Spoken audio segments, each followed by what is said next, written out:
The June 5th meeting of the Anne Arundel County Board of Education will now come to order. Please rise for today's invocation, followed by the pledge. O God, we pray to administer that which is just in all educational policies, being ever mindful of your guidance, stir us to action with love, wisdom, and understanding. Pledge allegiance to the flag of the United States of America and to the republic for which it stands, one nation, under God, indivisible, with liberty and justice for all.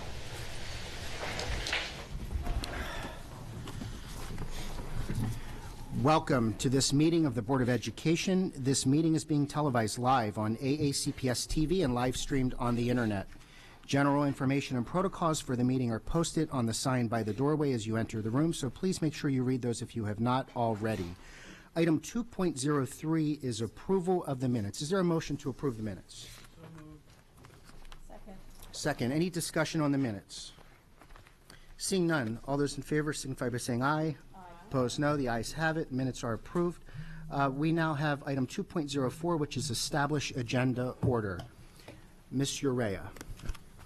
Mr. President, I move that we table item 5.10 and move it to next meeting's agenda, just in light of giving the public another couple of weeks to look over this policy and the amendment, as well as us hearing that big policy changes like this would be better done at night meetings for attendance. Second. And if I may, just for clarification, I know you used the word table. Would a friendlier word, if you accept the friendly amendment, be removed from today's agenda for the June 19th meeting? Is that sure. okay? Yeah. Okay. It's been moved and seconded. Any discussion on this? Ms. Antoine, for this? No or, discussion. okay. Any other discussion on that motion? Seeing none, all those, Mr. Leib. I'm just questioning, this has been published, it's been made, public. Today was the day we were supposed to vote on it. I don't understand, we have a quorum, why we don't conduct our business as business is scheduled. Yeah. I hear what you're saying, yes, and I agree. I just, being that it's such a controversial and big policy, similar to what Ms. Antoine did with the gang activities one, is just giving it more time for the public to look at it and come and give their opinions and speak or email to us. So that's just why. And I know we've gotten a lot of emails, or at least I have, that have said that please conduct official big business like this at night meetings because it's easier for the public to get here. Mr. Leib, any further comment? Seeing, okay. Mr. Urea, any further comment? Oh, no. Okay, at this point, Mrs. Connolly, this is a vote to remove item 5.10 from the agenda. Would you please call a roll? Beginning with Ms. Hummer this morning. Nay. Ms. Hummer. Ms. Urea. Aye. Ms. Antoine. Aye. Ms. Scholheim. Aye. Mr. Leib. Nay. Ms. Ellis. Aye. Ms. Corkadell. Nay. Mr. Gilliland. Aye. 5-3. Motion passes. Motion carries. Thank you. Ms. Antoine, another comment? Thank you, President Gillen. I would just like to add today under action items 5.14, I plan to make a motion concerning economic and financial literacy in our schools. So I'm requesting to add an agenda item. I'll second that. Is this action? So I am planning to motion for a vote from the board requesting an action from Dr. Alato and his team. And I put it under I put on 5.4 since under other action items, but if it belongs somewhere else, I'm good with that.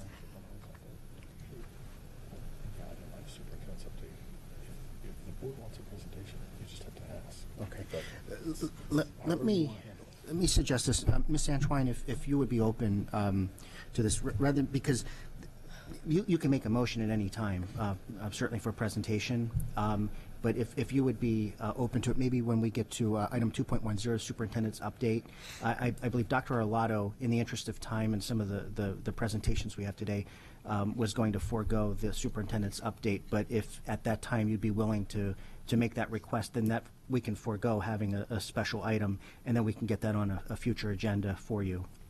Thank you. I like that idea. Okay, thank you. All right, so that motion's been withdrawn. Ms. Corcadell, if you're okay? Okay. All right. Any further comments on the agenda? Seeing none, the agenda will stand as revised. Item 2.05 is board recognitions. Mrs. Connolly, do we have any recognitions today? No recognitions. I think we may have a recognition, and it may be appropriate to bring some people into the boardroom.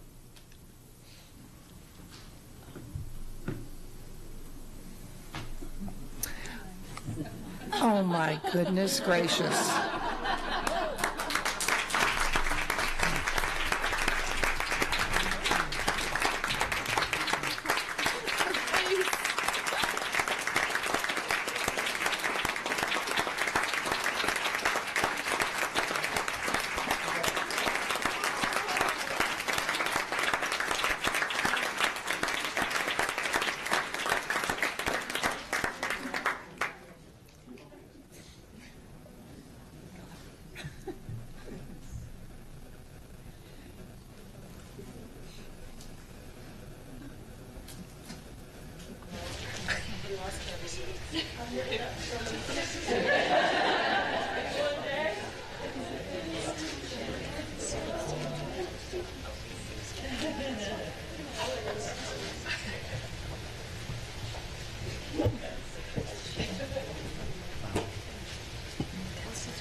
Yeah.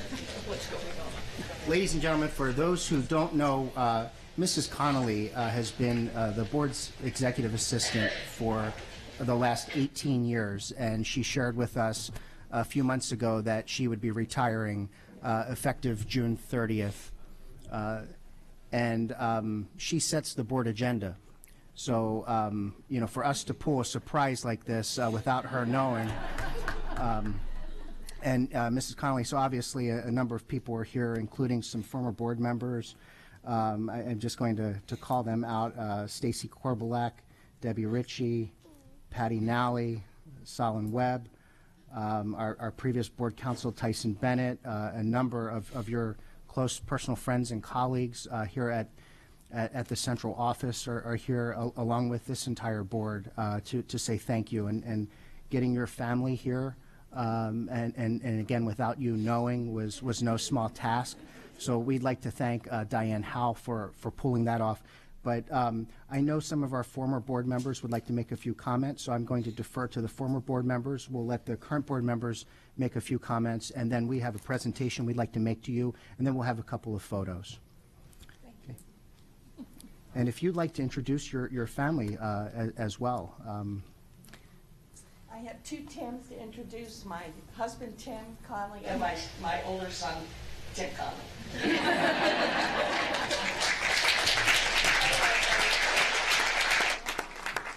Would any of the former board members like to make a comment?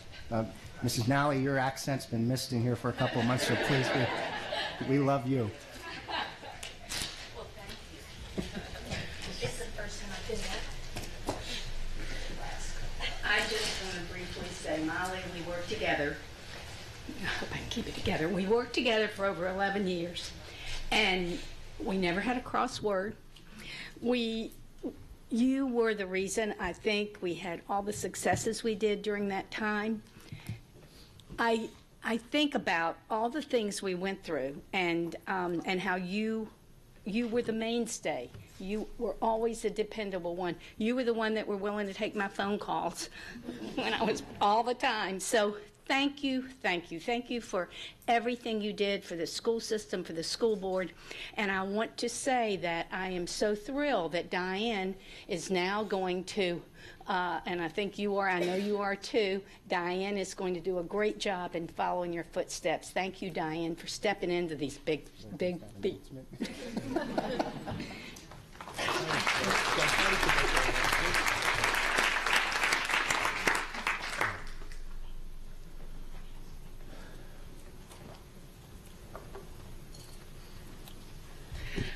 Molly, I just want to echo what Patty said. For those who don't know, you are the glue that holds this board together, and you always have been. And we're so grateful for your service to all of us and to the school system. And we know that we're all still in good hands. They're all still in good hands with Diane, but you're going to be missed. Thank you.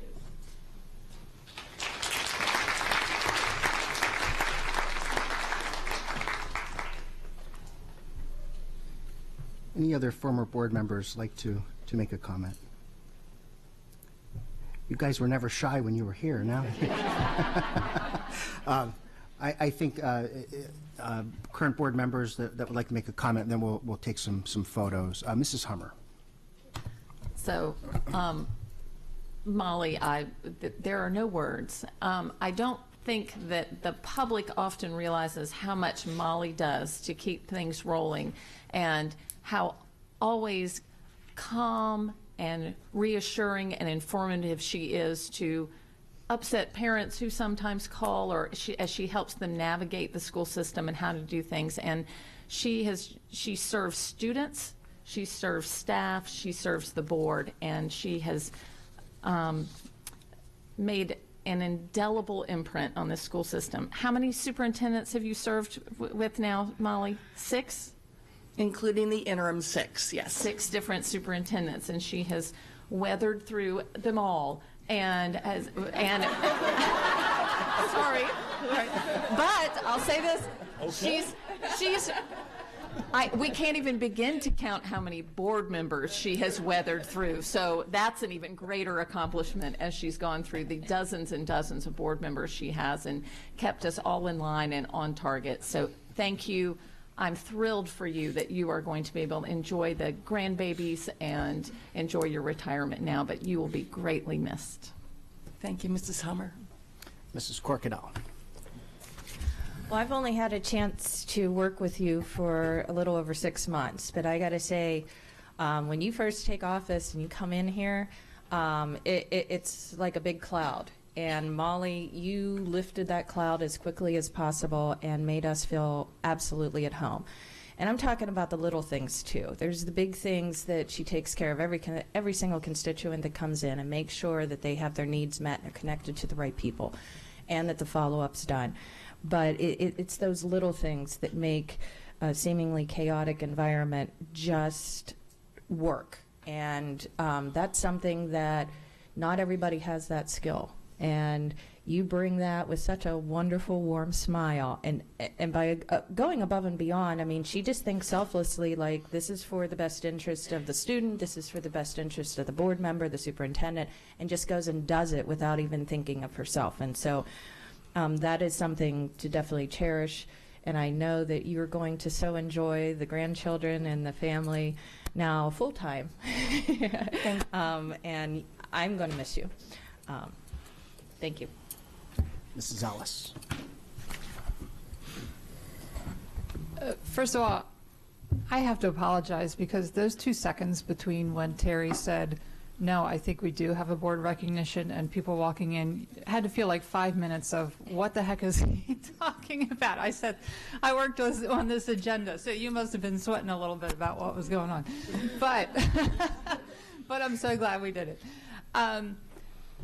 I have to thank you as a new board member. Obviously, we're as soon as we get here, we hit the ground running, and there's a huge learning curve that we don't really have time to learn. But you've really brought us up to speed very quickly, and we still learn from you today.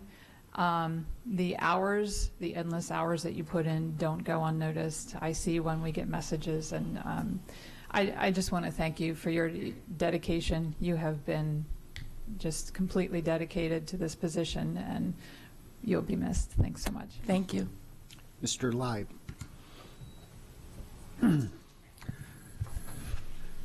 Molly and I have worked together for 20 years. My previous time on the staff of the school system, even when I was with the county government, now back again as a board member. Molly's a key link to not only the board members, but to all the other members of the staff of Anne Arundel County Public Schools. And most of all, Molly, you've been a dear friend to me. And for that, I will forever be grateful. And always remember, you're always Molly Badali. Thank you, Bobby. Mr. Schalheim. I just want to echo what everyone else has said so eloquently. We're going to miss you.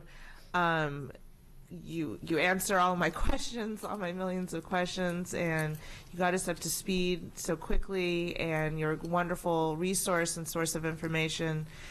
Thank you for your service and the endless hours and my questions, and enjoy your grandchildren and your family and this new next adventure in your life. Thank you so much for everything that you do. Thank you. Ms. Antoine. So about December 2017, we had training for those who were considering running for the Board of Education. And you and your team led that. January 2018, I kept banging on the doors of AACPS, and Molly would always take my questions and concerns. By February, I placed my name on the ballot, and by March, on my son's birthday, they found blood clots on both of my lungs. May 2018, I was still in recovery, and Molly, I called you. I told you, Molly, thank you for all your help, but I'm not going. I'm done. I can't do this. And I knew, based on what you shared with me and the words that you shared that you and I know about, the public would never understand or know. You basically said, Candace, go for it. If I knew nothing else that day, I knew I wanted to work with you. And I was praying to be sitting here right now for that opportunity, because I knew someone like you, if even everything that you do for this system, people will never know, but you do it from your heart. And you accommodate everyone outside of the system, within the system, and it takes that to educate successfully. So God bless you. God bless you and your family, the grandkids, and a sincere thank you, Molly, for everything. Thank you, Candace. Ms. Urea. Molly, I'm gonna miss you so much. It's like the little things with you. Whether you like share a smile or a story or talk about my prom with me, you just are such a supportive and sweet person. And I want you to know, because you always tell me about all the other student members, and you're like, oh, this is so funny, that's so funny, he did this. They all talk about you too. I've known about the past 4 or 5, I don't remember exactly, board members, and every time I ask them, oh, what do you remember, what'd you like, you're always brought up. They always say the sweetest and kindest things about you, whether it's you answering their questions, as everybody else said, or just being there to like share sentimental moments. And even Rita has said, oh, you're the sweetest person, like you've helped her so much. Because like it is scary coming in the first day and hearing ask me, tax, SAC, like all these acronyms, and it's like, whoa, hold on. But you've always been there, Molly, to like step it through with me and help me out. And I really cannot thank you for that enough. And really, like, I mean, you're more than just the board secretary to all of us. You're really like the mother of the board almost. Like, you take care of all of us. Even when I forget my packet that I've written on, you like will bring me a new one without anybody knowing. Like, honestly, you've made this experience like 10 times more better. So thank you so much. And we live close to each other, so I definitely want to see your grandkids. Okay. So. Thanks. Thank you, Mr. Rea. First, my old seatmate, I miss you dearly, but, you know, Mrs. Nally, only you could make the announcement that Diane Howe was replacing Molly. We haven't announced that yet, but, and Like Dr. Arlotto whispered to me, I guess things haven't changed. So,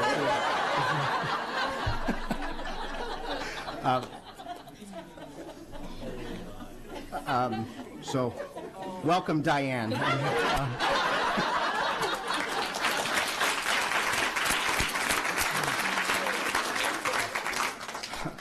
Molly, I think the world of you.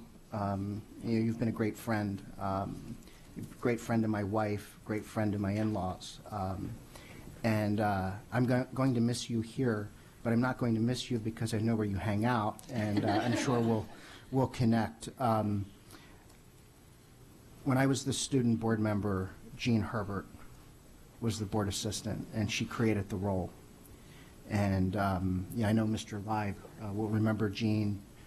Tyson Bennett and Darren Burns certainly remember Jean and the work that she did in establishing the role.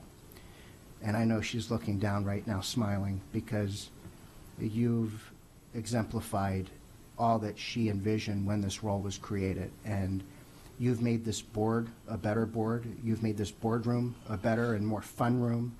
And you've made the caucus room a little fun. I just can't thank you enough for your service and all that you've done for the Board of Education and for Anne Arundel County Public Schools. And it's at this time I'd like to present you with a small token on behalf of the board and then ask that the board, and again, we normally coordinate this stuff through you, so I'm winging it right now. So we're going to ask the board to come around and we'll pose for a few photos with some former colleagues as well as your family.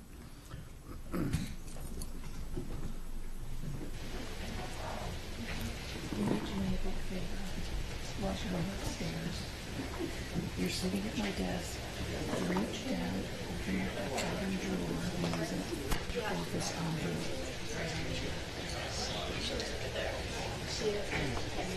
It's like the weather.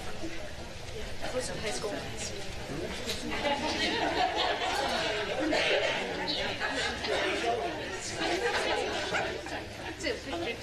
I got you. Thanks.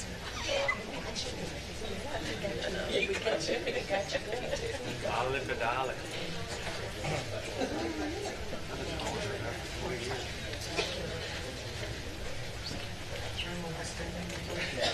We'll get the former members in a moment.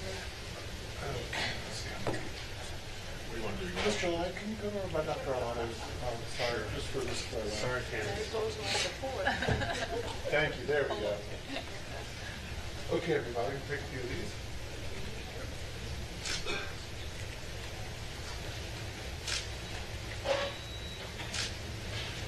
Can we get the former members, Mr. Bennett, Mr. Burns? No.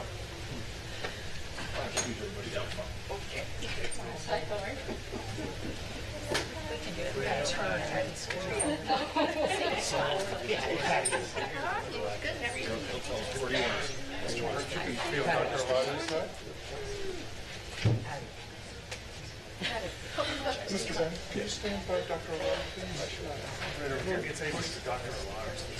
Nobody. I'm trying to line up the call. Nobody does it voluntarily. And Ms. Antoine, can I get you to switch places? Can we fit right in this little spot right here? Thank you. Was this a height? Okay, everybody. We're doing it right for Molly. All right, Bobby, take a few of these.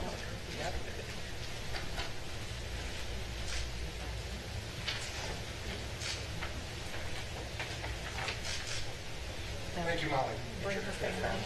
Bring family. Tim and Tim. Tim. Do we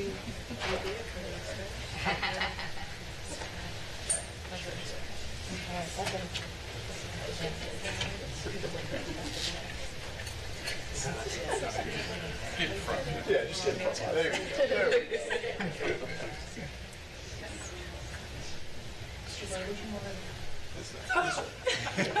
Thank you, George. No, we got it. All right, guys. Here we go.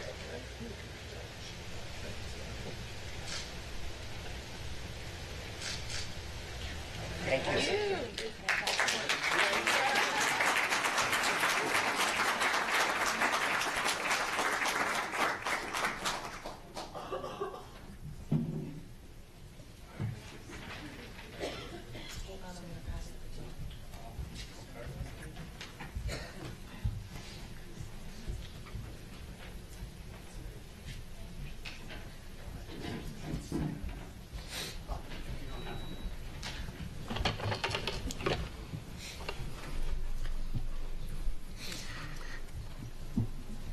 Mr. Gilliland, Ms. Urea, board members, and Dr. Alato, superintendent.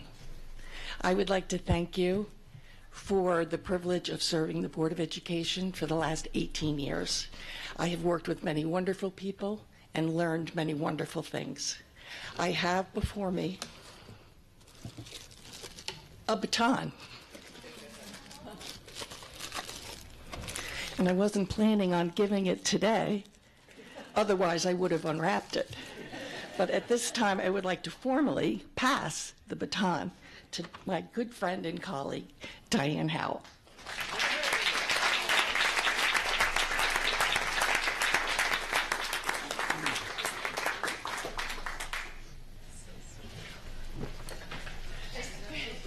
Thank you. Thank you, Mrs. Connolly. Awesome.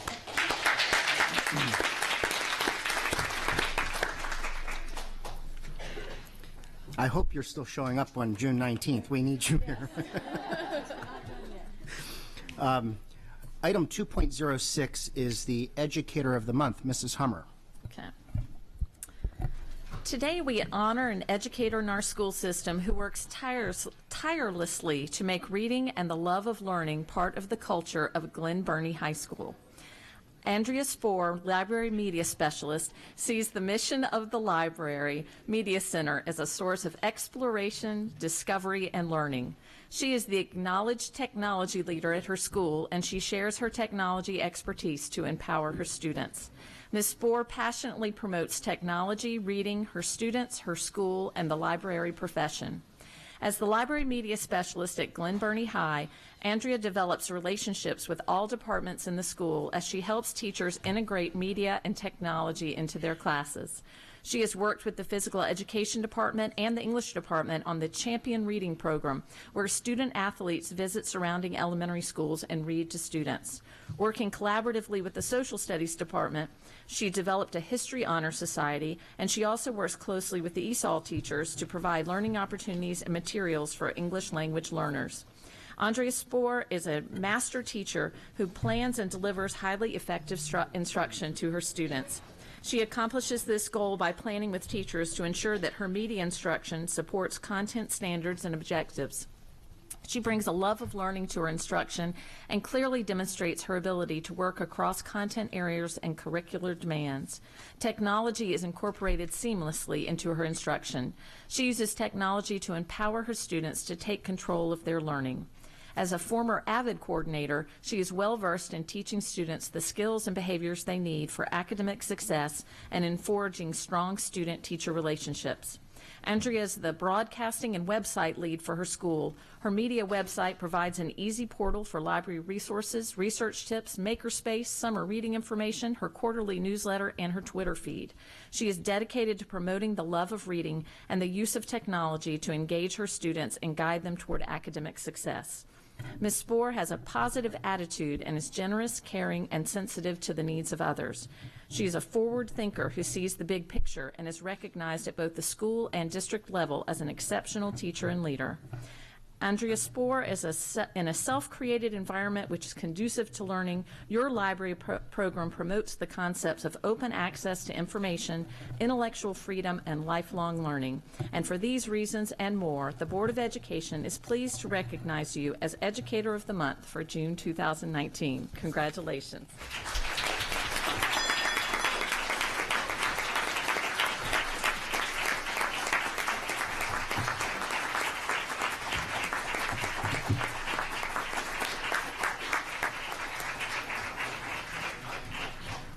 Now, as wonderful as the write-up is, it doesn't include everything.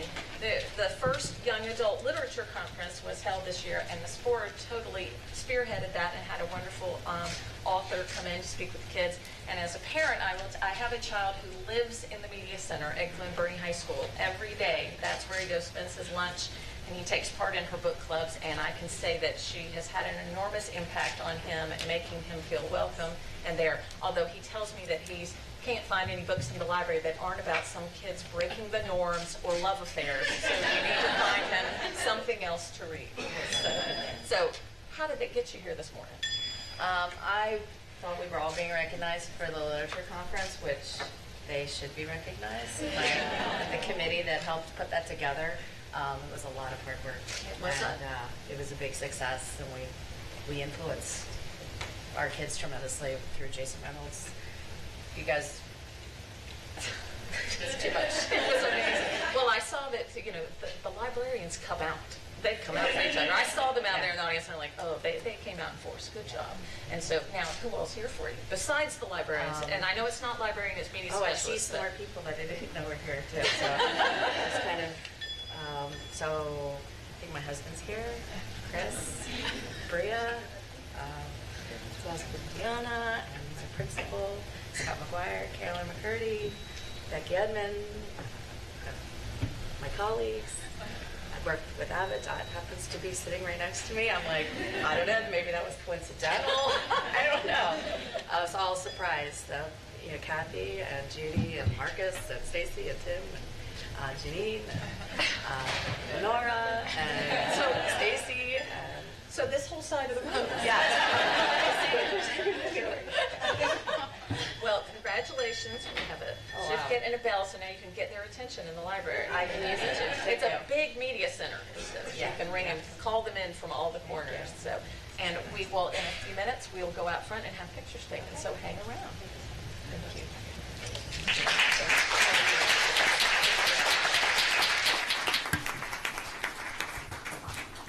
Item 2.07 is Employee of the Month. Mr. Live.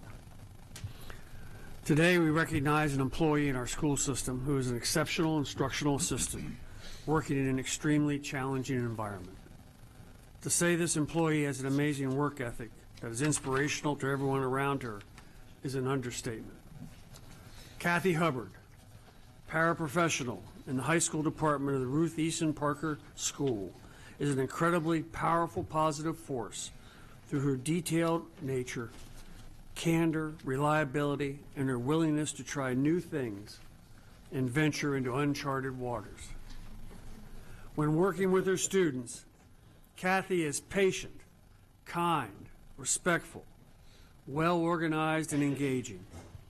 Her understanding of the needs and interests of the young women at Ruth Eason has resulted in meaningful friendships that are new and life-changing. She incorporates their interests in conversations and provides a non-threatening opportunity to share ideas and practice social situations. In all her work, Kathy supports increasing every student's independence. Mrs. Hubbard has raked leaves, washed windows, cleaned plates, shredded documents to model and coach students towards independence. Her skills are put to the test every day, with not only organizing student schedules, data sheets, and activities, but also a plethora of paperwork the classroom generates. Ms. Hubbard embraces training opportunities to increase her daily instructional techniques and understanding of students' learning and development. She incorporates what she has learned into reading, math, and social groupings that she routinely guides throughout the day.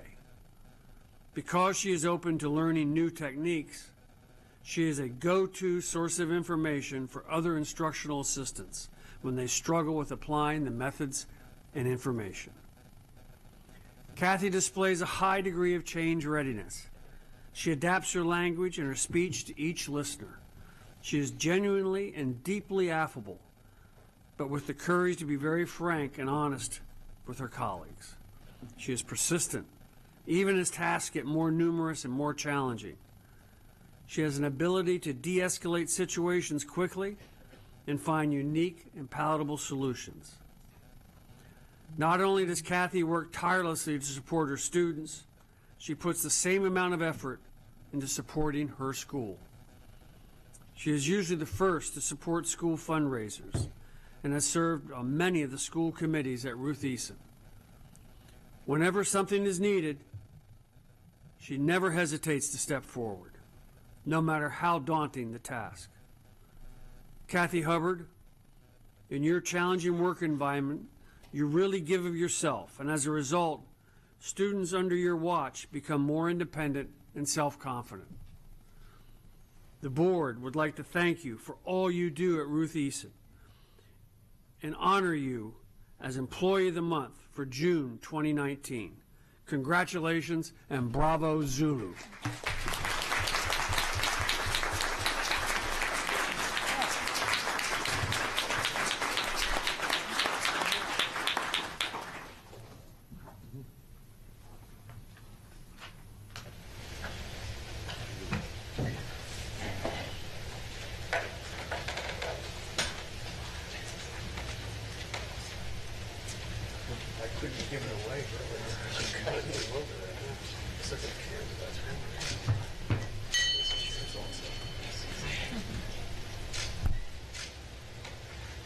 All right, Kathleen, how'd we get you here today? Well, my husband told me he's being recognized or something. The funny thing is, I wasn't coming. So then I was encouraged, highly encouraged to take off and come down here. So here I am. How many Beagles do you have now? One. One? The Hubbards, I've known Kathy's husband, Bill, for many years for purchasing. And they've always had Beagles in their household.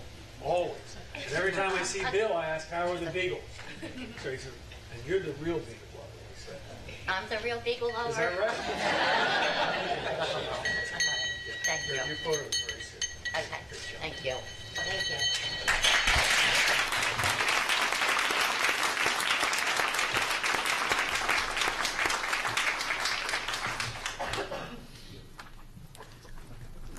Item 2.08 is Volunteer of the Month. Mrs. Schalheim. Okay.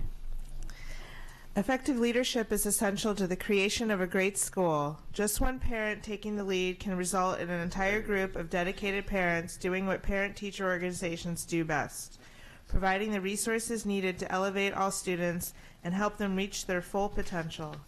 Today, we are here to celebrate the dedication of one such parent, Ms. Julie Butler. The Board of Education is thrilled to honor you as our June 2019 Volunteer of the Month.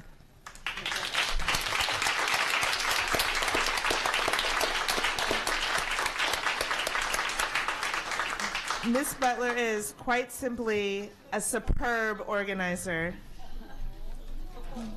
Oh.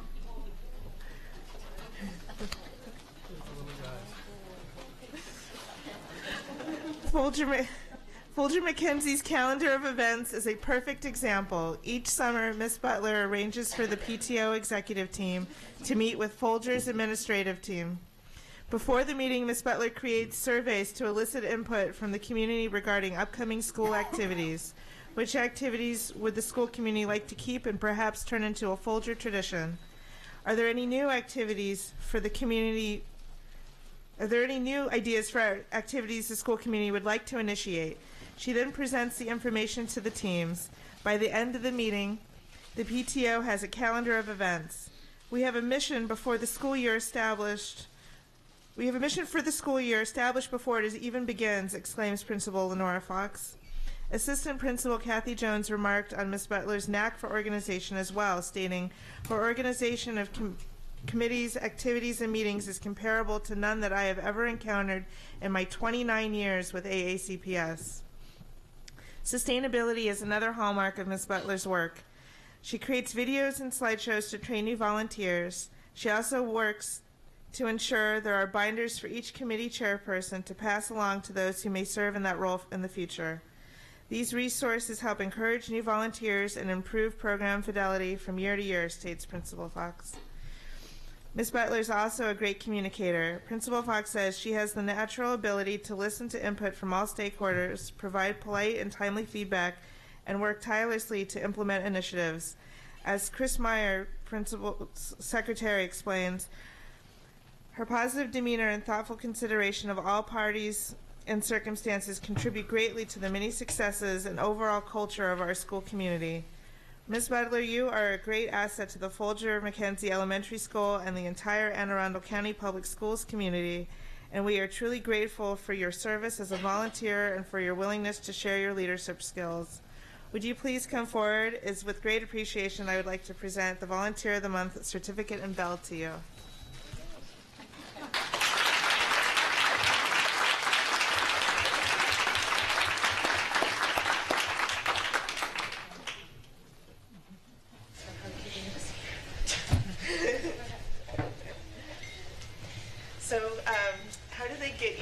today?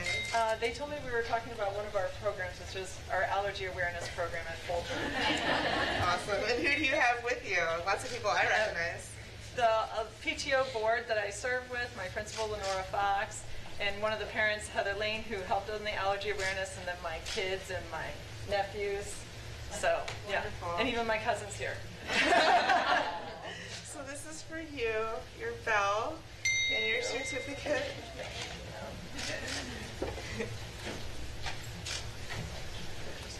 Of course, you deserve it. Here you are. All right, we'll take pictures in a little bit.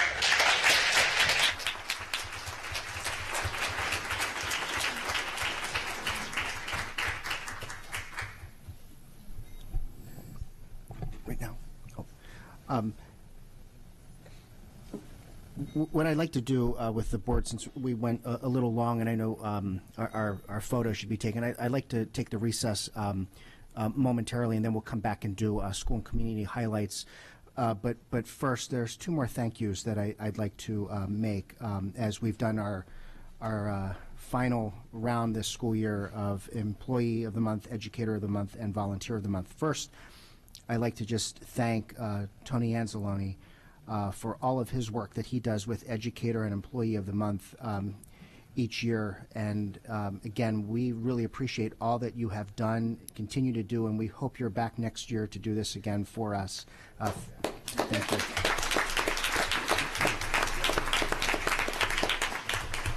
I also would like to say a very, very special thank you to Teresa Tudor. Each month she writes the Volunteer of the Month script that is read by the board members, and we know that you are off to a better place come June 30th as you retire as well, and this school system owes you a debt of gratitude for all that you have done, so thank you for your work.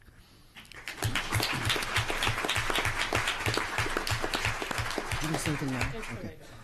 Okay, at this time we'll take about a 10-minute recess for the photos out in the lobby with today's honorees. Thank you.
Good morning.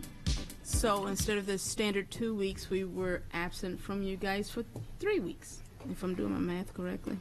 So that means more to do in the community and more to get involved with in terms of education for our students.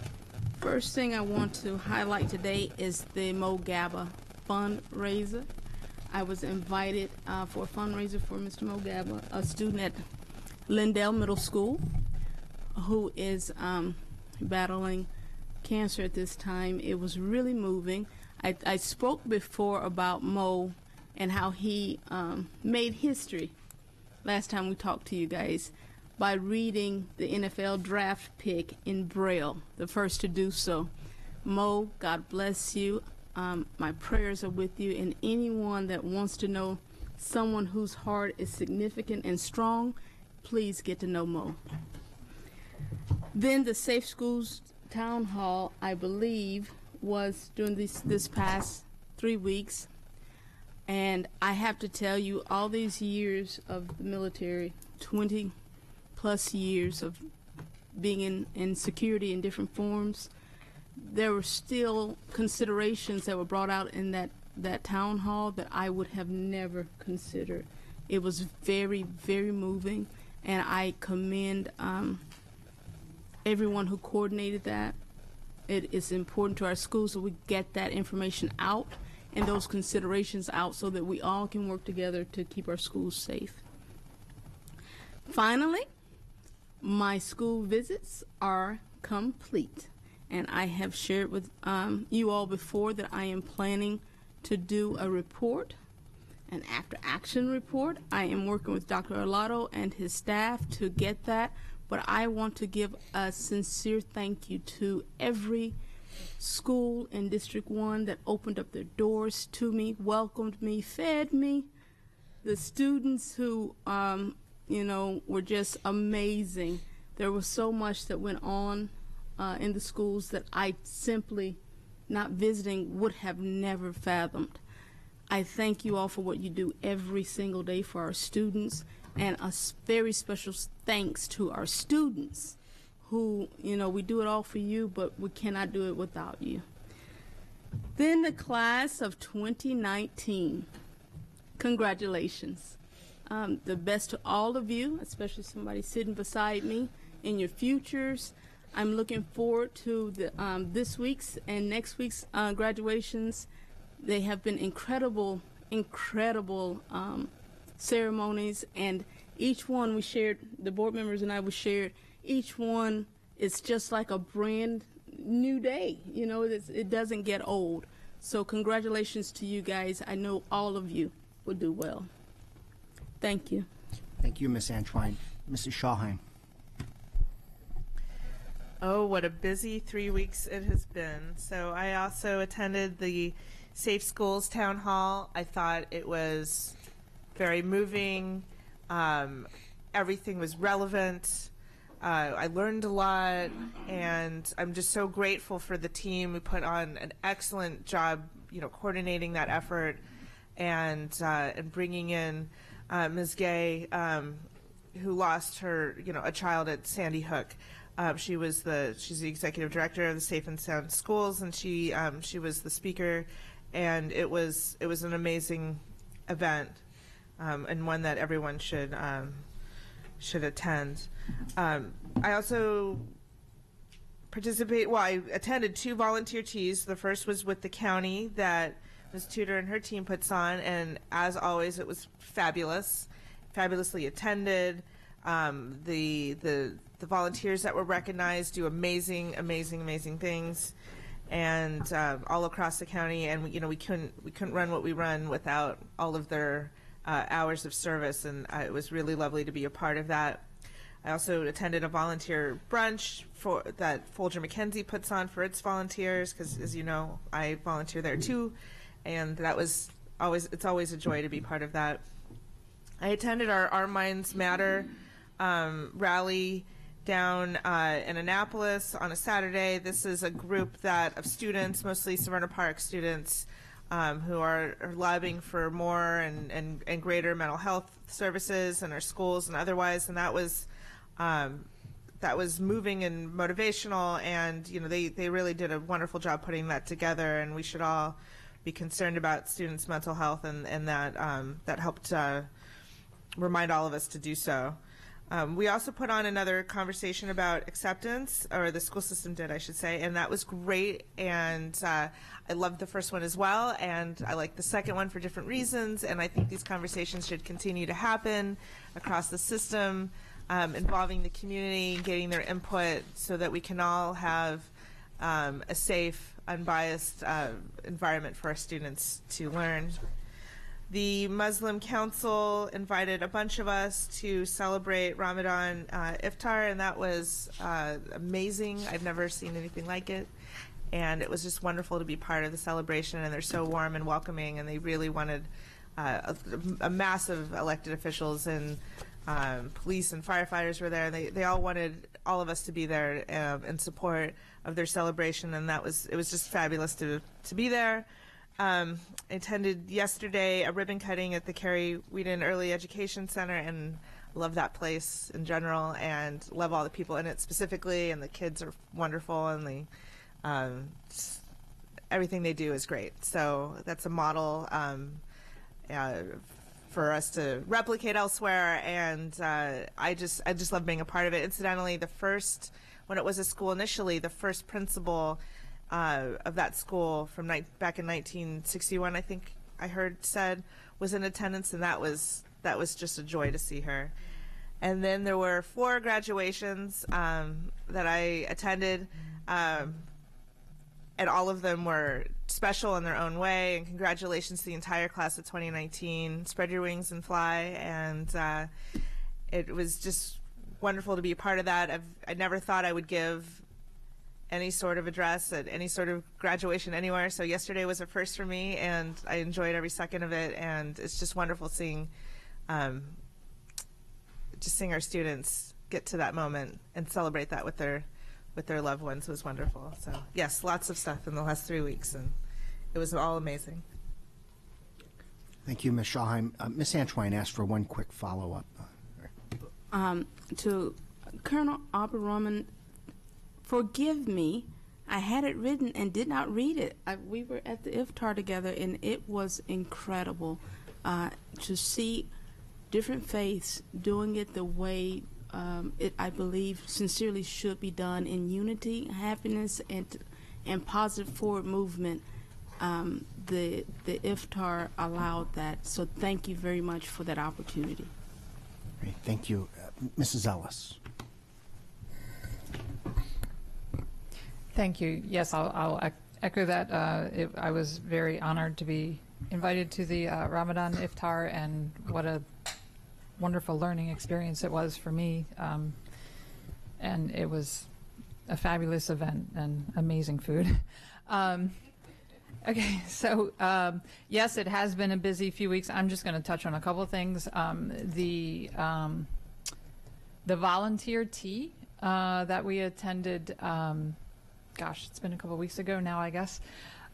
I was in awe of the sheer number of people that are coming together to volunteer their time to support our schools and our students. That to me was the biggest takeaway. I was just in awe.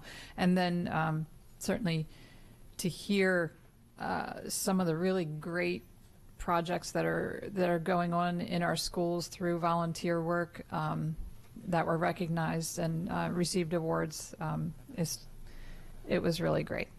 And I have attended a couple of graduations. I have several more coming up. I love graduation season. It used to make me sad until I had my first student of my own graduate, and I just realized it's not sad. It's actually very, very joyous and exciting. A special congratulations to our student board member. It was a real honor to sit there on the stage and see you walk across. It's really exciting. But for me, particularly special is I got to speak at the graduation ceremony of my alma mater 30 years after I graduated from there, Arundel High School. That was a really special moment for me. And many of the kids at Arundel and in Severna Park have grown up with my kids, so it's really just special to see these kids moving on. Go Wildcats, right? Mrs. Corkadal. Thank you. Congratulations, class of 2019. I'm looking forward to attending a couple graduations in the week ahead, and attended one at Central Special, and it truly was definitely special. Thank you, Principal Nicole, for your hospitality yesterday. The volunteer tea recognition, I just want to point out something that Dr. Arlotto mentioned in his remarks during that meeting, that we had tens of thousands of volunteer hours. That is an amazing, amazing number to me. And so if you are a volunteer or ever have, many kudos and thank you. And I don't think a tea could express the gratitude that our students and our staff and the administration and the school board has for you. So a secondary shout out, because not everybody was able to attend of all the volunteers that were there.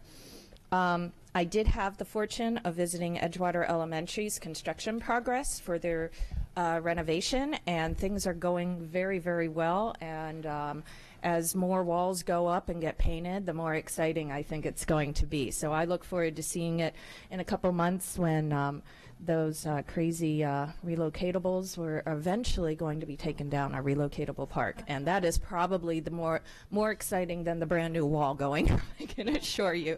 They've got a whole complex there, and we're all very excited for that. Of course, the Carrie Whedon ribbon cutting, now it's official, our pre-K, and that's down in the South County in a town known as Galesville, and they are welcoming it. And I was really pleased yesterday after the event. I was approached by a couple of the residents who had previously well and heavily supported the science lab programs that had been going on. And it was heartening to me to hear them express so much joy for the purpose that it's going to serve to the community. And they're looking forward to many more years of sharing the new Carrie Whedon mission. And we'll be well supporting it, I was told. So kudos to everyone, Ms. Jackson, and the Superintendent Arlotto. That was absolutely fabulous. And I even got it, one of the teachers there is my son's former kindergarten teacher. So that was pleasant to see us carrying the talent over. I did have an opportunity to attend one of the Southern Anne Arundel County Chamber of Commerce's Community Service Awards. It was previously known as the Jean Hall Awards, and it's been going on for quite a few years now. And what's special about this is that every single award recipient is someone who is giving back. And inadvertently, every single recipient that I've experienced in my 5 years of attending is someone who gives back to the education community in droves. And I'm not going to take the time for the adults that were awarded, but I wanted to, it was expanded this year to now include an under 18 category. And the new category is called the Supercalifragilisticexpialidocious Kid of the Year. And I wanted to shout out Kayla Bennett, because she was the award recipient.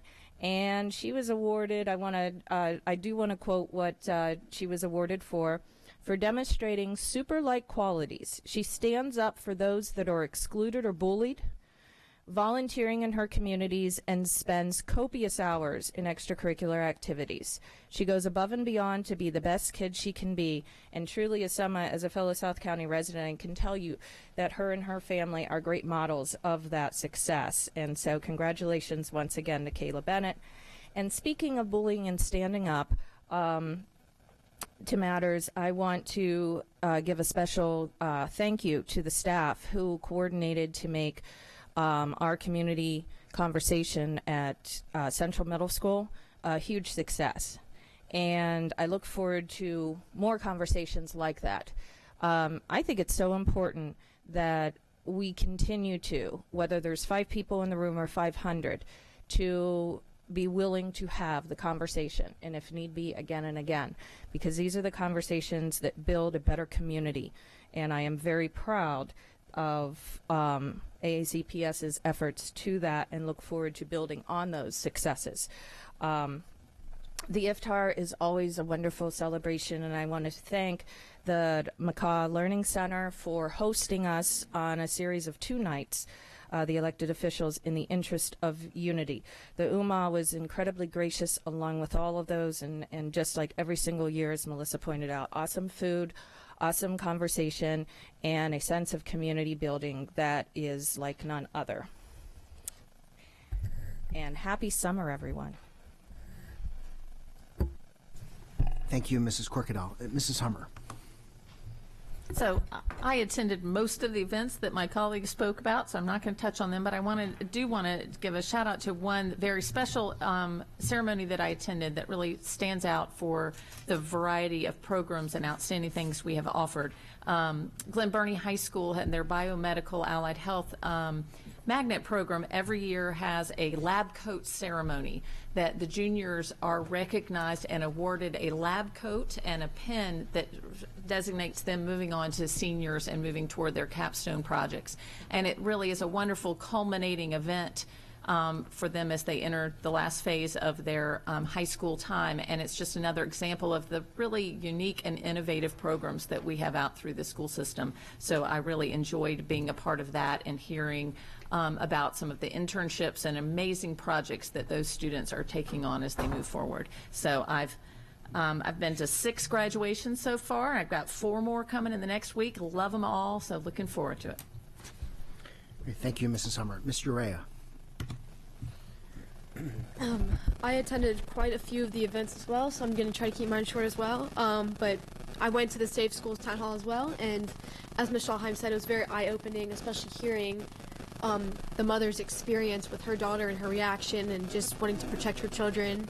I also had the amazing opportunity to go to the Iftar celebration, and it was very eye-opening because not only do a lot of my friends actually attend that mosque and practice that faith, but I had never been in a situation like that. Never walked into a mosque, and I got to see them actually pray and talk to a couple of sisters and the followers about what it is to practice that faith. And the whole message that whole time was of unity and coming together, whether or not you practice that same faith, and just to celebrate diversity in our county. So it was very eye-opening and a wonderful experience. I really enjoyed it. And then I also got the opportunity this week to go into my little sister's elementary school and read to her class, actually, as a board member. So it was really, I've never done that before. It was awesome. They were so cute. I walked in and all you hear was Josie's sister, or Lexi's sister's here. It was amazing. I read to them 2 books, Skippy John Jones and Oh, the Places You'll Go. Yeah, I know, that's a good one. And actually, it was given to me by Ms. Schallheim as a gift, and I actually had them sign the book after, so it's like a little token. They were so excited, and it was just a wonderful experience on my part. Yeah, thank you. Thank you. And I would just very briefly say, I had a dad moment during the Severna Park graduation as I watched Ms. Urea walk across the stage, and I'm thinking of my daughter, and then I'm holding back a tear, but I don't mean to call him out, but Mr. Dykstra, then when he came up and handed his daughter his diploma, and your eyes welled up with tears, my eyes welled up with tears at that point, and I just thought, wow, just an amazing celebration. So congratulations to you and your family as well on that. Were you? Awesome. Well, thank you, everyone. Item 2.10 is the superintendent's update. And as I mentioned, Dr. Arlotto, in the interest of time, wanted to forego an update, but also we know that Ms. Antwine wanted to make a request during that time, and then I know we've got another question as well. So, Ms. Antwine, did you want to formally make that request now? Well, I have a motion, so if someone has something they want to say for the motion. Oh, okay. Awesome. Okay, Mrs. Schallheim. I have a separate couple of questions, so I'll wait till after the motion. Okay, Ms. Antwine. So I motion that Dr. Arlotto and his staff provide a presentation on how financial literacy and personal economic development are taught in our schools at the elementary and secondary levels. This should include, but not be limited to, the following key areas: goal setting, budgeting, saving, spending, use of credit, cost analysis, resource management, gross domestic product, personal income, use of taxes, trade balance, account balancing, and check writing. I have received, since joining the board in December, almost as many complaints about student strength in financial literacy as I have about school safety. I have taken my time to do some research since I've had my own hits with financial literacy. I wanted to ensure that the school visits allowed me to understand really what's going on in terms of the operations and what's being taught in the schools. So my request, though, is I don't expect that you all will have this ready to go within even a month. My request would be that the presentation be made in August 2019. Thank you. Second. Second. And Ms. Antwine, just to clarify, I know it's a motion, but we certainly can accommodate a presentation request. You know, and we can do that if we want to target August, and assuming that should be enough time, you know, to bring together the financial literacy aspects. I was just whispering with the superintendent, and he said we can certainly do that without a formal motion. Wonderful. So are you requesting that I withdraw the motion, or? Yeah, if that would be okay, we can. It's completely up to the board. It's just it's a request, and we're glad to present more information to the board, because we present information to you, we present information to the public. So we're certainly glad to share that. I will say August might not be the best month to do that, because you will see this will be your first time going through in August. You'll have a lengthy presentation for a number of people. That's where we deliver to the board in that August meeting a school readiness. So you'll hear from all aspects of the school system about how we're readying for the upcoming school year. It's a pretty lengthy, but if you would like to add this to that agenda, it's not a timing issue. We can certainly prepare the information, but there is a lengthy presentation that this staff will be delivering on all aspects of the school system to give you an update on the readiness of the school system for the new school year. Wonderful. Because of its significance, I did do the motion for the vote from the board so that we as a board can move forward on it and have a unified understanding. If it's a consensus that we do, I'm good with that as well. And then I'm good for July. I just don't want to get into the busyness of the next school year, and we are kind of not as proactive as we could be. Thank you. I think July, I believe, now has been targeted by the board for mental health. You've asked me to bring you a information and recommendation on a task force, and so that will be the focus for us. That's what we're focusing on now for the July meeting. Okay. Would you be okay with? Me? Yeah, Okay. First meeting in September as the deadline. Would that be acceptable? So I'm requesting an as-is state rather than with the task force. It's a little bit of digging. So I'm thinking maybe in July, if we're doing that, at least by the end of July, I think the as-is state is all I'm requesting, and I think the presentation could possibly be done. No, realizing that August is going to be a pretty lengthy meeting. Okay, we'll work that schedule out for July and see what can be accomplished at that meeting, and then. If it's not feasible, I'm flexible, but I kind of want this before the start of the school. Got it. Okay, and I will ensure that we've got agenda, a place on the agenda for it. Thank you. And so, do you mind if we do a consensus? Sure, if you would like. Okay, so, yeah. So at this point, I just ask for consensus on any objection to Mrs. Antwine's motion. No. Okay, great. Thank you. Awesome, Mrs. Schallheim. So there were a couple questions that were raised in, I think it's been a few meetings. I think it was the end of April, maybe it was the beginning of April. And so we talked about, Dr. Arlotto and I talked about these things offline, but for the benefit of those two questions being raised in a public meeting and then having a response in a public meeting. I'm hopeful that Dr. Lotto can just repeat what he said to me about the two questions that I asked, one regarding how mobile crisis interacts with minors, and one regarding the stand down question, which he was very gracious enough to explain to me, and also what the crisis team would look like going forward. If you wouldn't mind, please. Sure. So I'll go ahead and I'll let you ask the question, and then I'll answer it. So Right. everybody, because you and I know what you're talking about, Yes. but nobody else does. Wonderful. So the two questions were, how does the mobile crisis unit interact with persons, minor children under the age of 18 without parent consent? That was the first one. Right. And the answer is no. Okay. Did you want to explain further, or that's? Is that what you would like me to do? Please. For the benefit of the I'm public. just trying to who is answer the listening. questions. Right? Thank you. So the answer Right. is no. The mobile crisis unit, when they're at one of our schools and one of our buildings, they're working with adults. This is something that we've talked about publicly in this forum in the past. Mhm. Our teams, our school psychologists, our counselors, our trained mental health staff work with the students, and the mobile crisis unit is engaged to work with adults, and so that's the work that they do. There is a crisis intervention team, which is separate than the mobile crisis unit. And the crisis intervention team, if they're called on an emergency basis, they bring along with them a trained officer or officers, along with mental health specialist, and they can engage with somebody under the age of 18 in an emergency basis if that student is in danger of harming themselves or others.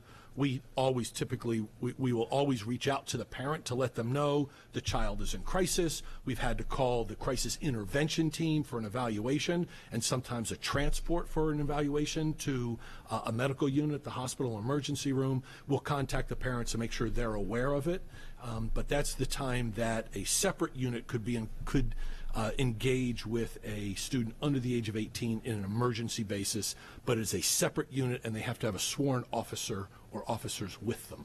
I really appreciate that explanation. Thank you so much. And then the other question was, it was specific to Severna Park High School, but more broadly, have we ever asked crisis intervention to stand down?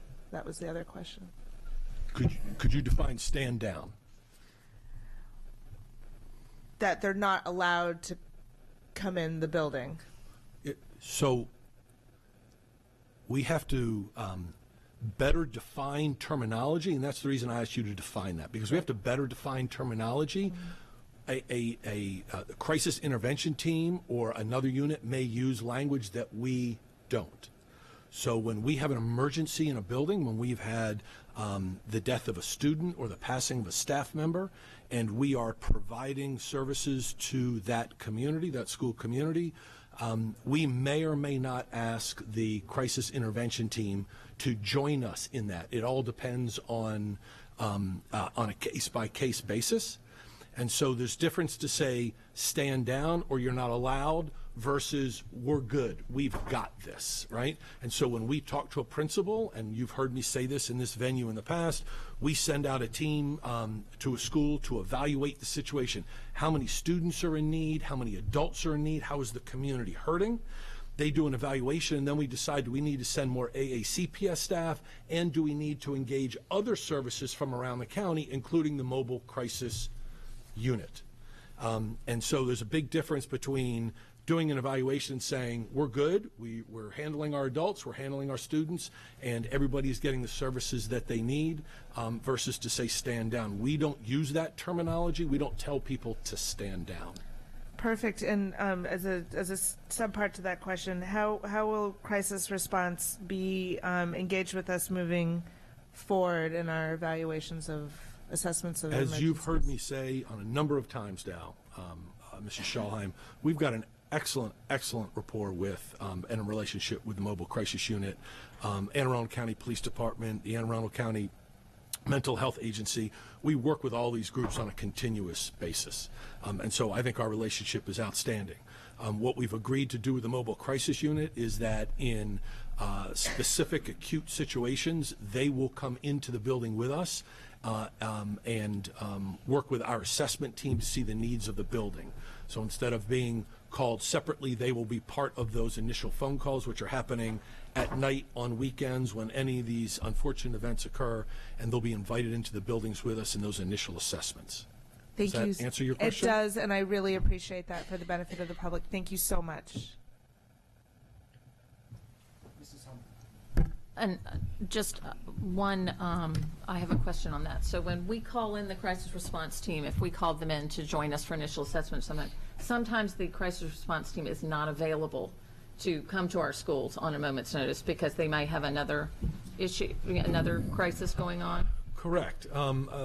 It is we're hoping that the county builds more crisis mobile units. I know those conversations are happening among the county executive and his team. But yeah, there are times, right? So we're serving 83,000 students, and the mobile crisis teams are serving over 500,000 residents. So there are opioid issues that are happening, and crimes and deaths and suicides. There's many other things, and that mobile crisis unit is also responsible for death notification. So in any time there's a death in a traffic accident, those kinds of things, that part of that group does, part of what one of their responsibilities is death notification. So they may not be available, but we've asked them, and we've worked out through a meeting with their leadership that they will join us in schools as their availability warrants. Thank you. Yes, ma'am. Mrs. Shaw, you have a follow-up to that. Sorry, one more thing. We were, well, I was told as a result of, I don't know which group this is. Oh yes, the Annapolis Education Commission, that one of our schools under our purview, Monarch Academy, is moving its start times from 9:30 to 8:30 next year. Can you confirm that? I cannot. Okay. If that is the case and they feel that that's more beneficial for their students, I know we can't look at it for this next year now that I've been part of the budget. I understand that, but I just want to reiterate that the importance of moving those late starting elementary school start times to a more reasonable, healthy hour. And I would love to get confirmation from you if you're able to get that, if this information is accurate or not regarding Monarch Annapolis. Right, so that would be a decision made by their charter board. It would not be made by this superintendent or staff. Okay. So their start and end times are completely in the purview of their charter board. Okay, thank you very much. Yes, ma'am. Thank you. Mr. Rea.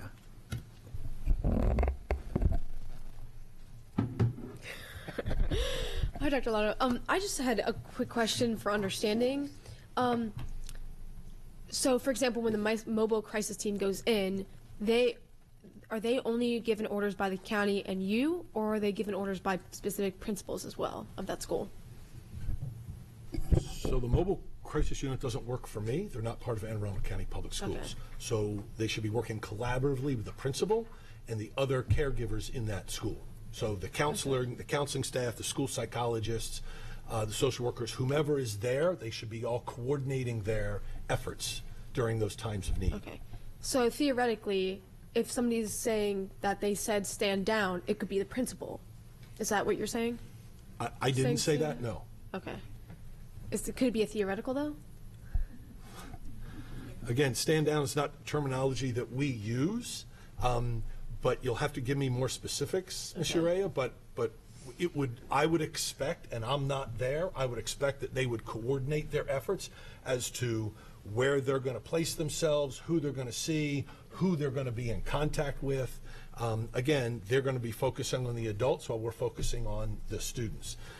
There could be a circumstance maybe where typically in a situation like this where we've had the death of a student, the the principal will call an emergency faculty meeting to start the day. Ask everybody to come in, and they'll talk about it, make sure all the relevant information that we have is given to the staff before the students arrive. That's typically what happens.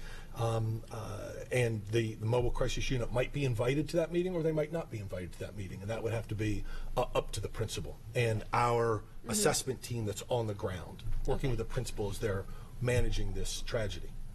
Okay, that's essentially what that was a great answer, thank you, because I think sometimes people try to assume that everything's the board's fault when it's a multi-pronged, essentially, solution, so thank you, okay.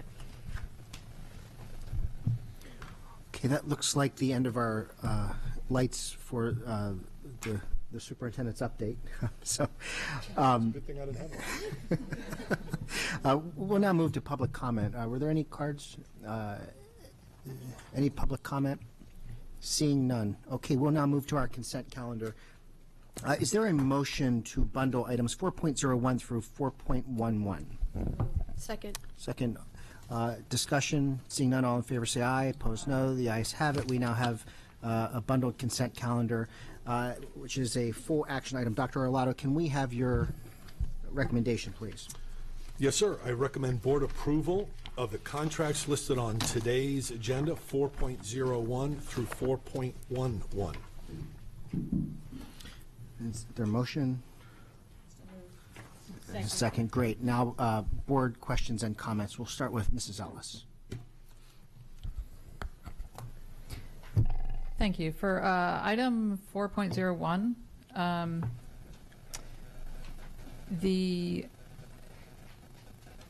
we have a list here of the bids, and the contract was awarded to a company that bid significantly higher than another company, and it says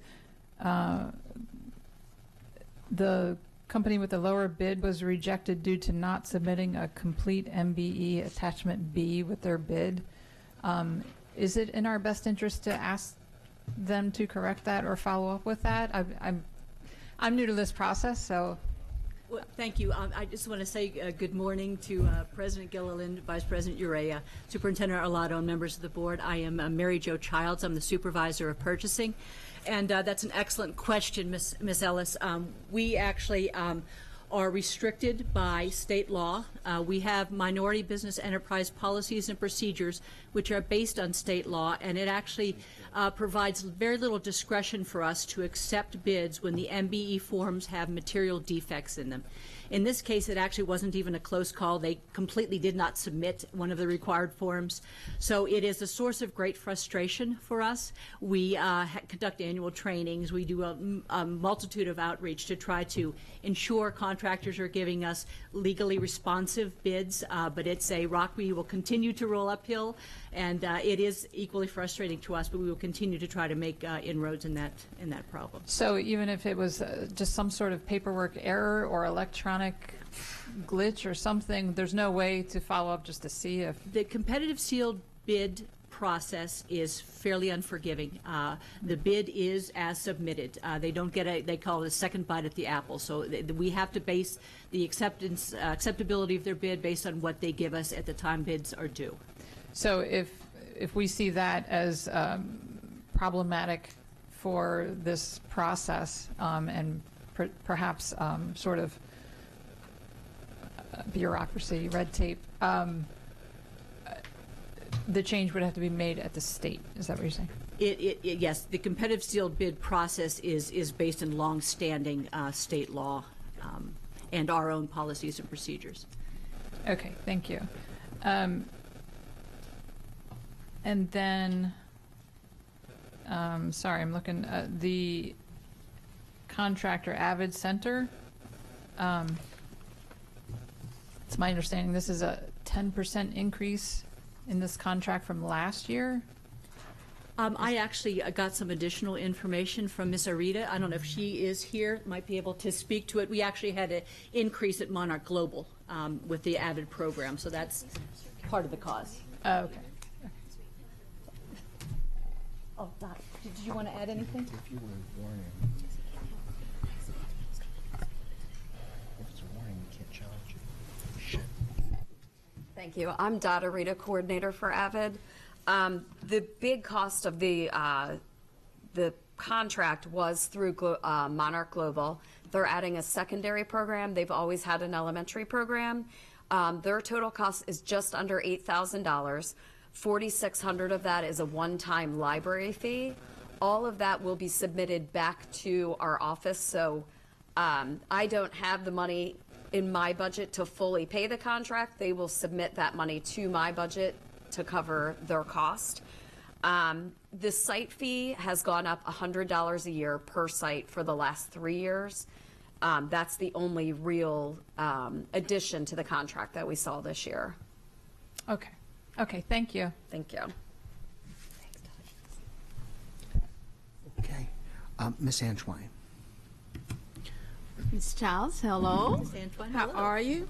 I would like to share with the public. I think it's you and one other member in the purchasing office. Is that true? Oh goodness, no! Okay. I have 13 amazing staff members. So take that back off the table. So I'll move on and say this: you all do an incredible job as a person that has spent years in acquisition at the federal level. I don't know how you do it, but you do it, and I thank you for that. I did have some questions. I visited, my last school was Jessup Elementary, and I got to see the construction projects that are going on there. Is this type of award is the company that's requesting this contract, are they doing the renovating projects at Jessup? Or is this a subcontractor to that contractor that's doing the work? Because it just seems to me this level of disposal should be part of the game, and we shouldn't have to pay extra for that. So I'm kind of misunderstanding what's going on. That's please. an excellent question. I'm going to pull in the Director of Facilities and the Supervisor of Planning, Design, and Construction to expand on that further. Yes, ma'am. Thank you.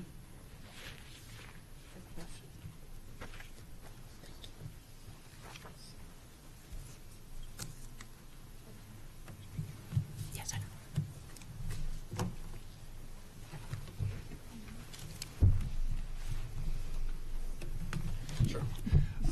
So Jessup is a unique situation. Kyle Roof, Supervisor of Planning, Design, and Construction.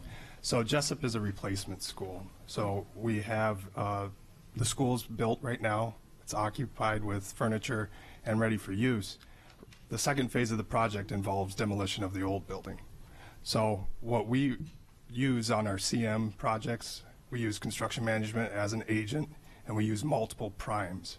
So it's not one contractor that we use to build a school, it's multiple. So this would be a separate bid package associated with that project. Understood. So just for my clarification, we have a group that's doing one part of the job, and that's the building of the school, and another group that will be doing the demolition. Totally separate from, they're not one and the same doing the work. Not for this abatement of the school. Okay, understood. Thank you for that. Yes. And then for the security vestibules, I wanted to, with the new constructions that are going on, are we integrating those efforts basically? If we're gonna do this work and then have these renovation projects coming up in the future, are those considerations, are those things being integrated as the work goes on? The answer is yes. Okay. Any addition, K addition or regular addition to a school, or whether it be a replacement or modernization to a Right. school, will include a security vestibule. Oh, understood. I'm just saying, if we're awarding contracts for security vestibules at this time, and we have these future design projects and other reconstructions coming on, are we coordinating the work there so that we don't spend money now that we end up just wasting later? Is basically my. To our best effort, Yes, we sir. are doing that. Yes, sir. There are certain limitations to that. Okay, thank you. Are there any other board questions on the consent items? I'm so sorry, Mrs. Ellis. No, I just pushed it. Thank you. Item 4.08. if you can help me understand, I walked through the totals of the, of what was on the, what I can see were contracts to be awarded, and I came up with a total of 865,328. And you have on here 882,905. Am I missing something? No, and thank you for that. My apologize. When we printed off the spreadsheet, we dropped one of the lines, line P. We've submitted corrected spreadsheets. We dropped a viola. So that difference should be explained in that line P, where it's roughly $17,000. That differential is explained in that line. I apologize. Okay. It was an error in printing, and I didn't catch it. We didn't get it. Okay. Thank you. Okay, thank you. Okay. Any further board questions on the consent items? Seeing none, any public comment on the consent items? Okay, Mrs. Connolly, would you please call the vote on the consent items? Ms. Hummer? Aye. Ms. Urea? Aye. Ms. Antwine? Aye. Ms. Schulheim? Aye. Mr. Lad? Aye. Ms. Ellis? Aye. Ms. Corkadell? Aye. Mr. Gilliland? Aye. 8-0, motion passes. Okay, thank you for that. Item 5. We'll now move to action items. Item 5.01 is administrative personnel appointments. This is an action item. Dr. Arlotto, can we have your recommendation, please? Yes, sir. I recommend board approval of the personnel listed on the attached sheet be promoted and or appointed. Motion and a second. Great, thank you. Any board comments or questions? Seeing none, Mrs. Connolly, would you please call the roll on item 5.01? Ms. Hummer? Aye. Ms. Urea? Aye. Ms. Antwine? Aye. Ms. Schulheim? Aye. Mr. Lad? Aye. Ms. Ellis? Aye. Ms. Corkadell? And Mr. Gilliland? Aye. 8-0, motion passes. Thank you. Item 5.02 is personnel. This is an action item. Dr. Arlotto, can we have your recommendation, please? Yes, sir. I recommend board approve the actions as stipulated on the attached sheets. Motion and second. Great, thank you. Any board questions or comments on the personnel item? Seeing none, Mrs. Connolly, would you please call the roll on item 5.02? Ms. Hummer? Aye. Ms. Urea? Aye. Ms. Antwine? Aye. Ms. Schulheim? Aye. Mr. Lad? Aye. Ms. Ellis? Aye. Ms. Corkadell? Aye. Mr. Grannon? I beg your pardon. Mr. Gilliland? Aye. 8-0, motion passes. Great. Thank you very much. We'll now move to item 5.03, which is new course approvals. This is an action item without a staff presentation, but I know they're available for questions and answers. Dr. Arlotto, first, can we have your recommendation, please? Yes, sir. I recommend board approval of these courses beginning in the 2019-2020 school year. So moved. Second. Great. We've got a motion and a second. Are there any board questions or comments at this time? Wow. I'm loving it. Okay. Seeing none. Mrs. Connolly, this is a vote on item 5.03. Would you please call the roll? Ms. Hummer? Aye. Ms. Urea? Aye. Ms. Antwine? Aye. Ms. Schulheim? Aye. Mr. Lad? Aye. Ms. Ellis? Aye. Ms. Corkadell? Aye. Mr. Gilliland? Aye. 8-0, motion passes. Great, thank you. Item 5.04 is the Arundel Middle School Classroom Addition Education Specifications. This is an action item. Dr. Arlotto, can we have your recommendation, please? Yes, sir. I recommend board approval of the Arundel Middle School Classroom Addition Educational Specifications. So moved.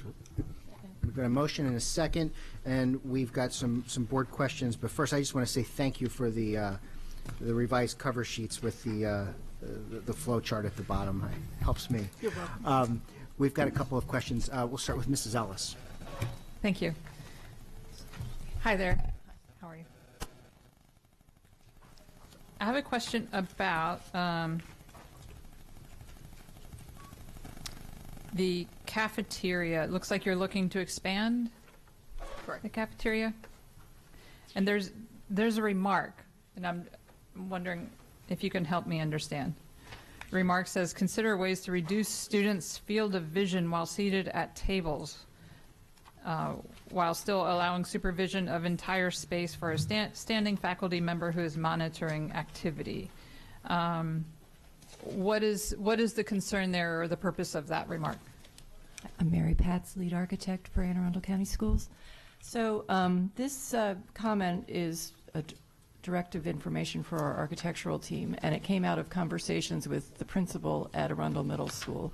And what he talked about was the ability to kind of allow adult supervision of the entire space, but if there was some way to kind of create smaller spaces within the space, not completely discrete and separate, but to allow students, so a student's not necessarily looking all the way across the cafeteria at a potential person that they might not be getting along with, et cetera. So he felt it was a way to begin to control the students while they're in there a little bit. So his request was, and we will look at this during the design process, was as we build out, probably most likely to the front of the school with this addition, can we create any kind of like low walls or other ways to kind of separate students into different areas within the space? And so is that to be, well, I guess I have more questions for the principal. I guess you're bringing to me, I have questions coming to mind based on what you said, but I guess it's not architectural in nature, so I guess I'll have to ask those questions offline. It's not something we've looked at before. It's something that I think for this situation, we'll take a look at it and discuss that with him during the design process. And typically our architects will do that anyway. They will talk to the principal about how the lunch is run, how many students are there, what are the problems you have. And in a middle school, lunchtime can be one of the more challenging times. So we always want to listen to our principals about these issues. So is the idea here that there's going to be an improvement of the cafeteria area? It's not just adding a little more space? No, I think this is strictly, I think an addition will actually, this is strictly an addition onto the existing space. Any improvements we need to make to the existing building to accommodate that, obviously, as we break through a wall, will trickle out of that, but it's not intended to update the entire space. So there's, in other words, it's not intended to redesign the current cafeteria? No. Okay. And, excuse me. And then can you explain what the circulation building operations part of the project is? 5.0603?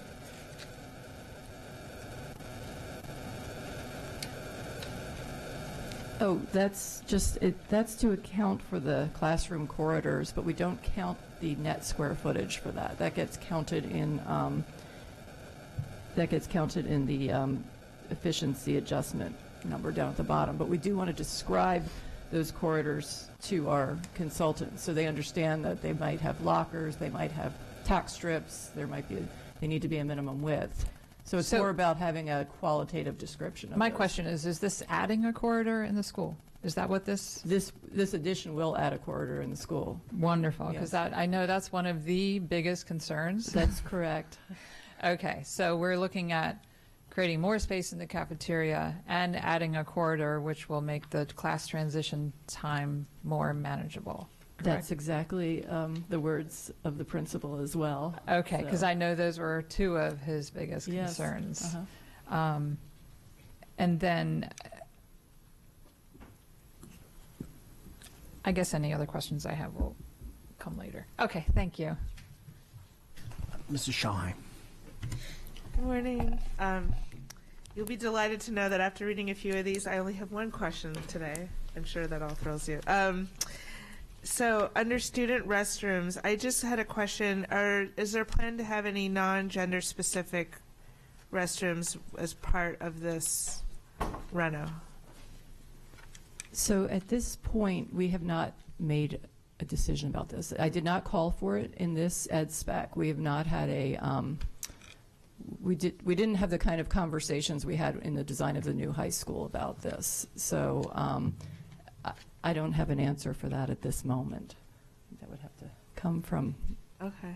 just something to consider. And also, thank you so much for the flow chart. It helps me too as I learn and grow in this. And also, it didn't go unnoticed to me that the specific call out of solar and geothermal and all that stuff. And I know I'm beating that drum again, but thank you for the additional, or at least letting the public know about the consideration that you always put into those things. So thank you so much. Ms. Hummer? Yes. So when we say on here, it's the cover sheet tells us the project includes an add alternate to expand the cafeteria. So does that mean that these are really two separate projects? We have the addition and then we have the cafeteria, and we'll be presenting both. Are we presenting them all together as one?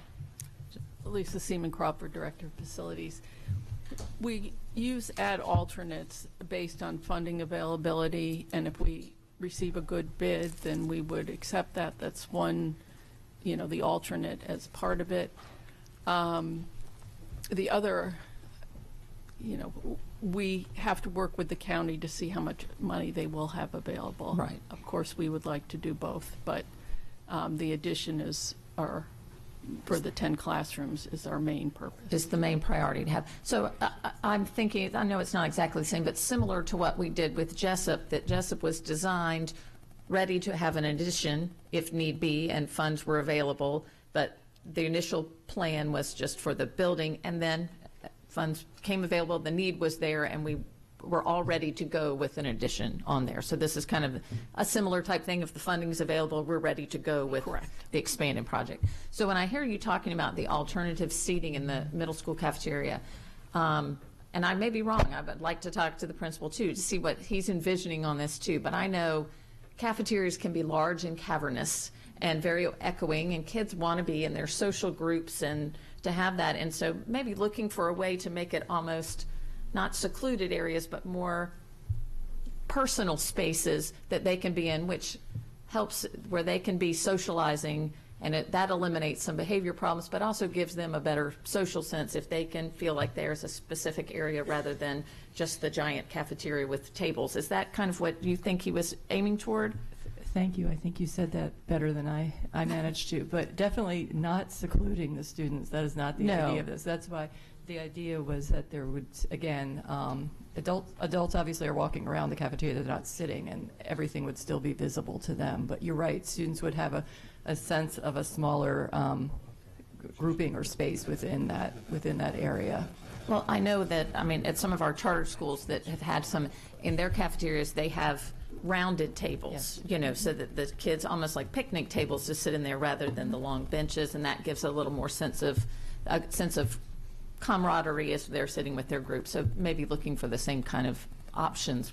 Architecturally, can we do some things that would foster that? Yes. Okay, thank you. Great, thank you, Mrs. Hummer. Mrs. Corkadell. Thank you, guys. I had a couple questions, and it's more financial related.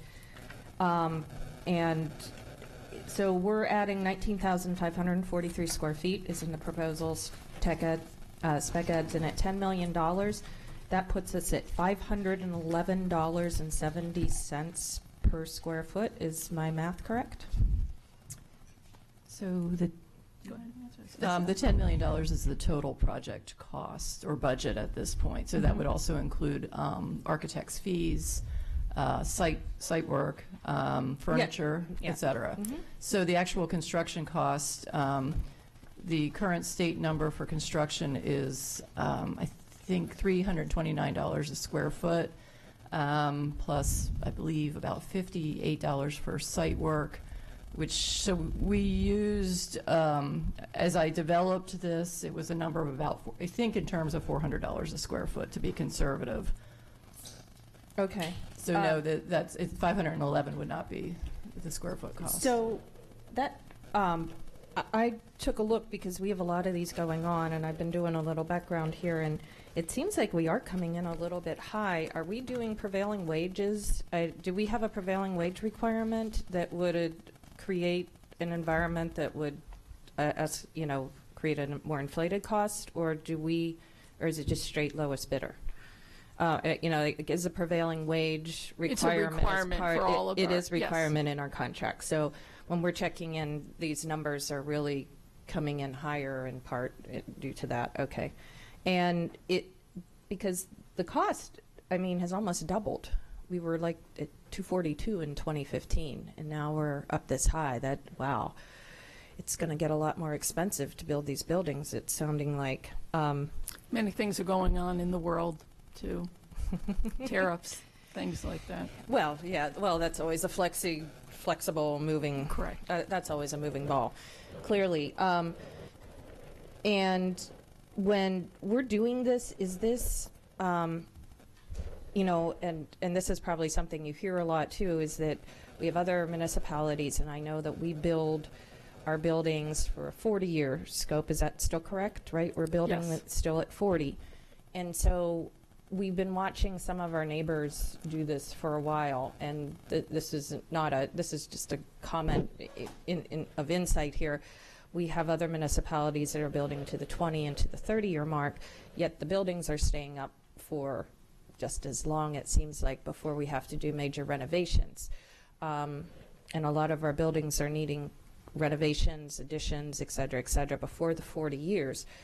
I would just suggest that we consider rethinking as we move forward with such an aggressive facility capital program in the future, because this number is just really, it gives me a big indigestion, especially when we know that we can build adequate facilities for perhaps a little less and not in the 40-year scope. But thank you guys very much for keeping track of that and clarifying some of the things. In addition to the prevailing wage, is there other factors that are static in here that we have less control over as it relates to construction costs? There's a number of factors associated with why the prices are increasing. Well, minus the material and the market rate. Are there other factors like the prevailing wage? It's a static we have to do because we're the state of Maryland or because of education. It's not just the prevailing wage that's squeezing the market right now. Labor forces are down for construction industry as a whole. So whether you go prevailing or non-prevailing, there's still a need for labor in other municipalities, other governments, other projects that are private. So to draw those labor forces in, they do need to increase the cost. So you're not actually, at this point in time, you're not seeing that dramatic of a difference between. So that's come down over the years, then. I wouldn't say it came down. I would say it came up to me. The delta has narrowed. I guess it's more like this, not like. Yeah. Right. Now, other factors of the state. Are we being imposed on things that add another 40, 50 per square feet that are outside of just normal construction realm? Just information. No, this is. We've held to our norms on what our space requirements are. So we're spending then it's 387. So we're spending 125 almost dollars per square foot on things that are not the hard construction costs as you had specified. Is that the number? Is that an accurate statement, roughly? I think it's early on in the Because she had process. said 329 and 58, so that's 387, and we're at 511 and 70 per square foot. So then we're spending about 125 per square foot on things that are not the facility, correct? Right, On and the this is a construction. budget estimate. It's not real costs. This is what we think. And as you know, is if we only spent $8 million, 800,000, we give that, return that money back to the county. Yeah. I just So want to this have is an a understanding budget of where we are in the estimate. market as Yes. it relates to our construction, because the number just keeps going up, and that will affect, I think, how quickly and aggressively we can address our overcrowding in our facilities. So it's more information. It's not ripping on you guys. I know you. No. I know, Lisa, that your team does an excellent job of that. And coming from the industry, you guys follow the standard to the letter. And that was just my understanding and watching these numbers. Unfortunately, you get a lot of indigestion on those numbers, and something tells me they're going to keep on going up. I know roofing and asphalt's already near doubled, and we're going to be there in short order. I wish we would have had that roofing. I additional million on that roofing budget item. Thank you so very much. Mrs. Ellis. Hi, sorry, a couple more things. First of all, so based on what I'm looking at, we're not looking at improving this school at this time in any way, even though it's been nearly 40 years. This is simply to add capacity, correct? Correct. So I don't know, can I get any kind of education on what our process is for deciding a school is in need of improvement? That is based on the capital budget that you all approve, and it's been based on the MGT study. So we are just moving down the So list. this school at this time has not been identified for improvement? Not in the next 6 years, yeah. Not in the next 6 years. And if that were coming sometime, let's say in 7 years, would it be more cost effective to be addressing that now on the front end when we're already doing work? Or is that something, do they have to be completely separate? My memory serves me correctly, it's further out than 7 years. So we have a lot of projects to move through. So. Okay, and shoot, I got distracted by, 10 classrooms. How was that number determined? Because I know I'm hearing that some were expecting it would be more. So what is that number based on? Number was based off of the, if you turn to page 1, it's based off of the Educational Master Plan of 2018, where we looked at the 21-22 school year enrollment. So you can see the state rated capacity is at 1283 on that sheet, and we have a full-time enrollment projected at 1188. Again, those projections are based off the 28 master plan, so next year, or not next year, next meeting we'll be presenting the 2019 master plan, and those numbers will be updated. And what you'll find is that the 1283 is fairly close to that projection that we're going to present at next meeting. So my understanding, this is the construction that's going on, the addition is based on expected enrollment in 2021? Is that what you said? That's what it's sized for. So there's certain limitations to what the school can actually handle with the core spaces, hence why we went and added an alternate for the cafeteria. There's also other core spaces within the building that limit how big you want this building to go. So if there were considerable additional enrollments just a year or two after that, that's not being factored into this? Right now, we're sizing it for that 10 classroom enrollment at 21-22 school year. Because I'm thinking of all of the growth going on at Odenton, what is it, Odenton Town Center, and so we're not accounting for that. So we may have to just a couple of years later address this again?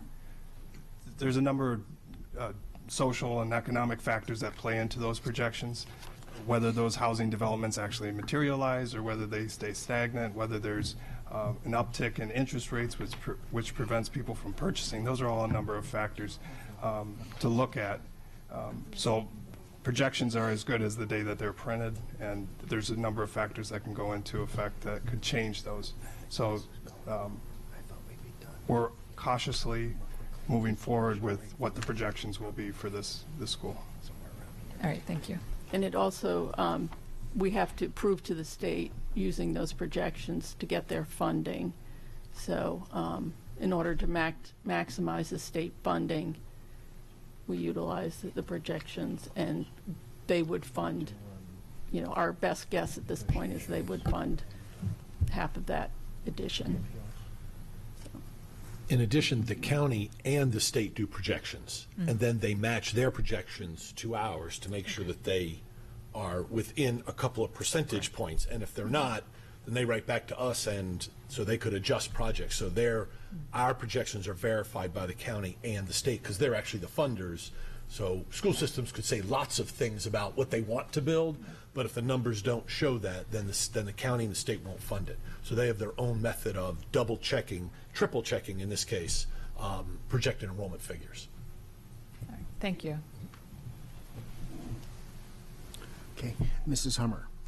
So that touches on what I know was one of the frustrations we have in school construction, is that state funding formulas don't really allow us to be proactive very much in looking forward 10 years. We have to, they don't let us project very far in advance. We do look out a fair distance, but we only can build to our projections. To what they have.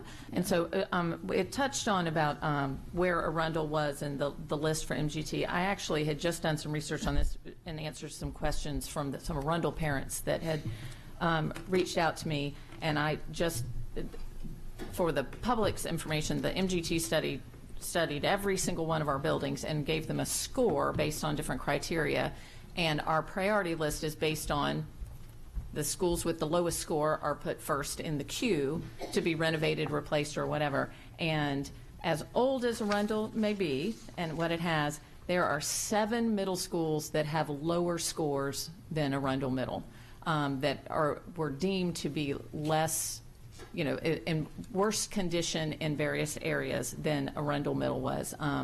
So yes, when we look at the long-term projection, as much as we may want to do Arundel in any of our schools, there's others that really fall ahead of them on that list. So I know that because, as I said, just this past week, I was doing that research to get back to some of the parents there.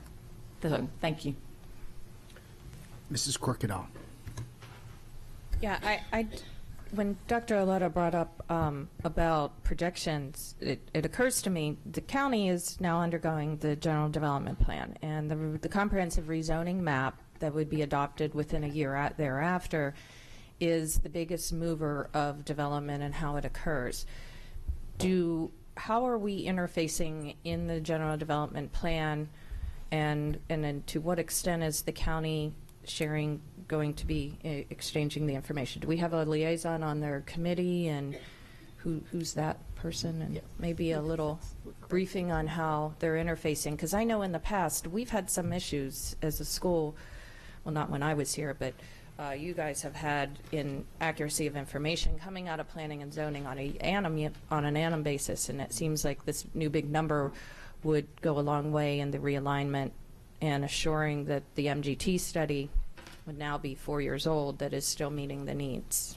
So we have a senior manager of planning, Greg Stewart. He works collaboratively with the planning and zoning office on these issues, and he'll work with the general development plan and those committees and address any of our concerns that we have.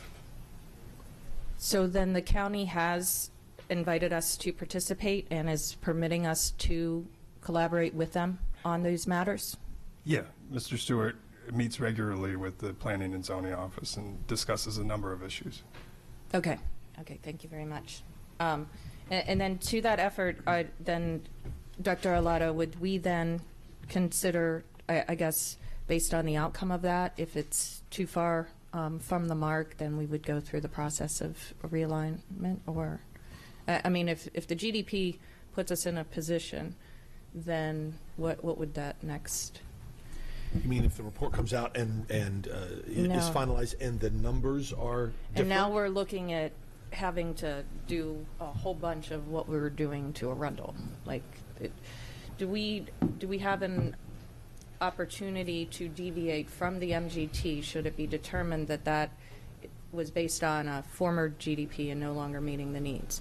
Or did we not calculate far into the planning on the MGT? Or did you guys share, was there a share of here's where the projections of the growth is? Like, to what extent was that? Well, that was all part of the MGT study. Okay. All of our projections years out were part of the MGT. That's part of the formula, part of the algorithm that they used in determining in the space, in the age of the building, the use of the building, the current condition, and those sorts of things. Mm-hmm. So certainly the projections have been part of the MGT study. As you well know, once we get into this process, there's not a lot of wiggle room. Well, it's not wiggle room. We just can't change on a dime, right? Mm-hmm. Once you've broken ground and we've gotten all the approvals, we go to build. And sometimes it gets to, and Nantucket was an example where we designed and built, and by the time we got it built, it was already overcrowded, and we had to start adding portables on day one. because but we don't have a chance to then all of a sudden change the design and start adding additions immediately in the construction process. No, It has to no, come down the road later. No, I understand, and then we have to get in the pipeline for any capital program monies, and that can take years, and there's criteria that have to be met by the state, but I'm just thinking that it sounds like we're going to have to be doing some manipulating when we get to that moment in time, because that was using antiquated numbers off of an old GDP originally, with some with some minor modifications to it. So it just sounds like we're going to have a little bit of work ahead of us in the future. But I was curious as to how interactive they were during that MGT study, and that's good to hear that the numbers were seemingly accurate at the time. Okay, Mrs. Hummer. So just an MGT clarification for y'all. So when we did the list, MGT created a prioritized list of their suggestions, but then we have also tweaked it somewhat as to what it have. For instance, this addition is not on the MGT study, but based on enrollment growth and things, that's something that we added in. We are adding in. Yes. So the MGT study is not set in stone based on everything, but we're trying to follow, when it comes to renovations and things, we're trying to follow the MGT, but when it comes to renovations, so for instance, kindergarten additions are not part of the MGT study. That's a separate funding source from the state that we're doing separate from anything on the MGT priority list, correct? Correct. Okay, and so this, for instance, would not be part of the MGT priority list. This is based on changes that we've seen with enrollment and things to meet that need. Correct. Correct. Okay, thank you. Great, thank you. I see no further lights, so no further board questions. Is there any public comment on this item? Seeing none. Okay, Mrs. Connolly, this is a vote on item 5.04. Would you please call the roll? Ms. Hummer. Aye. Ms. Urea. Aye. Ms. Antoine. Aye. Ms. Shawhan. Aye. Mr. Live. Aye. Ms. Ellis. Aye. Ms. Corkadell. Aye. Mr. Grannon. Mr. Gilliland, I'm sorry. It's twice. Twice. Aye. 8-0, motion passes. Great, thank you. And I know Mr. Grannon had a work conflict today. Item 5.05 is the Meade High School schematic design. This is an action item. Dr. Arlotto, can we have your recommendation, please? Yes, sir. I recommend board approval of the Meade High School revitalization schematic design. So moved. Okay, great. Got a motion and a second. And before we get to board questions, there is a formal staff presentation on this, so we'll defer at this time. Thank you. Lisa Seaman Crawford, Director of Facilities, and with me is Kyle Roop, Supervisor of Planning, Design, and Construction. Mary Patz is our lead architect in the design office, and Ron Ekovich from SEI. We're here to present the schematic design for Meade High School. The educational specifications for the renovation additions were approved in February 2018. The next step in the process is the schematic design phase. The schematic design translates the educational specifications into drawings, which establishes spatial requirements, adjacencies, and circulation patterns for both the building and the site. Brief history of the project. In 2010, yes, 9 years ago, the DoD assessed the physical conditions of all schools on military bases worldwide. Then in 2011, a facilities assessment report was issued, which indicated at that time Meade High School's facility assessment score equated to a poor rating. Since then, several major projects were addressed some of the deficiencies noted in the assessment. These improvements were funded by the county and the state, such as HVAC replacement, a wall enclosure project, roof replacement, and stadium improvements. AACPS was contacted by the DoD Office of Economic Adjustment in 2015 with information that Meade High School was number 32 on the list of schools eligible for matching grant funding for improvements. After several years of background work, thank you, Ron, the design grant was approved in February 2019. When the design documents are complete in 2020, we will apply for the construction grant. And I'll have Kyle walk you through the design. All right, thank you. The packet in front of you represents a 30% design submittal and incorporates comments from the Design Advisory Group, as well as technical requirements from the educational specifications approved by this board in February of 2018. The existing site of Meade High School is comprised of approximately 56 acres and contains the high school building, 2 separate bus loops, 4 separate parking lots, and several athletic fields. The Fort Meade demarcation line runs directly down the middle of the building. To the east side of the building and the site is located on the unsecured side, while the west side of the building and site is located on the secured side.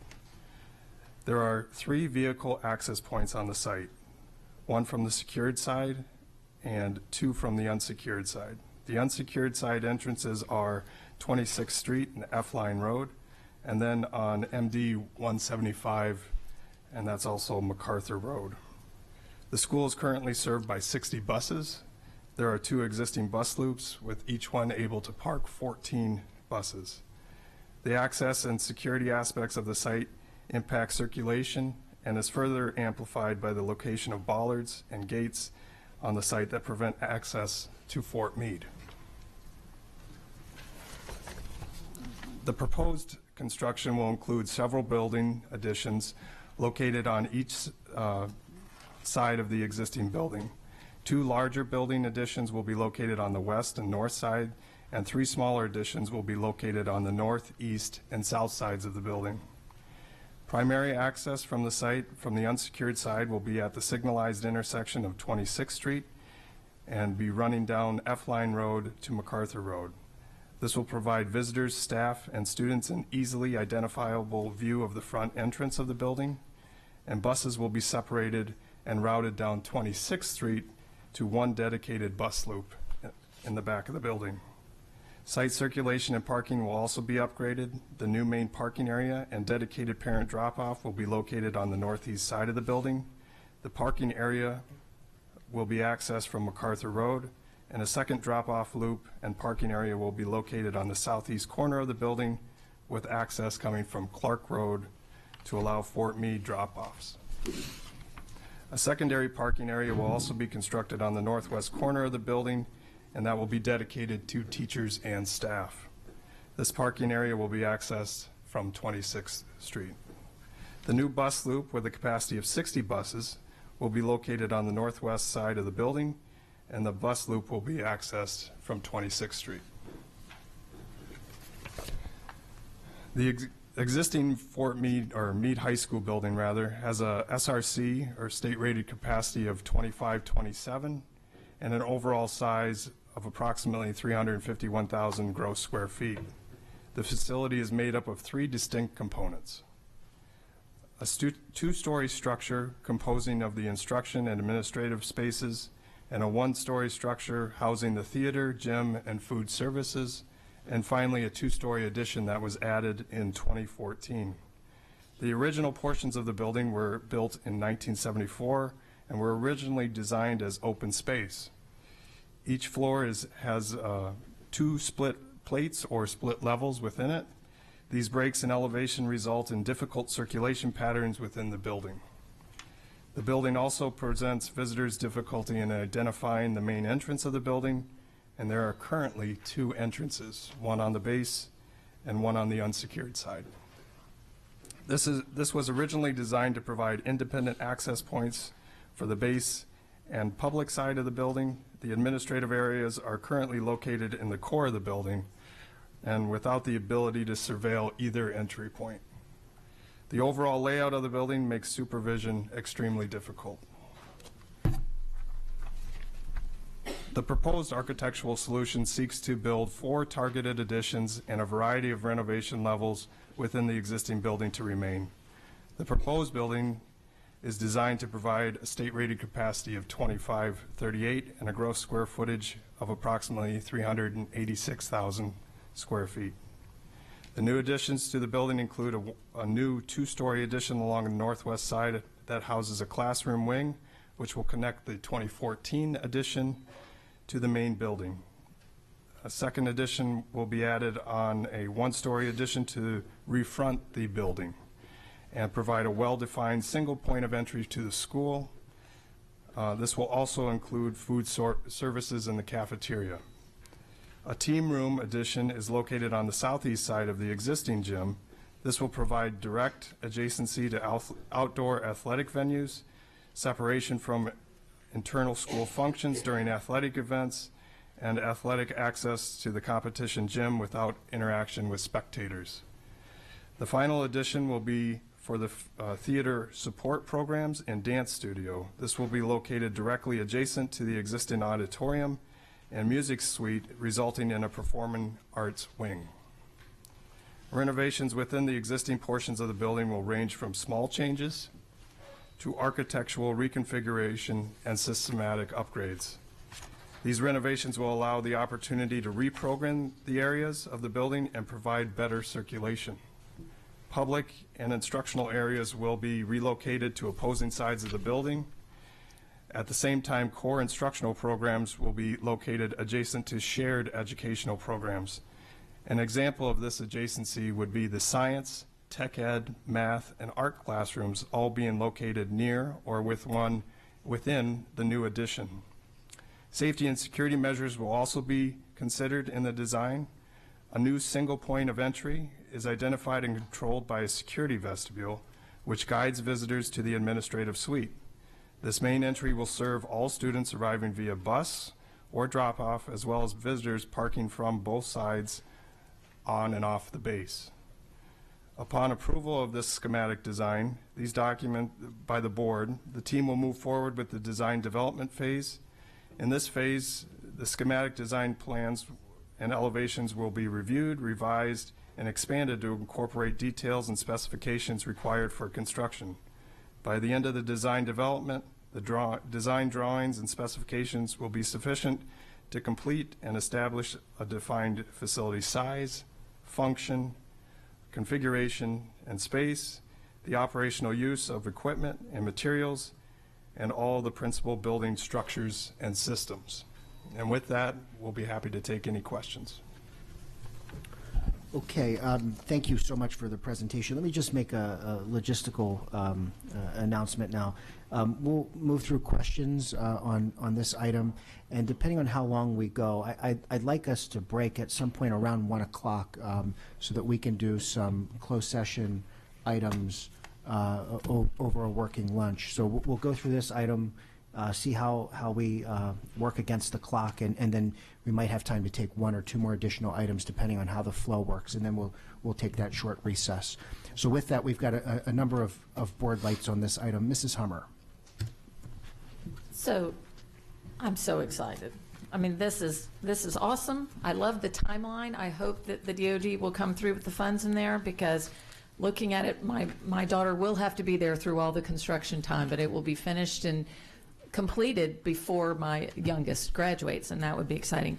And as wonderful as I think all the classes are, anybody who's ever driven to Meade High School, the part of this that really gets my heart aflutter is the improved parking and driveway in there, because it is the worst thing on earth, and the parking is terrible. And looking at these beautiful parking lots, don't you agree, Miss Antoine?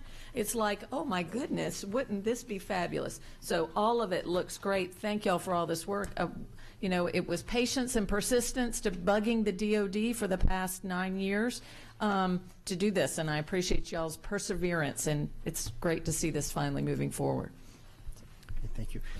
Ms. Antoine. Hello. So being Bracken and Meade close to 10 years ago, we had some understandings about the schools in Meade and the DoD support to that. I'm glad to see that finally moving. But I have to say, despite the excitement, I have some major concerns with what I saw and hear. I know the work that has been invested and the wait allowed a lot of planning. However, I just don't see how we're moving that much further ahead. For example, in the summary here, it indicates that the class sizes are going to go. The improvements will only allow maybe 10 up to 20 more students. in a very overcrowded school. I wanted to also understand the drawings in the back. There was a communicating space. I'm not too familiar with that. I know in our media centers, she left, but I know in our media centers they do have those types of collaboration spaces. My first question would be, what is this space? Me looking at this, I just see opportunities for negative activities for the students, especially I also see stovepiping and otherwise, not being able to see how that particular collaboration space enters into the picture. I just see it as a danger to the students and not a support. There are also very much so many concerns with the security within and outside of the school. I wasn't able to see with this set of schematics how we're improving those things. Finally, I would like to hear from the team that you all mentioned about some of the input that they had. I understand that that team included people from dignitaries from Fort Meade, as well as community. I would just want to understand the thought. I appreciate the presentations. I understand that portion, but there are some details that I believe is missing, and I want to be able to make a sound decision. At this time, based on what I'm seeing here, I just don't think at the tune of almost $140 million, we're doing everything we can with that money to improve the school. Thank you.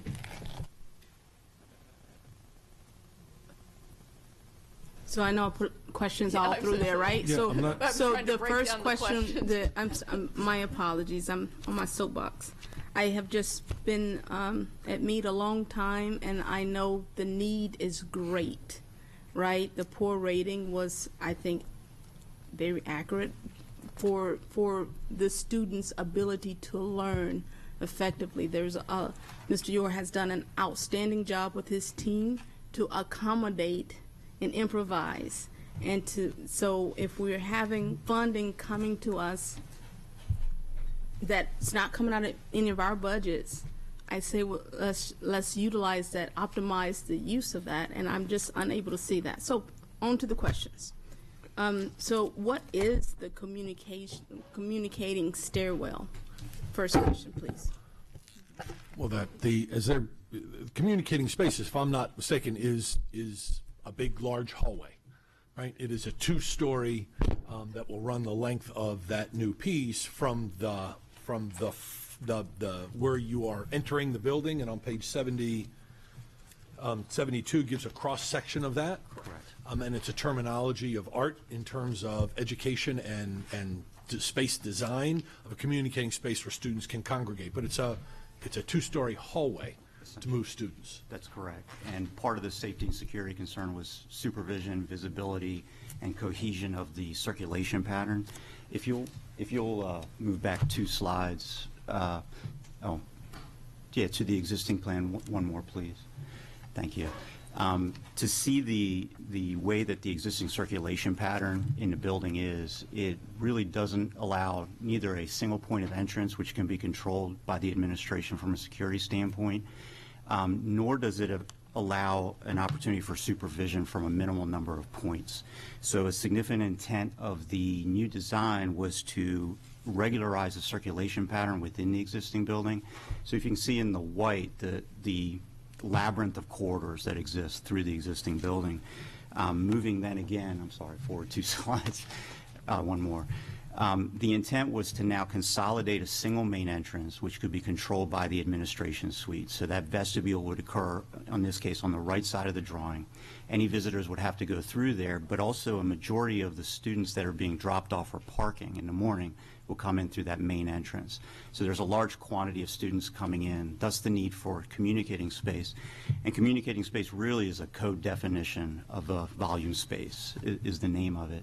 But it offers opportunities also for collaborative learning and other types of instructional areas as we continue to define the spaces and the types of activities that occur in those spaces. It also is an opportunity in this case where we have a very dense building core with no natural light opportunities to perhaps bring some natural light into the center core of the building and then gather some natural light borrowed into the media center on the top floor and even into the programs that are open to that communicating space on the lower levels. So if you would imagine like a light well to bring natural light into the school as well, that communicating space did that. And a number of times along the way of that communicating space, there are stairs or other corridors where students could break off. So imagining the loop circulation that's coordinated with the new addition wrapping around the back, administrators at either point could now supervise down all of those corridors from fewer locations. So the intent is to improve circulation within the building, clarify the circulation path so there are no nooks and crannies as they are today to create security concerns, and really offer the opportunity for surveillance for the administration down those corridors. So the collection of the circulation patterns into the communicating space, we had a number of goals. We had the goals of improving natural light, we had goals of improving simplicity and surveillance, and in goals of improving the circulation pattern throughout the building, all with the challenges of the split floor plate that we were trying to accomplish simultaneously. So that would define the intent of the communicating space. Yes, ma'am.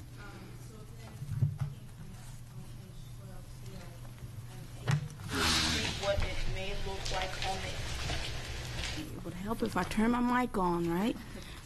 So I'm able to see what those things may look like.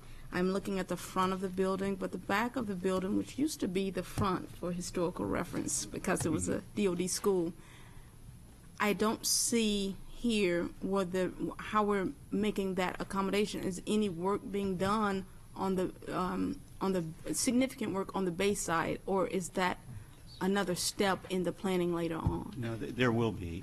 The addition which wraps around is going to create a significant new massing on the back of the building. In addition, we'll be reskinning the building so that it will all appear to be cohesive when we're complete with the project. And we worked pretty diligently with base representation to make sure that they were appropriately represented from the school side. And a significant move on the site plan was to collect the site circulation, vehicular circulation. So you'll see we've created an access drive. If you'll go back to the site plan, I'm sorry. You're going to be my best friend by the time we're done here. Keep going one more. Yes, so there is now a new access road on the south of the drawing, which brings both the bayside parking and a bayside drop-off directly adjacent to the parent drop-off from the MacArthur Drive side of the school, so the east side of the school. So now everyone has an equal opportunity to walk in through the front door, whether you're coming from Bayside or not Bayside. And one of the challenges we talked to with the stakeholder advisory group during the process was how do we manage the security of two independent entrances? Right. So early concepts looked at both having two separate entrances and distinct administration components versus bringing them all into one cohesive component.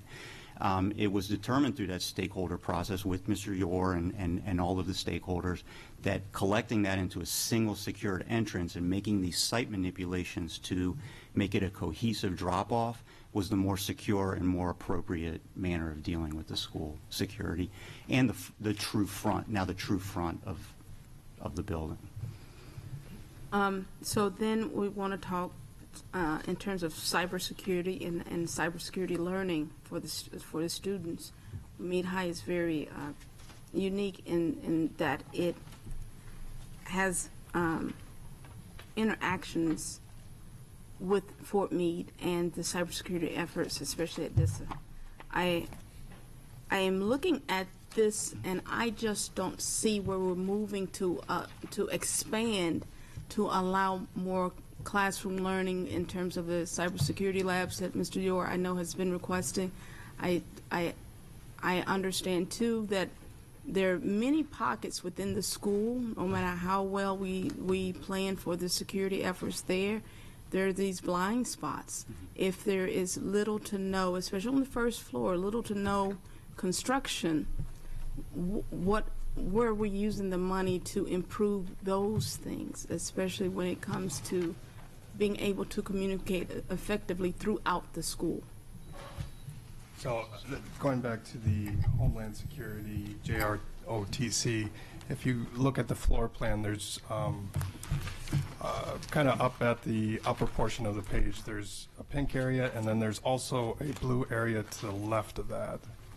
And that is designated as Homeland Security, which would also help serve with your cybersecurity.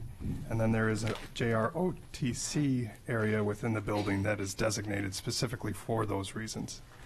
As far as the limited renovations done within the building, those are actually constrained by the terms and conditions of the grant itself. So of that $134 million price tag that you mentioned previously, $26 million of that is previously spent funds. So those are projects that Lisa described as being done since the 2011 survey had taken place. So as a condition, and to use prior funds as a match, certain areas of the building have limited renovations done on them.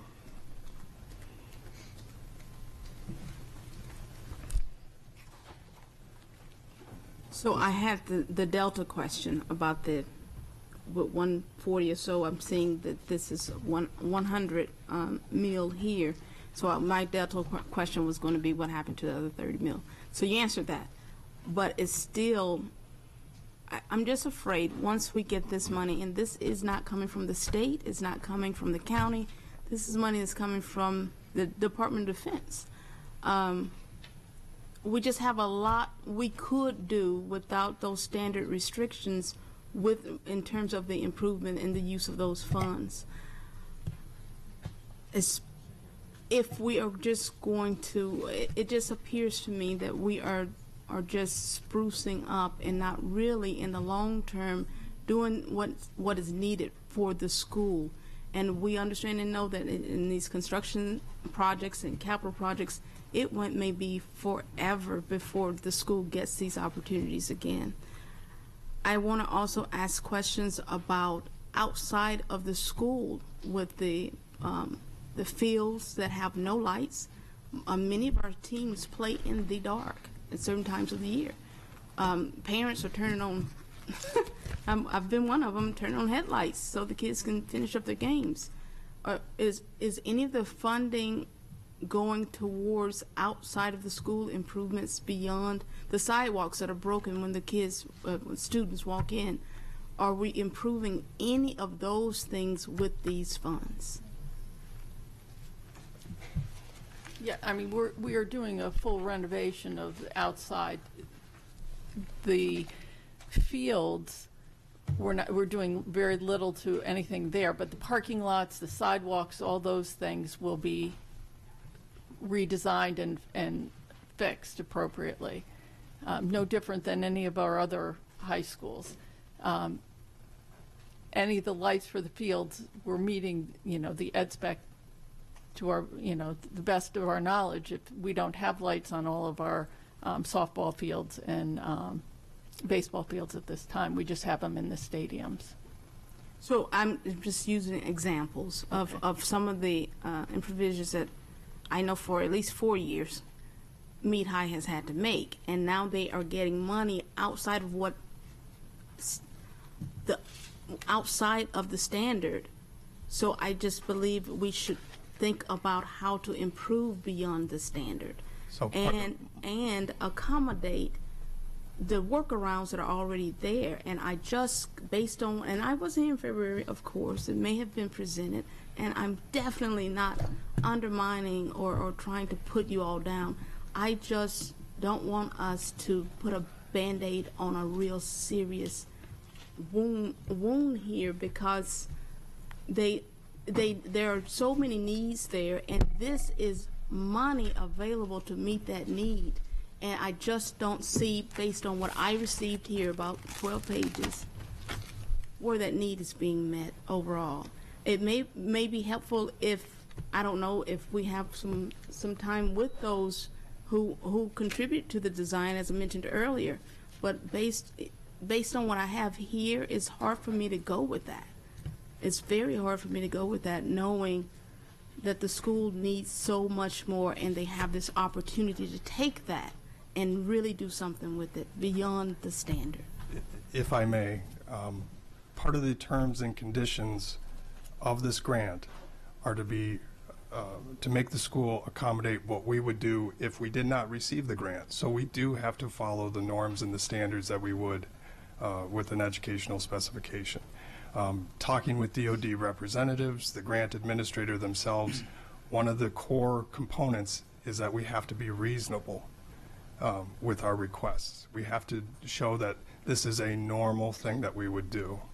And if we go outside of those norms, and I'd just like to remind the board, we have not received construction grant funding for this. I understand that. What I'm getting at is the poor rating that came about was an indication that it wasn't at a standard in the first place. So we are going to bring it up to standard, or the efforts to make that standard. I don't even see that here. And when you have parts of a school that you cannot successfully supervise because of those things, and I don't see where that is going to make that even more successful. In fact, some things I see in here make it harder. And again, I haven't sat, the couple of years that you all have to plan this. It's just I'm basing these comments on what I received. And what I'm receiving, I don't even see it up to par for the need of the school, which is what those funds are being used for.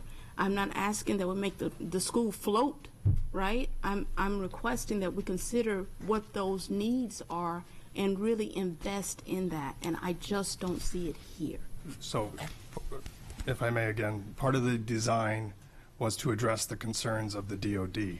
So they, like Lisa mentioned previously, that they did an assessment in 2011. They looked at various areas within the school, and they gave a score and a condition index for that area of the building. Part of the terms and conditions of this grant process is that we address those specific concerns. Some of those concerns included special needs areas, food services, and with this design, with those areas receiving D's and F ratings, we are upgrading both the cafeteria and the special needs areas within the building. Other areas within the building that are being kept actually received A ratings. The art area within the building, which you can see next to the courtyard in the pink, right inside the original building outside of the addition, is actually going to be kept, and very minimal upgrades, and that actually received an A condition during that assessment. So we are addressing the concerns of the assessment in 2011. We're taking those into context, as well as the educational specifications, and then any of the comments made at the advisory design committee. Those Ron has worked very collaboratively with our group, and I think representatives from the base could speak the same.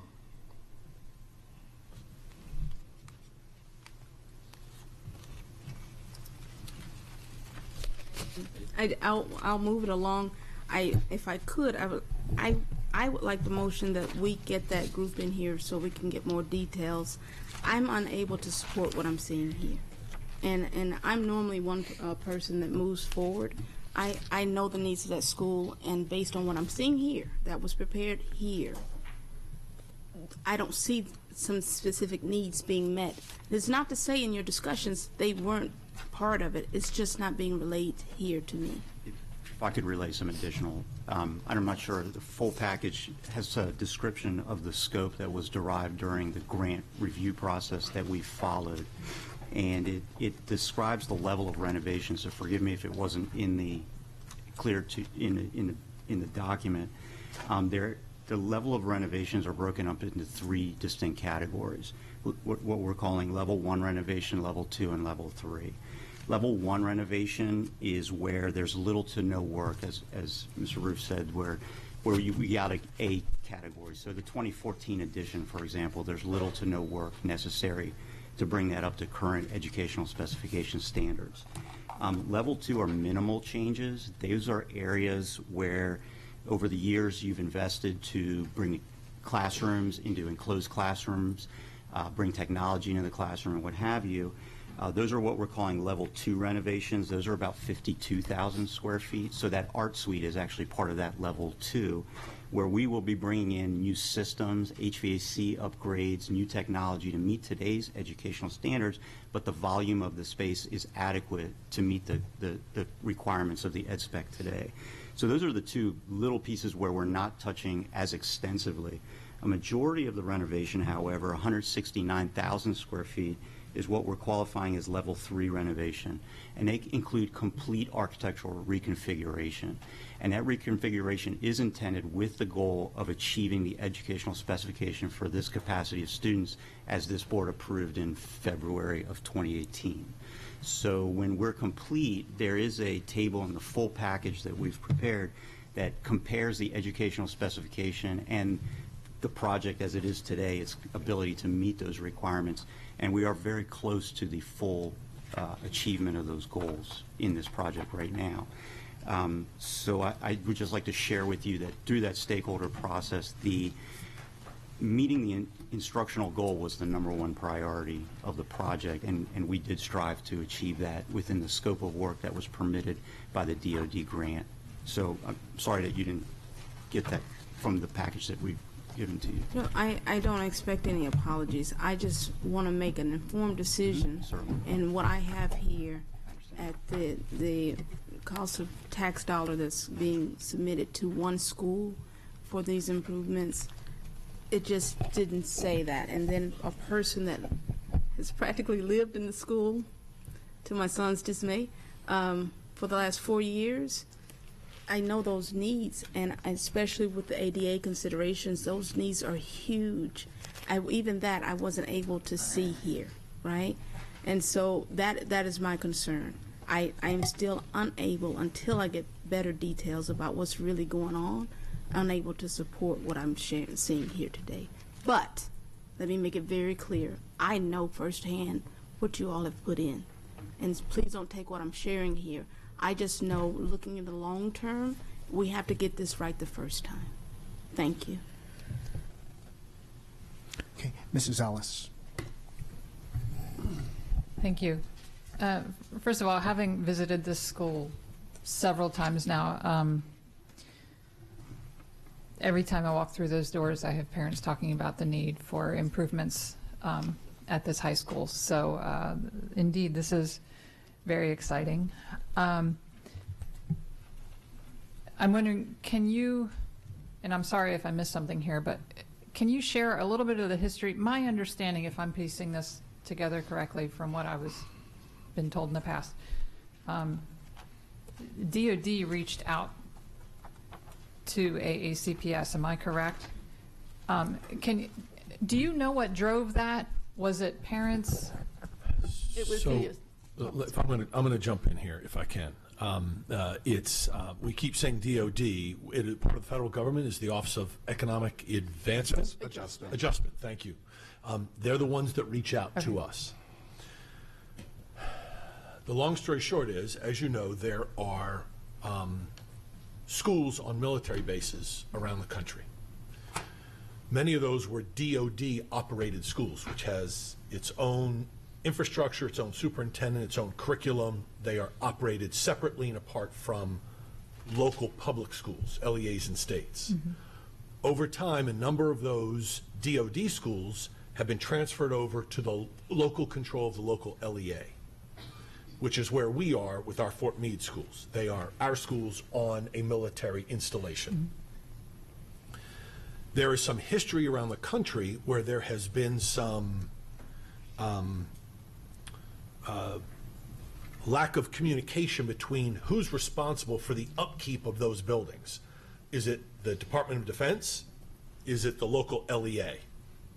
And in certain parts around the country, those schools have fallen into dilapidated conditions because nobody was taking responsibility for them in jurisdictions around the country.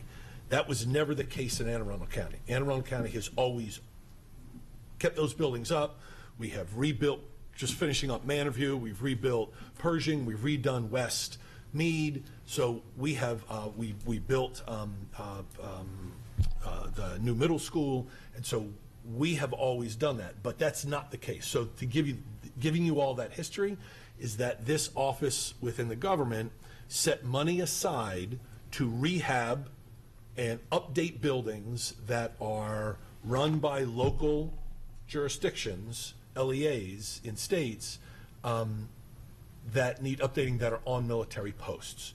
So they went and did in 2010, as Ms. Seaman Crawford said, a survey of all of these schools on installations around the country and gave them a rating. And when 2014 rolled around, we happened to come up in that rating scale where they started to cross off the lists, and Meade moved up the list. And that's when we were called and said, come meet with us, which Mr. Shaknovich and I and Ed Rice at the time, who was COO at the Post, met us there, and we met with them for the first time, and they said, we want to give you money. We didn't know any of this was happening because we've always updated our buildings. We've always maintained our buildings. We didn't know this list existed until we were called in 2014 to say, we would like to, we're going to start this process. And so it is now 5 years later when we were first initially contacted to say, now we have some monies moving in our direction. And they have come out to visit us. There's a team from this Office of Economic Adjustment. They've been out to our jurisdiction several times. They've been to the Post. They've seen Meade High School. We've taken them. They wanted to see other buildings. Mr. Roof talked about how they want to make sure that we're not doing anything different than we would for our other schools. They went out and visited Northeast High School, I think. Was that right?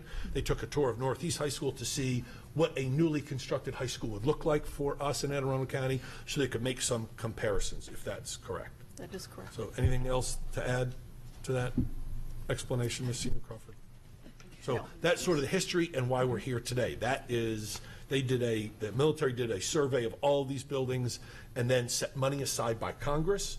Congress set money aside, and they're now they're getting to those lists, and we got moved up the list in 2014. Thank you. So what drives a lot of this, these plans is based on their assessment of what the school needs. Am I correct about that? Correct. But based on what Dr. Arlotto just said, I think, because my next question was, so this school, in other words, this school isn't being designed based on some design that they have that they're implementing throughout the country. This is them telling us, this is what, these are the types of improvements we need, and then you came up with the plan. Is that correct? Well, we follow our ed spec as we would for any other school, but we also are addressing the items that they had in the facility assessment at the same time, which would be the same things that we would address. Okay. They're not, other than the forest protection and things like that. The rest of it is just like we would do for Northeast or any of our other schools. And did they give input throughout your design here, or? We actually have a meeting with them on Friday. Okay. So they haven't seen this? We've submitted this to them. Okay. Okay. And then finally, it's becoming increasingly known that the impact that the environment that someone is in has on mental health. And I'm looking at the design and these, what do we call them? Communicating spaces. And particularly what's important to me is when you speak about bringing in natural light, and those aspects of school construction are very, very important to me, and I'm really happy to see that. Thank you. Great. Thank you. Mr. Rea. Hi. So I would like to agree with Ms. Ellis, because I know from my school we have the giant courtyard in the center with lots of natural light, and it just like brings a different air into the room. But my question, because at the Safe Schools Town Hall, we did hear how unfortunately at Sandy Hook, the shooter saw the admin button but had a gun and just shot down the glass window and walked inside. So I was just wondering, with these very tall, if I'm correct, on page 12 as well, like when you look at the exterior aerial view, you see the giant windows walking in, and then also in the perspective drawing, the giant windows from the ceiling to the floor with the door. I'm just wondering how we maintain safety with those windows as well. That's just my question. So it is an early sketch, and we can also do things such as films on the glazing that can eliminate the. So what you described at Sandy Hook, we call a smash and grab, where you're shooting through the window to be able to unlock the door from the backside. So we have films and other methods, whether it be a laminated glazing, where when you shoot through it, it doesn't break, it doesn't shatter, it retains together. So we can protect that from the smash and grab condition. And as you know, deter the time that it takes for an assailant, and hopefully stop that activity before that happens. But I appreciate your insight into the natural light and the built environment and how mental health and the health of these students and the freedom of and accessibility. We are still building schools, so appreciate that. So is that glazing that you described at other schools? Because this looks similar to the way the entrance at Savannah Park High School is, and I know Northeast Library has tons of windows there. So is that what you just described at locations like that already? Do you not? Oh, I'm sorry. That's okay. Okay. The security vestibule locations have laminated glass. They do? Yes. Oh, wonderful. Okay, thank you so much. Okay, we'll go with Mr. Leib and then Mrs. Schallheim. Or did you turn yours off? I'm sorry. Oh, I'm sorry, Mrs. Schallheim. I just picked up on one thing that Dr. Arlotto was saying about how this wasn't designed to do anything above and beyond what other schools, what we would want for other schools. So I guess my question is, because this is a unique school, it being part of a base and serving our military community, etc. If we didn't have that in mind, what would we have wanted to do that would be above and beyond to serve this very special, very important part of our population? Is there anything that was on the table that was taken off as a result of that sort of back and forth with what we've seen at other schools? Like I just wonder, because this is a special situation. And by the way, I the reason that I don't have tons of questions is because everyone's already hit on a lot of them, and because this is sort of outside of beyond anything that Lee did for me, at least. So yeah, I mean, I appreciate all of this, and I know that it'll be fantastic. I just wondered if there were other things that you were considering but took off the table as a result of those conversations. No, if I can address that. So in 2018, February 2018, just as you had a comprehensive educational specification for Old Mill High School, we did the same thing. 4 of us were not on the board. I understand. This was presented in February of 2018. Since that time, we've taken lessons learned from Crofton High School and areas like that, and we've built upon that. And Mary, with the help of the architect that works on Crofton High School, collaborated and built a table full of changes that have been implemented on that project, which we are using on this one. Wonderful. So it's a constant living document that we use to make sure that we're moving in the right direction and everyone's And I getting appreciate provided that. I appreciate that very much. Yes, I wish I had the benefit of that document. Not that I want to down more trees for that document. However, 5 of us weren't seated here, and so didn't have the benefit of the backstory. So thank you so much for everything that you're doing. Okay, Mr. Leib. Thank you, Mr. President. Where was Meade High School on the MGT study? I don't know the number, but it was not coming up on the list anytime soon. Not in the 6-year. Even in the original, let's turn back, MGT 1 versus MGT 1A. Yeah. The order from that. The order. Oh, good. Oh, yeah. He's looking. Just curious. Is that 2000? This is the 2015 version. This is the 2015. Phase 1.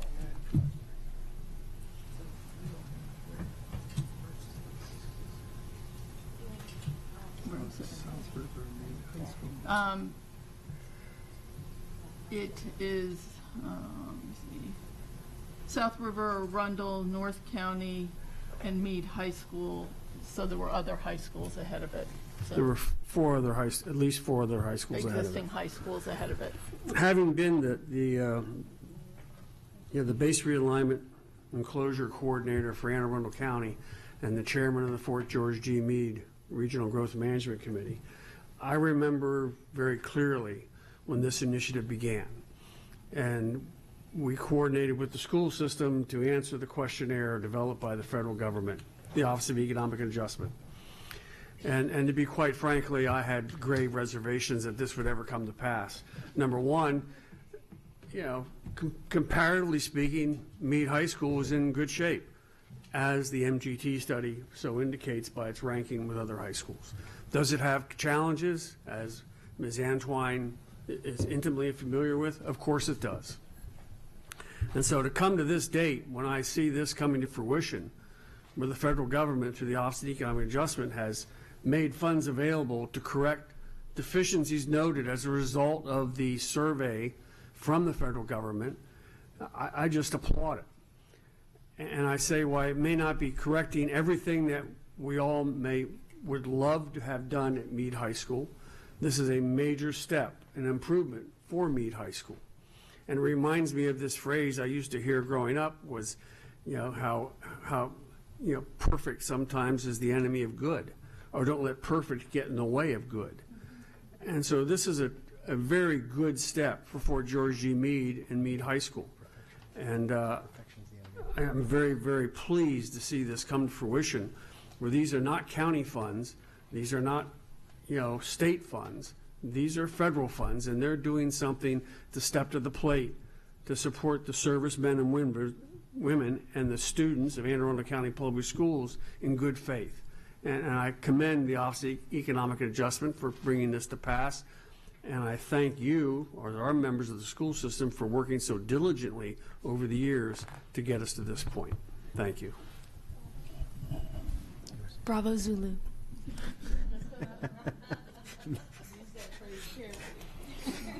Mrs. Hollis? I have one more question about the funding. I have some experience with federal government, and first of all, I am so grateful for our county that that the school is getting these funds to do this. Obviously it benefits Meade High School, but it also benefits our county because some other project will now be able to move up, and that's wonderful. But I do have a question about the funding process. I'm very excited that we're moving forward, but I know things can fluctuate based on economic conditions, political climate, so forth. So are these funds solidified? Like, what is the point that we're actually receiving the money to do the work, and what could potentially happen between now and then? As you've mentioned, things change politically and other situations. We have had meetings, several meetings, with Office of Economic Adjustment discussing those very issues. We met most recently in March discussing that topic, and they've assured us that the funds are secured for projects of this type, not necessarily our project, but projects of this type. So we're going through this process. Part of the terms and conditions to receive that construction grant funding is to move from design development to construction documents, and then ultimately at that stage we could apply for the construction grants. They want to see a final design, work through with us through this process, and at that point they would be open to reviewing that and potentially awarding the grant. Okay, so this is cautious enthusiasm. I think it's important for the families that are going to benefit from this to be aware that yes, there's still A little uncertainty. Right, right. Okay. Thank you so much. Ms. Antwine. Thank you. So that was a good question. So do we have any kind of memorandums of agreement or anything? Because you all are putting in some real work here based on, hopefuls. But those MOAs will, or something of that nature, or do they exist? It's one thing for them to tell you, well, we're putting money towards a project. That project doesn't even have to be it's federal funding. It could go anywhere in the world, literally. How do we know for sure that this funding is coming to meet what is in place that says when they do release it, MEAD has a line item? So there is a priority list set aside for the schools, ranked worldwide on what schools need to be worked on. Right now, we've received the grant funding for the design, so we have locked that money in for the design. So this portion of the project is locked in. We do have those funds, and we do have massive amounts of documentation to support that. We work with the DOD Office of Economic Adjustment quite a bit. We're in constant conversation between Lisa and myself with our program liaison. And part of that process is working through schematic design, which we will do on Friday. But we do have a collaborative relationship, and I hope that answers your question. It certainly does, but I know too that you guys blame it on politics. I blame it on the needs of the DOD, and that money can, moment's notice, be unavailable without it being committed, especially in that budget cycle. And so I was just trying to find out where, if there's some signatures somewhere that says we will be giving this money to MEAD, even if it's 20 years from now, MEAD will be getting this money. And that's in some agreement somewhere, somehow. What I'm hearing today, and I did know that, so that was a good catch, was that this is just a possibility, and even with a specified figure, is still not a guarantee that we'll ever see the money.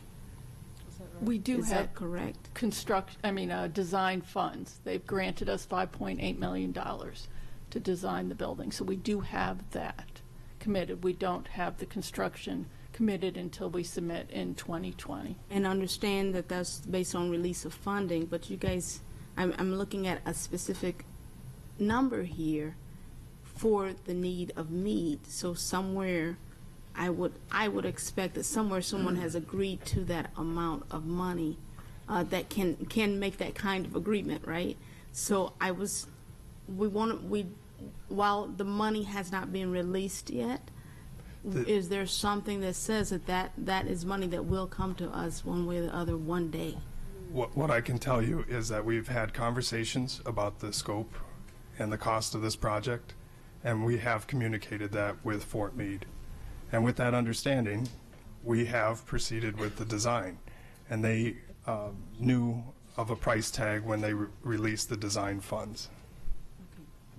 So based on what you're sharing with me, and I appreciate you guys allowing me to ask so many questions. Based on what you're sharing, you guys have done an estimate internally and shared it with them based on the needs that you've identified, and they have an understanding of that estimate. But there is nothing beyond the estimate that we can hold on to right now at this time. As far as getting those funds from the government? No, part of the terms and conditions of this is they released it in a phased project, so they released the design fundings first, and then we would have to get to construction documents before we would be even eligible to request those funds for construction. Understood. Thank you so much. Okay, it looks like we are finished with our board questions and comments. At this time, is there any public comment? Seeing none. Okay, Mrs. Connolly, this is a vote on item 5.05. Would you please call the roll? Ms. Hummer. Aye. Rhea. Aye. Ms. Antwine? Abstain. Ms. Schulheim? Aye. Mr. Ladd? Aye. Ms. Ellis? Aye. Ms. Corkadell? Aye. Mr. Gilliland? Aye. That's 7 in the positive, 1 abstention. Motion passes. Thank you. At this time, as I stated earlier, there are some things that the board needs to do in closed session, and I know some people are getting a little anxious for lunch, so let's have that natural pause now. And we'll be back at some point, let's call it about 1:45, if that's okay with the board. That will let us get some things done, and then we can come back out, and for those who are waiting for other items, that gives them an estimate of when we'll be here to resume. And with that, Ms. Urea. Mr. President, I move that the board go into closed session to consult with counsel, to obtain legal advice on a legal matter, and to conduct collective bargaining negotiations or consider matters that relate to the negotiations. Second.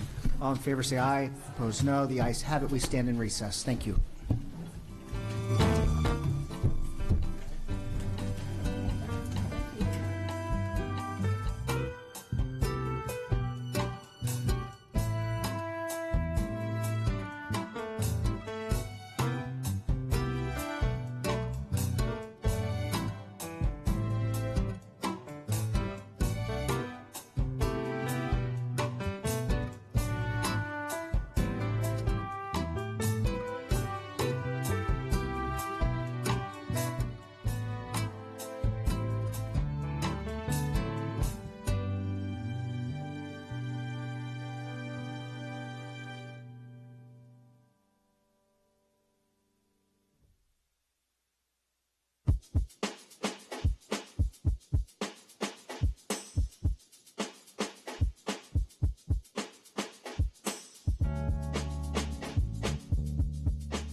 as opposed to another closed session. So the Board of Ed come back to order. We left off with Meade High School schematic design, item 5.05. We are now on item 5.06, which is the Folger McKinsey Elementary School third-party project playground equipment. And there is no presentation. This is an action item. Dr. Arlotto, can we have your recommendation, please? Yes, sir. I recommend board approval of the Folger McKinsey Elementary School third-party project playground equipment. Okay. Motion and a second. Great. Ms. Antwine. Just one question, please. So it says it has a fiscal impact, but then it says it doesn't, and I'm trying to understand the trade-offs here, please. The fund, there's no fiscal impact to the school system. The funds are raised by an outside party, a third party, which would be the PTO in this, or PTA in this case. And so in this case, we're approving them to build on our grounds? Is that what we're doing? Correct. Okay, gotcha. Thank you. Great. Thank you, Ms. Antwine. Mrs. Ellis. This is just a huge applause to the PTO for using funds this way. How exciting for this school, and this is what it's all about. Exactly right. Thank you so much, Folger McKinsey PTO. Mrs. Schallheim. I'm also delighted. I think that that PTO works very hard to raise the funds it raised and to use them in a way that will enhance the school. Looking at the color projected design, I think is fabulous, and I'm just thrilled about this one. Thank you. Okay, thank you. Any further questions from the board? Seeing none, any public comment? Seeing none, Mrs. Connolly, would you please call the roll on item 5.06? Ms. Hummer. Ms. Urea? Aye. Ms. Antwine? Aye. Shellheim? Aye. Mr. Lott? Aye. Ms. Ellis? Aye. Corkido? Mr. Gilliland? Aye. 8-0, motion passed. Okay, thank you.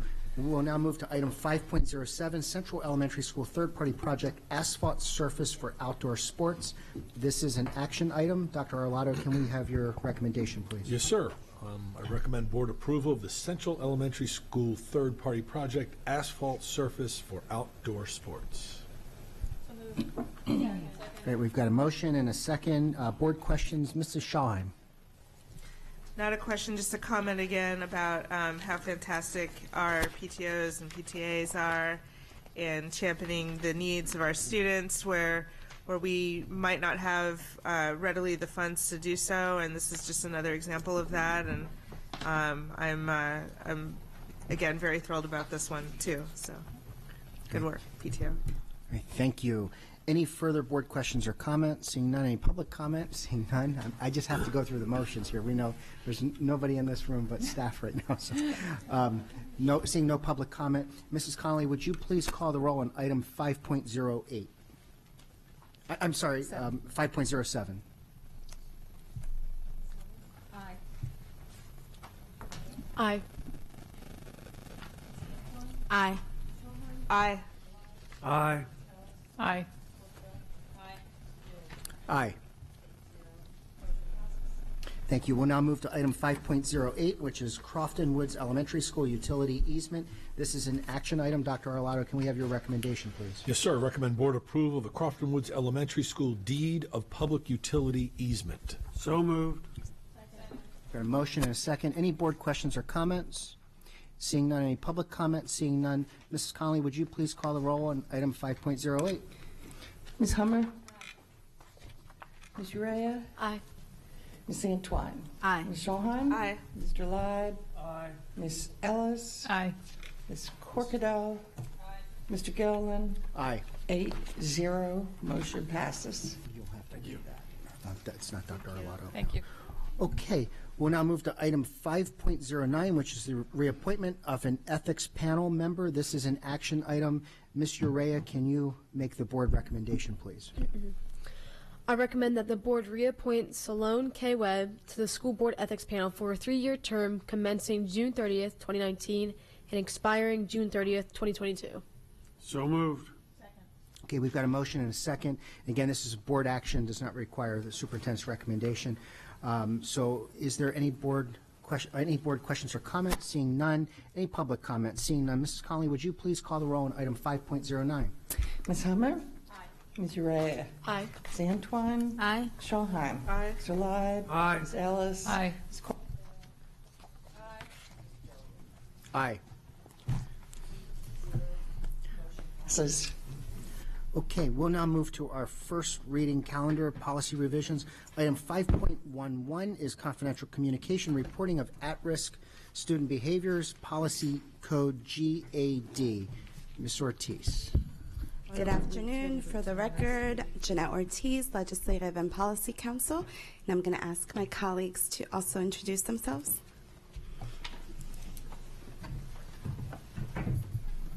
Sally Egan, Assistant Superintendent for Student Support Services. Ryan Vogelin, Director of Student Services. Kelly Anderson, Coordinator of Psych Services.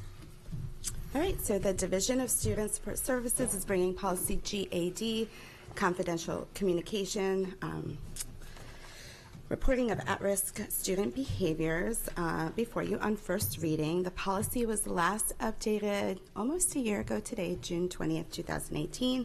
So we're once again revisiting this policy and accompanying regulation to align with the Maryland Safe to Learn Act, which passed in 2018, and a recent model policy, the Maryland Model Policy for Behavior Threat Assessment. Accordingly, the key revisions in the policy and regulation remove references to procedures regarding threats against others and property. These particular references were moved from GAD and GADRA, and they're placed in a new policy, which I will be discussing next. So the policy will be on our website for a 30-day public comment period, and we're happy to answer any questions you may have. Great, thank you very much. We'll move to board questions and comments. Mrs. Ellis. Thank you. Just a quick question. Do you know the history or the background that led to removing that and making it a separate policy, the threats and actions? Yes, so as I mentioned, last year in 2018, the General Assembly passed legislation, the Maryland Safe to Learn Act, and the purpose of that legislation was to really address school safety issues. I'm sure everyone already is aware of the tragedy in Florida at Parkland and the situation there, and we also had a school shooting in Maryland as well, and so the legislature really moved swiftly to put in place things to address school safety matters in the state. And so, we were very involved. I participated in all of those work groups and in revising and amending the legislation in a place where it was really workable for school systems. And so as a result of that legislation, part of the requirements, there are many requirements and different timelines. One of those things is that MSD was required to establish a model policy dealing with behavioral threat assessment. So we already had a lot of what is required in this model policy in GAD. However, the state wanted us to have a standalone policy dealing with really threats to others and property. And so what we did in order to be in compliance with the state requirements is just to create the separate policy. But we were already in a really good place with what we have. Right, so all of these, I guess, at-risk behaviors are concerns, but we're able to now sort of pull that out and focus on it as a separate issue of safety for all the students. Right, yes, absolutely. They're all, of concern and things that we take very seriously, and something that Ms. Egan and her team have been working on in the school system for a very long time now. But because of the state requirements, we had to just pull out certain provisions. Thank you. You're welcome. Great, thank you. Mrs. Hummer. Yes, on page 5 of 10 of the regulation, I had brought this up with you earlier. Yes. Just to clarify, it says inform the parent guardian of the student who expressed the threat or gesture and intended victims if appropriate. Since threat assessment is separate, should intended victims be there since this falls under the suicidal threats? Right, so thank you for pointing that out. So what happened is at the policy committee meeting, it was requested that we add that explicit parental notification that was referenced in the next policy.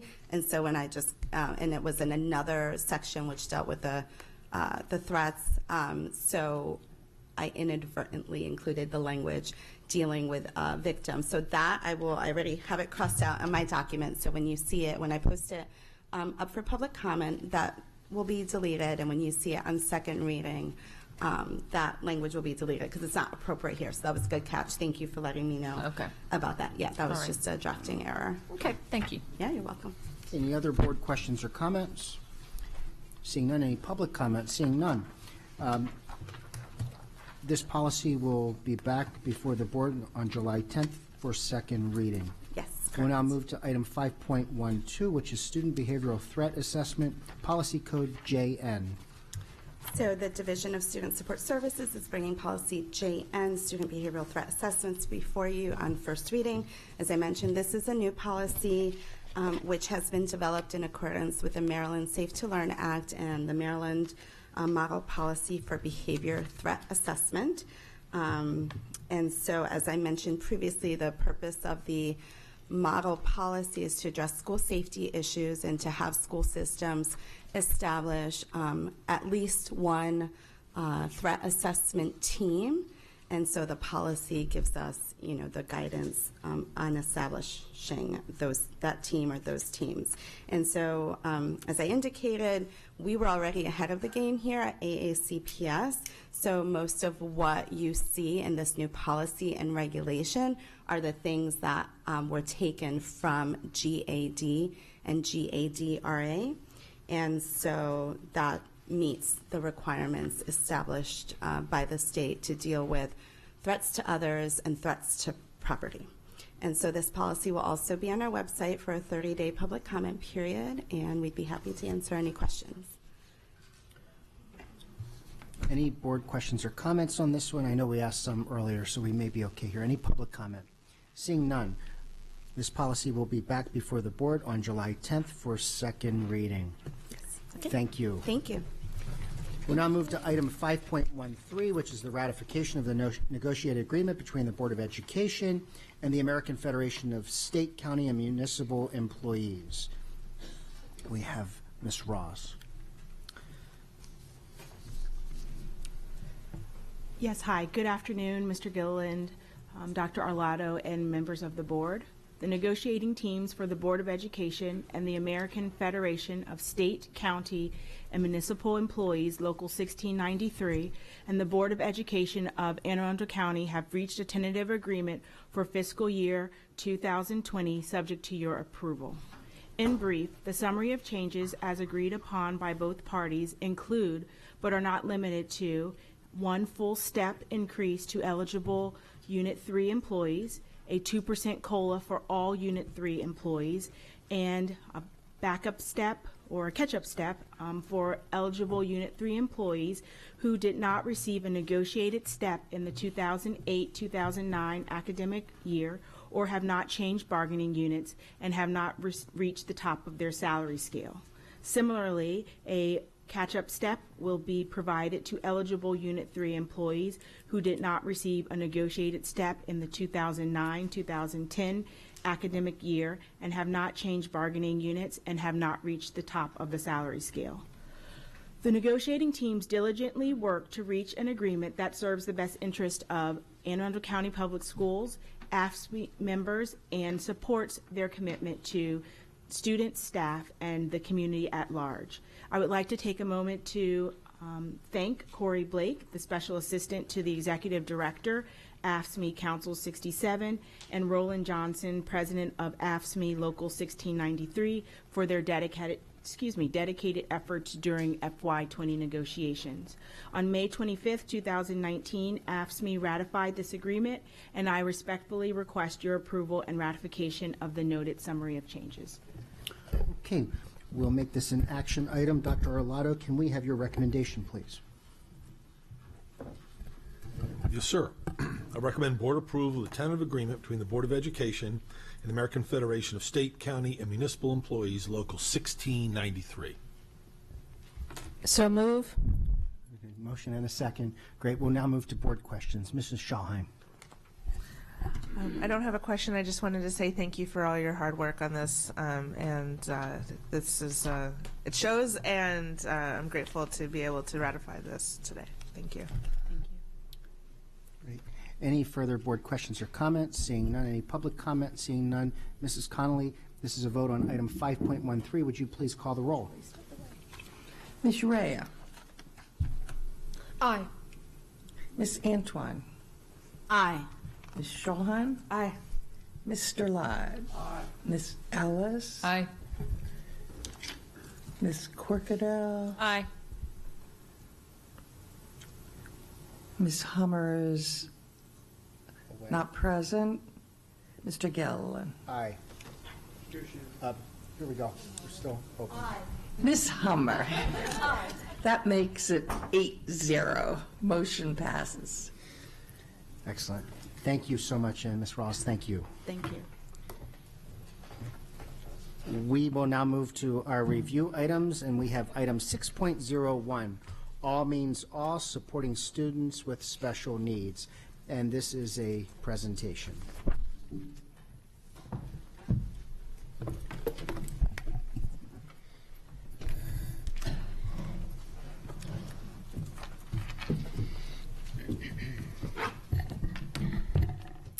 President Gillen, Vice President Urea, Dr. Olato, and members of the board, good afternoon.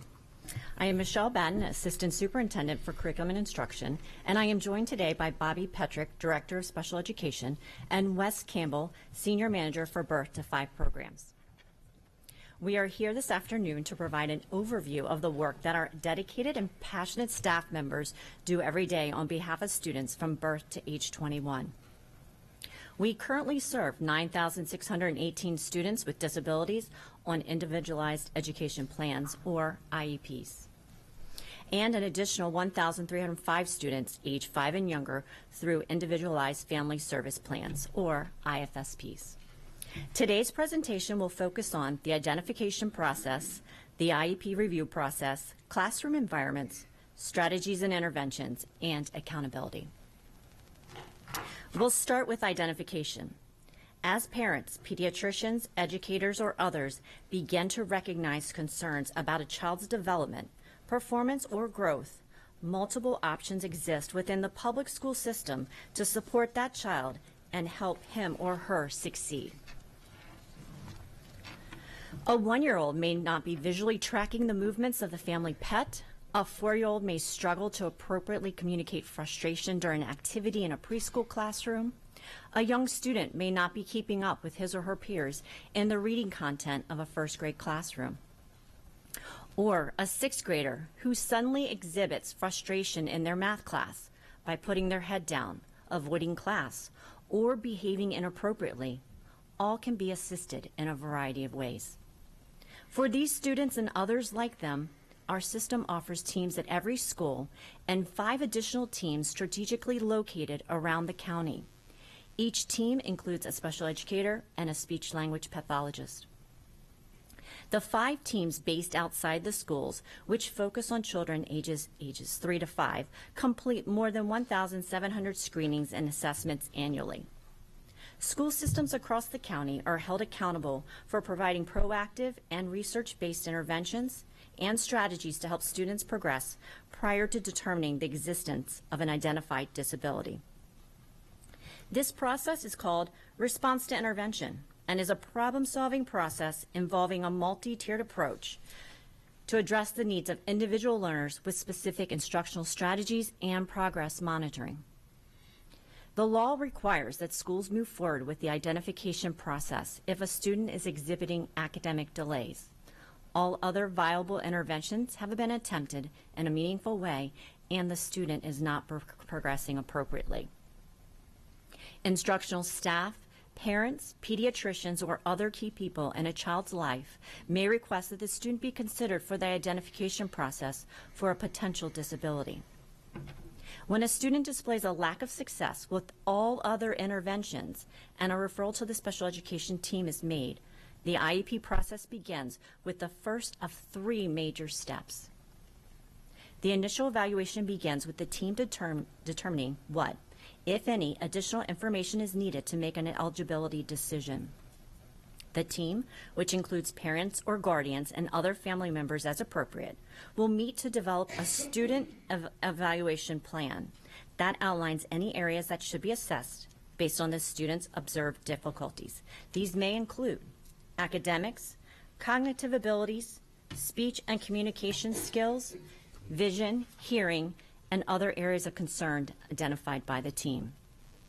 Information provided by the family or others invited by the family is critical and is considered as part of the initial evaluation process. Additionally, teams must consider all assessments shared by the family that have been completed by any private providers. To ensure an accurate perspective of the student's performance, all assessments should include a personal observation of the student, a complete review of the student's record, and input from both family members and school staff. Once the assessments are completed, the second step of the process occurs at the eligibility meeting.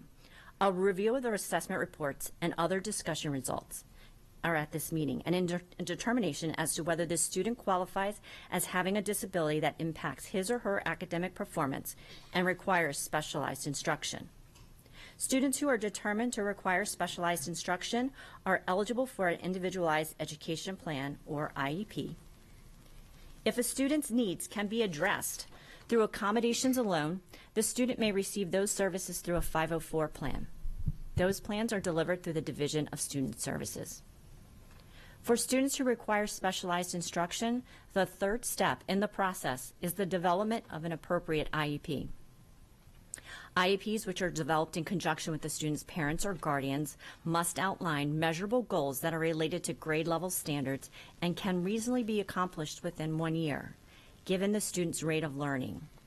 In addition to the student's present level of performance, annual goals, and more specific objectives, the IEP incorporates any needed supplementary staff, aids and services, accommodations, academic and related services. Additionally, we must examine the classroom environment in which these services should be delivered, such as the general education classroom or a self-contained setting, serving only students requiring specialized instruction. AACPS is responsible for ensuring that students progress towards the attainment of goals, be reviewed and communicated with parents or guardians quarterly through quarterly progress reports. If a student is not making the expected growth towards meeting a goal at the end of an academic quarter, the IEP team must meet to determine what changes, if any, should be made to the specialized instruction, including modifications and/or accommodations to increase the student's growth. IEPs are reviewed annually to ensure that they are appropriately designed to assist the student in growing towards meeting stated IEP goals. Every 3 years, a triennial review takes place to confirm the student's continued eligibility for special education services and determine the continued appropriateness of those services. At any point, a student who displays academic progress no longer requiring the delivery of specialized instruction may be exited from services. AACPS currently provides IEP services for 9,618 students, which is 11.3% of our student population. In addition to these students, we provide IFSP services for another 1,305 children from birth to age 5. Educators and service providers work with our youngest learners in homes, child care centers, and even public libraries if that is what works best for families. Much of this work incorporates coaching parents in strategies that they can use to support their children's growth throughout daily routines. According to the World Health Organization, approximately 8% of humans have an educational disability. The United States Office of Special Education Programs reports that the national average of identified educational disabilities is 13%. In Maryland, about 12% of students are currently served by IEPs. In terms of a child's educational setting, federal and state law require that students receive services within the least restrictive environment. This means that they are educated with their non-disabled peers to the greatest extent possible while still progressing academically, socially, and emotionally towards independence. Our schools serve more than 71% of our students with special needs in the least restrictive environment, exceeding the Maryland State Department of Education target of 69%. Our first priority, regardless of the severity of disability, is for services to be delivered in a student's home school. AACPS provides a full continuum of services for students with significant challenges in the areas of academics, autism, and emotional disabilities. Additional resources and supports are considered when the home school may not be equipped to meet the needs of a student's IEP.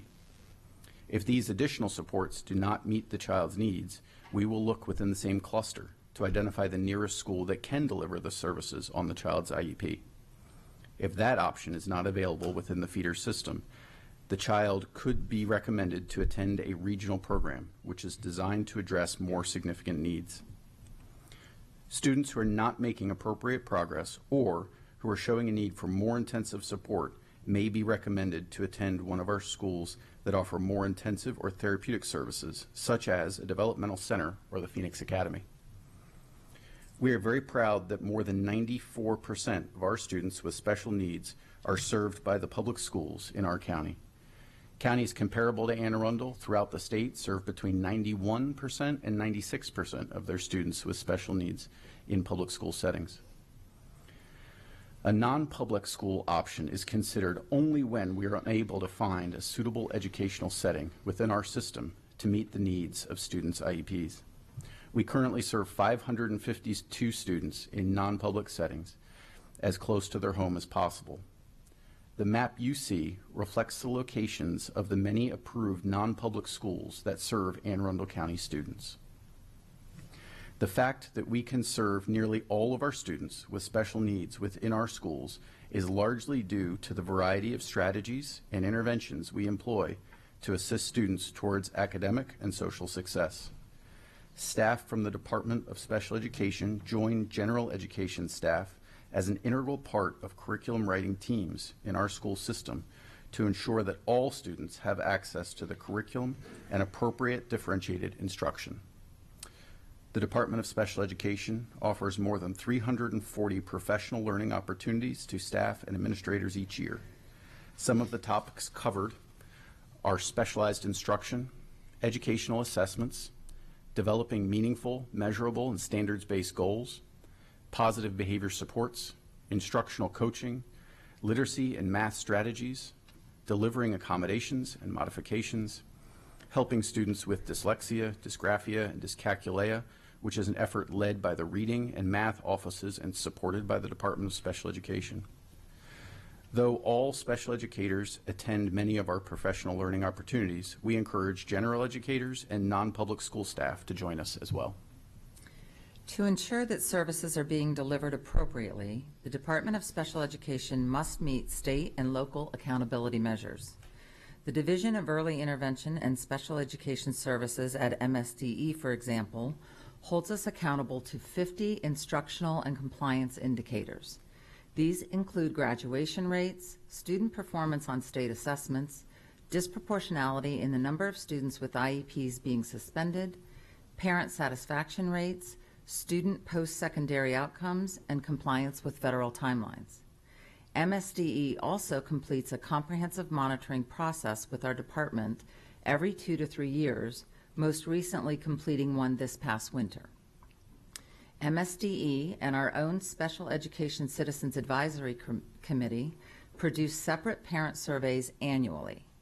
The department analyzes this data thoroughly each year and tracks statistical improvement or regression.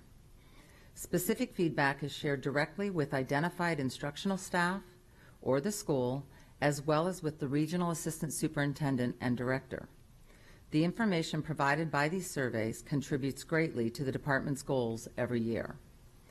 Every August, the department distributes a State of Special Education report to the leadership team of each school. This report reflects multiple year trend data on items such as student identification, least restrictive environment placements, disproportionality, the performance gap between students with special needs and non-disabled students on state assessments, compliance with federal and state regulations, and the delivery of specialized instruction and other instructional best practices within the school. Our department also monitors our own progress and regression on the county-wide version of this report. The Department of Special Education believes that partnership between families and instructional staff is paramount to the success of each student. Therefore, improving our customer service is a goal. Part of this effort includes the expansion of our Partners for Success program.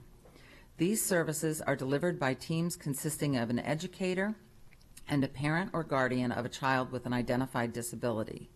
These teams work proactively to increase parental understanding of the IEP process, the transference of skills and instructional tools into the home, and supporting the effective transitioning of students as they graduate into their adult life. This team of 7 part-time staff supports families and schools of students from birth to age 21.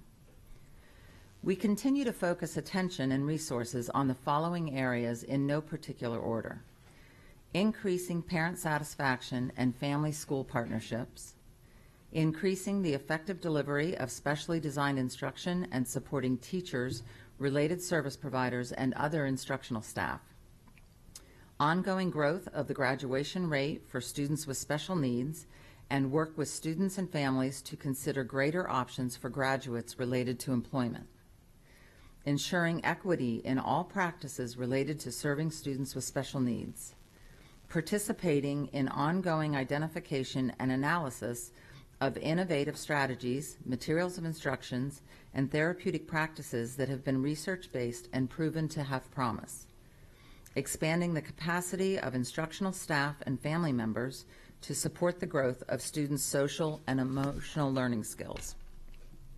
Thank you for your support of and your interest in the important work that we do. We would be pleased to answer any questions that you may have.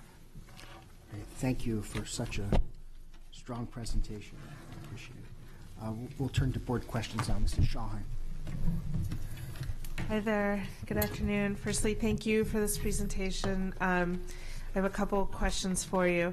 Firstly, can we get that copy of the PowerPoint? Because I had some data in it that I wasn't able to write down. I would love to have that. Yes. Yeah, and I like seeing the pictures too. So thank you for that. My first question has to do with some of the statistics. So I think I wrote this down right, but please correct me if I'm wrong. So we currently serve 11.3% of our student population, and that's below both the U.S. Statistic and the Maryland statistic of 13 and 12% respectively. Is there a reason why there's a delta between our numbers and those numbers? So the data source will usually tell us either it's from birth to 21, or in some of the data sources it's 3 to 21. So that gives you that variance. Okay, so if we were to account for that, would our statistics line up then appropriately? I'm just, is everyone being served that needs to be served? That's the question. In the state of Maryland, in school systems, they are serving anywhere from 8% to about 15.5%. We are guided by the State Department to not over-identify children, which was a problem in this county many years ago, and we've worked hard to make sure that the identification rate is, that the identifications are accurate and appropriate. So with identifying children with disabilities, we can't target a number and say, okay, we've got to now go find another 0.7%. In fact, frankly, we're approaching 11.4% today as we speak, just since the time we collected the data a month ago. But so, it's not, we are not concerned that we are below the 12% average. When the Office of Special Ed Programs publishes the 13%, they express caution because that reflects the entire country, and in some systems they are over-identifying students, in some they are under-identifying. So, we're pretty comfortable where we're at. We definitely are not over-identifying, and we do not appear to be under-identifying. If we were at 8% or 6%, then we might need to be concerned about that. Okay. Thank you for that first question. The next has to do with the non-public placements of 552, there was a slide that kind of startled me with the map of Maryland and the dots around. And I've had some conversations with Dr. Latter, who's been kind enough to answer a lot of my questions, but just for the purposes of educating the public, in order to rein that back in, because some of those dots are far away, and that's a long schlep in the car or a bus, and quality of life then suffers if you're spending your weekday on a bus a long time. What are we trying to do internally to sort of make that circle smaller in diameter? Thank you for that question. So Bobby and our team are continuing to work on building our continuum so that we are able to continue to provide students the least restrictive environment in our school system. And so as we continue through our budget cycle, we will continue to be requesting additional staffing for those types of programs, therefore not having to send our students to some of the non-public sites. And just for the purposes of educating the public who might be watching or listening, are there specific areas on the special needs spectrum is the wrong word, but within the special needs that we are specifically focusing on to work on to make that circle smaller, specifically in terms of disability types? So one of the areas we're continuing to focus on is our students that are autistic with significant behavior challenges that require another level of attention that we're working to build in our programs that we currently don't have in place. That's wonderful. I had a conversation, I don't remember his name, at I think it was the Chesapeake Science Point High School graduation, and he serves on a board of a non-public school, and we got to chatting, and he was talking about ways we could work together. Do we currently send any of our special needs educators or administrators to some of those facilities around the state in terms of gaining professional development, so that we can, while we might not ever be able to fully serve everybody, that we can sort of use their knowledge base to help lift us up in areas that we can? Yes, there are opportunities for us to engage in professional development together, so our staff and their staff. Fantastic. And I just for also the purposes of the public, when we collaborate and when we build new schools or do massive renos and have the ability to expand our special needs footprint, are we encouraging those facilities to open essentially satellites within our system so that we don't have to endure the transportation costs to send people elsewhere?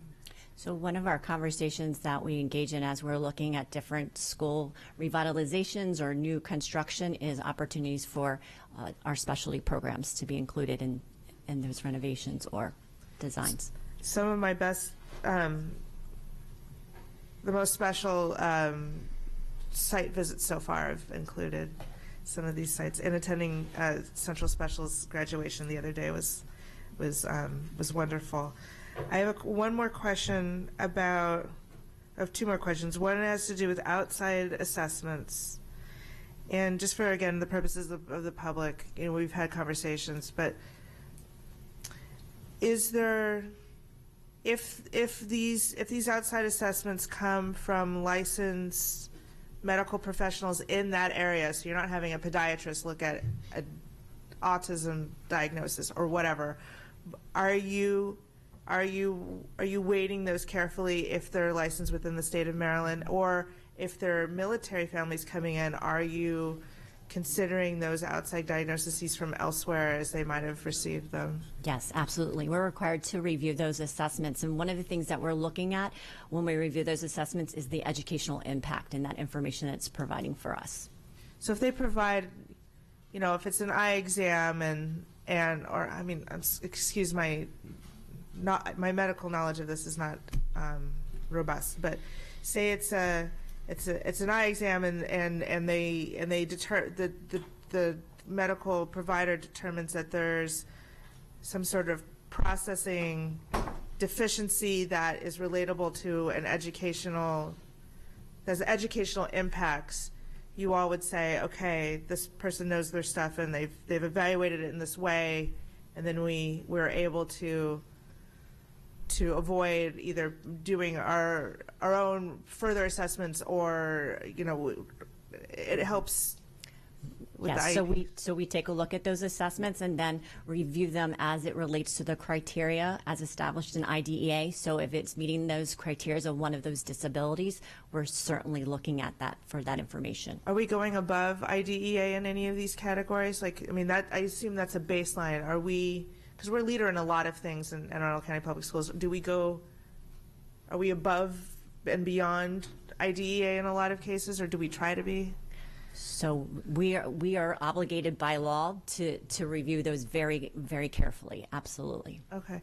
And then my last question, and sorry folks, but I'm almost done, has to do with student records. So the review of the record is, I assume that record has lots of different components, like not just your standard, graded paperwork or whatever, but also communications between staff and conversations of what's going on with the child. Are those sorts of things included in a So that's what we would consider anecdotal information. So it could be observations, it could be formative assessments, students' exit tickets, classwork.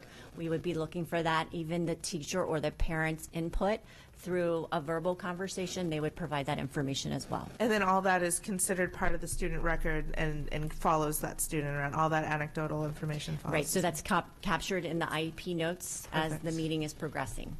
Wonderful. Thank you so much for this. And I'm learning every time I talk to you all, and I'm really grateful for all the knowledge you've given me on this. Thank you. Thank you. I may have a question or two at the end after others have asked, but just one clarifying question on something Mrs. Shawheim referenced, that map with the dots. Do those dots signify, if we're able to go back, Mrs. Howell, or the map of Maryland with it's Murphy's Law, The right? wizard's work disappeared. Oh, I'm so sorry. Oh, there we go. Perfect.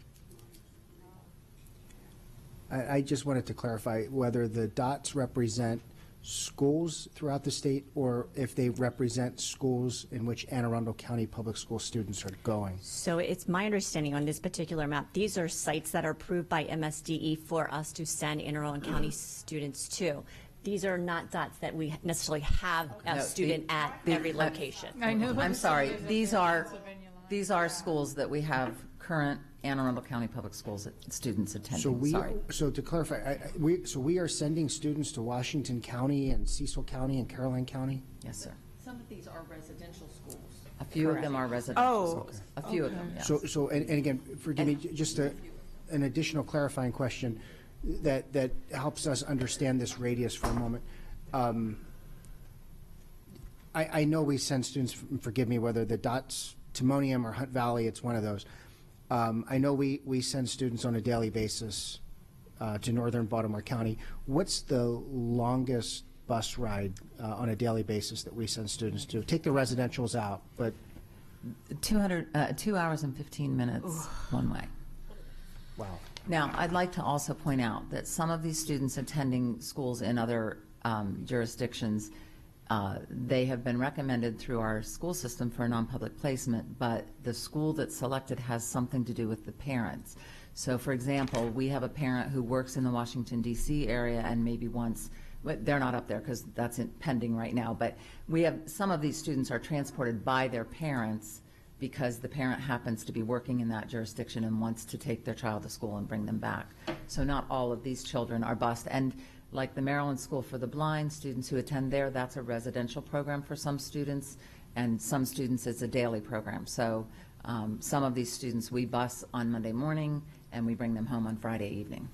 Okay, and I'm sorry, just for the quick follow-up, if it's okay, the 2 hour, 15-minute reference one way, so in this case, is that happening on a daily basis? It is, but it's rare. It's very rare, but I don't think it's a secret that I completely understand. I'm just trying to understand. It's not necessarily debating the merits, but then my last clarifying question on that, the amount of instruction that's occurring. So if we've got 2 hours and 15 minutes and 2 hours, so we've got 4.5 hours of road time, what's the instructional time or the actual school day time for those? Typically 6 hours. 6 hours to 6.5. Wow. Okay. Mrs. Ellis. Thank you. Thank you for a wonderful presentation. I too, I learn every time, and I know the public can learn a lot if they tune in. I have a few questions, and my questions are all based on the most common concerns that have been brought to me over the past year now. So bear with me. It would be great to get these questions asked in a public forum and hear from AACPS and how we deal with these issues. So thank you for the opportunity. I will start with the identification process. It was very helpful for you to walk us through that and to see how that occurs. And you talked a bit about receiving input from parents, receiving input from sometimes private assessments. So I know there are times when parents may bring a concern that they feel their student has some special needs, and there may be an assessment within the school system and determined, no, this student is doing just fine. So how do can you explain, I guess, what kind of support a parent gets when there is that kind of a disconnect? Okay,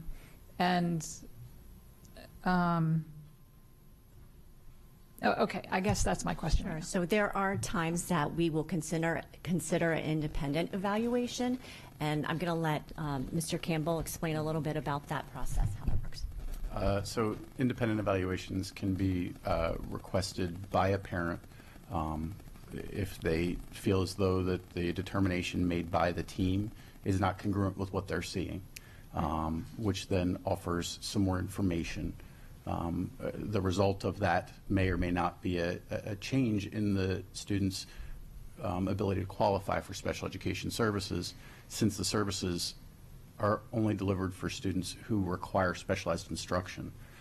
Even if they do have a disability, if they can participate within the general curriculum without that specialized instruction, it may not require a change in the determination by the team.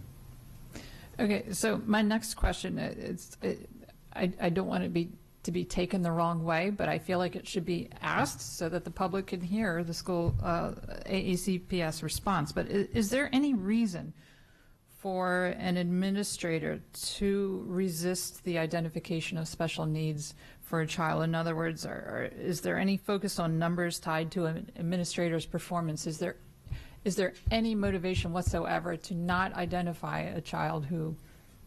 No, our administrators are not rated on any performance indicators per identification of a student for. So there's not like a numbers thing where this school has too many children being identified? No, not at all. And it is a team decision, so it is not made by any one individual as to a student's eligibility for specialized instruction. Okay, thank you. So I have been reading a lot in education journals about, and I know the pendulum always swings as far as how things are taught, especially reading. But I have been reading in journals recently that perhaps the large incidence that we seem to be having, not we as in this county, but nationwide, of dyslexia may have to do with the early reading programs that are being used, and in particular, perhaps a lack of phonics. So can you speak to that? I believe I recently heard that we might be changing curriculum, so. Yes, so thank you for asking that question. I'm super proud of our teams. As mentioned earlier, our general educators and our special educators have been working very hard over this last year to address that need and the concerns that have been brought forward. So We've had many staff members participate in various types of training for those students who may meet the criteria of dyslexia, sorry. And so we are implementing a new component to our elementary literacy curriculum, and foundational literacy will be a part of that moving into the next school year. So all of our teachers K-2 are currently in the process as we roll out professional development over this year, this summer. They will all be participating in that. And we're also in the process of putting out an RFP for a screener for dyslexia. So we will be implementing that as a pilot this coming school year. That will then be a universal screener for all kindergarten students in 2021. That's great news. So going back to your first point, there's a change or an addition coming to the curriculum that will apply to all students as they're learning to read. Yes, so that curriculum will be strictly for foundational literacy. So when you hear folks talk about decoding and phonics and phonemic awareness, that is specific to those areas. That's wonderful to hear. Thank you. Couple more questions. Sorry, I'm jumping around. Can you talk about the process for ending an IEP? Does the fact that an IEP is working because a student is succeeding mean that they no longer need that support? How's that determination made? My observation is that there's often a lot of anxiety with the ending of an IEP because perhaps that student is succeeding because of it and may still need it. So can you speak to that? Yes, thank you. So as mentioned, one of the things we're required to do is the regular timeline of evaluations and review of the student's IEP. And so as we progress monitor the student, it's always brought back to the team as to the success the student is making, or maybe in some cases not the success. So again, it's always a team decision, and yes, there are many conversations that go around that decision to make sure we're making a decision based on evidence to exit the student from an individual education plan. Did you want to add anything to that? No, just that we're very cautious about that. We, it's not like a quarter comes and the student performs very well and we say, okay, it's time to consider dismissal. It's studied over a period of time. We definitely start fading some of the specialized instruction to make sure that they're still in need of it and that they're still doing well and holding their own as we fade back more. Sometimes a student will be recommended for consultative services, which is an attempt to remove the specialized instruction, maintain the accommodations, and make sure that they're managing well before a team would even consider a dismissal. So the phase out, I guess, sort of speaks to my next question, but not necessarily. In every case, is there follow-up to make sure that that was the right decision for this student? Mm-hmm. Yes.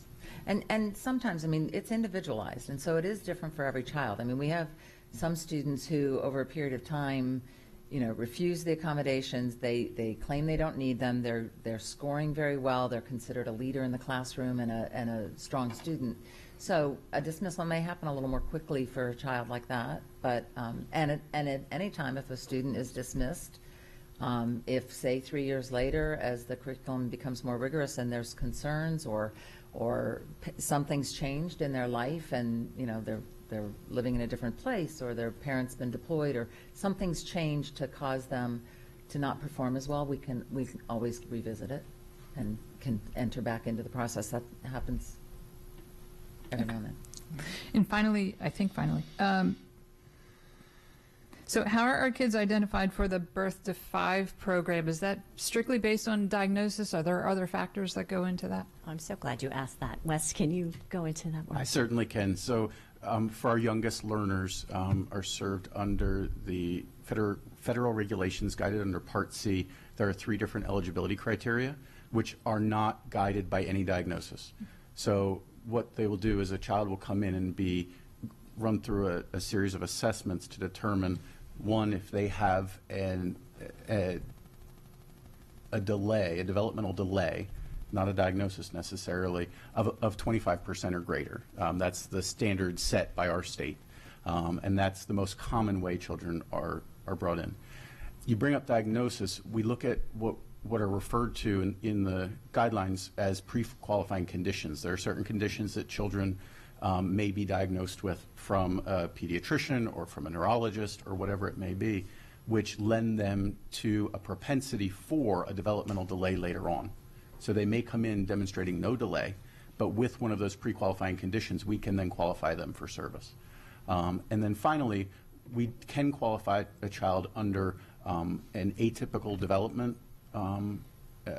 code, which allows us to, although they're performing close enough to age expectations and don't have a pre-qualifying condition, to look at them and use our professional judgment and say, this is a child who does need some support to make sure that they are prepared to receive services, or even better, to be exited from services come school age. So I can imagine a parent may be concerned their child's not speaking when they think they should, or there may be a pediatrician who feels like this child's not developing at the usual rate. Is there a way to identify children not by one of those two means? Like, how do we educate the public of these services, and that they may want to bring their child in? Because I assume every child in Anne Arundel County doesn't come to you to be assessed. So we have a public outreach plan. We work very closely with the local NICUs and pediatricians to make sure our information is out and available to the public. We also have a number of other community partners that share information about our programming. And one of the wonderful parts about working with our youngest learners is that anyone can make the referral. So you can have a parent call in and say, I'm just worried. I get emails every week from parents saying, I'm concerned about my child. What can I do? They call in and they make the referral. There's no need for a doctor's note. There's no need for a referral from a school or a child care provider. Child care providers do also make referrals to us. And of course, the first question we ask is the parent aware? Because we're not going to engage in service without the parent's consent. However, they can make the referral on behalf of the parent. Pediatricians make referrals to us daily. We're currently receiving in the neighborhood of 15 to 20 referrals a day, which then all have to be screened and evaluated and determined eligible or ineligible for service. And they come from a plethora of different locations. Okay, great. Thank you so much for answering all my questions. Welcome. Thank you. Mrs. Hummer. Yes, thank you all so much. When we were talking about the non-public students, we saw the map with the locations everywhere. We also have some non-public settings within our school buildings as well. And were those included on that map? I'm not sure. I have but to look it's at kind again. of But so we we have partner with some non-publics already to have that. Does that 552 number include those Yes. students? Yes, it does. It does. So some of those students are still in our buildings, Correct. but just in a non-public setting. Correct. Okay. So I know 504s are not part of special education, and they're just private accommodations. But roughly, how many students we have being served under 504 plans? I'm throwing that. 5,000. How many? 5,000. 5,000. So in addition to our 9,600 children with IEPs, we also have another 5,000 who are receiving accommodations of various things. So that's another significant number, not special education, but it includes in that. So I really appreciate the accountability piece, and then going back, and that you have people that are going back and looking at IEPs. When my first teaching job, I've always wished I could have saved one of the IEPs I had, because it had the worst objectives I still have ever seen on an IEP. It gave nothing for that child, for what was there. And so to have outside eyes that are coming in and taking a look at our IEPs and helping our staff to make sure that they're good goals and objectives that are measurable and on there is a wonderful scenario, because I know that person I inherited from could have used some extra eyes looking at those way back when.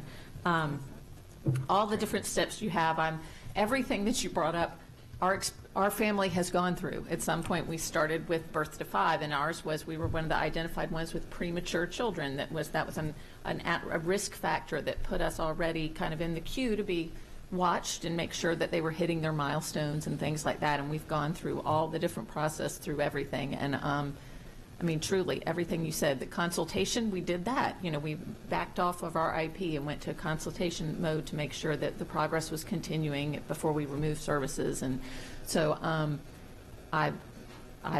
we've had very positive experiences with that, and on all different grade levels, and I love to see how y'all are continuing to expand. So thank you for sharing this, and again, I applaud the accountability piece that you have, because that's just crucial for our kids and our teachers to make sure they're providing the best service. We'll go with Ms. Antoine and then Ms. Shawheim. Hello.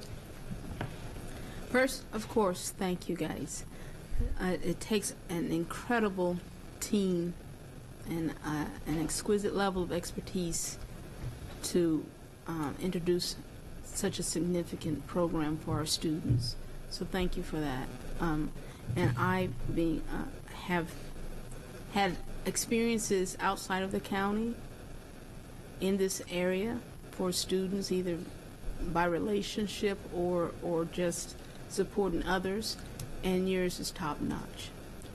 So my questions align with this exquisite support. One basic question is, quite often a student with disability and a student with special needs are considered kind of one and the same. Could you help me and the rest of the public understand what those differences are and how they relate, please? So, Ms. Antwine, thank you for recognizing the incredible work of our team. And I'd just like to say we have some of our members here to show support. So I just want to give a shout out to them for all of their hard work. So I'm going to turn that question over to Bobby to give a little bit of explanation there. There really is no difference between the title or the definition of a student with a special need or a student with a disability. It's more semantics and an effort in the field to move away from the term disability. And so I've been working on changing my terminology for the last 2 years, and our teams are, and to just say they have special needs and it's not a disadvantage or a disability. So it's really just semantics. Thank you for that. You're welcome. So then the next question would be the extensive support that can go from literally from birth to 21 years of age. There's when that support is no longer there, that is heavy for those students. So, you talked about the partnerships you have. Can you share a little bit more about the transitional services that are provided when the students are no longer with us? And the transition, as they transition. Mm-hmm. Thank you. Yes, that's a big part of our secondary program, and Bobby can talk to you a little bit about that. So we have a responsibility to help students be as independent as possible by the time they leave us at 21. And we have several innovative programs. We have a program at the college campus. We have a program called Project Search, where some of our students spend 2 years at either the medical center or the BWI Hilton, where they're rotated through different departments to get experience on those job sites, and many of those students are hired by those organizations. We also we have job enclaves. So when we think of the traditional classroom setting and instructional staff, I mean, special education goes way beyond that. We've got teachers that leave the building every afternoon from a high school to go support students at job sites. And that is something, she's not with us right now, but Diane McGowan, one of our coordinators of specialized instruction, and Pam Corson, who is with us, they work very hard with our high school staff and our transition staff to really emphasize looking for new ways to support students once they leave us in maintaining those jobs and career options. Excellent. So you shared about the signs and the requests from parents. Once IEPs are established, at some point a student is becoming more and more independent. When does the student have a say in his or her plan, please? We typically, when the students are typically, they're allowed to be at the table as any point the parent wants to invite them, but most usually we see them at the secondary level, that they will start attending the meetings on behalf of themselves. And transition planning is legally mandated at age 16, but we in Anne Arundel County started at 14.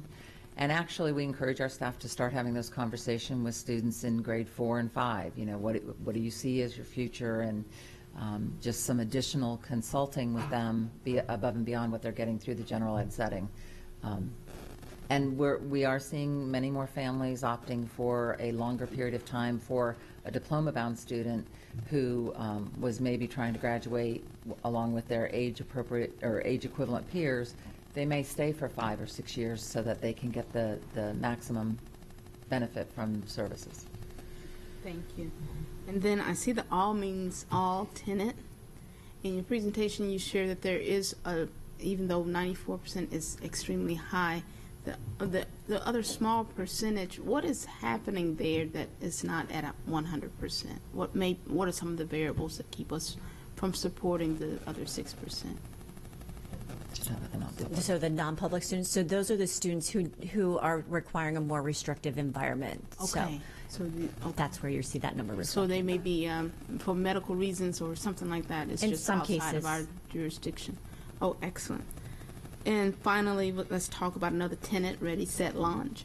As a student especially gets older, the school environment is just not conducive for learning sometimes. Do we have programs that allow them to learn at home completely at 100% of the time, or do we do residential visits, or how does that work? If a parent says, hey, my child is not doing well physically at the school, I would prefer getting total home support. Is that available to a student? So that would be individualized to the student. We do have home and hospital services, and sometimes those are for medical reasons. Oftentimes it is. There may be an academic component that we provide through that home setting, but typically that is not always the case. So it may be an option for some children. That particular question is deriving from some of the bullying concerns that I've gotten from parents of teenagers, especially, whether eventually they get to a point where the independence sets in and they decide that they don't want to go to school at all anymore. And so I was trying to see if when that does become the case, what some of the alternatives were for those students. Yeah. And we continue to explore options for online settings for any of our students, not necessarily those students with disabilities. And so our digital classrooms continue to expand under Mrs. Tolar's leadership, so that we have that opportunity and pathway for any child should they choose. Wonderful. Thank you very much. Thank you. Go with Mrs. Schallheim and then Mrs. Hummer. Just a couple more questions. Well, one comment and one question. So firstly, I think that's awesome about the screener for dyslexia. We all know that early intervention's best. I applaud your efforts there. And, you know, when we do more early on, then perhaps it lessens the need for individualized instruction later. So thank you for doing that in advance. Going back to that map with the dots, the ones that were furthest away, Cecil and Washington County, are those residential programs? I'd have to check. I'm not sure. I couldn't, sorry. I don't know that off the top of my head. I couldn't imagine that's a go up on Monday, come back on Friday thing, but I was just... Yes.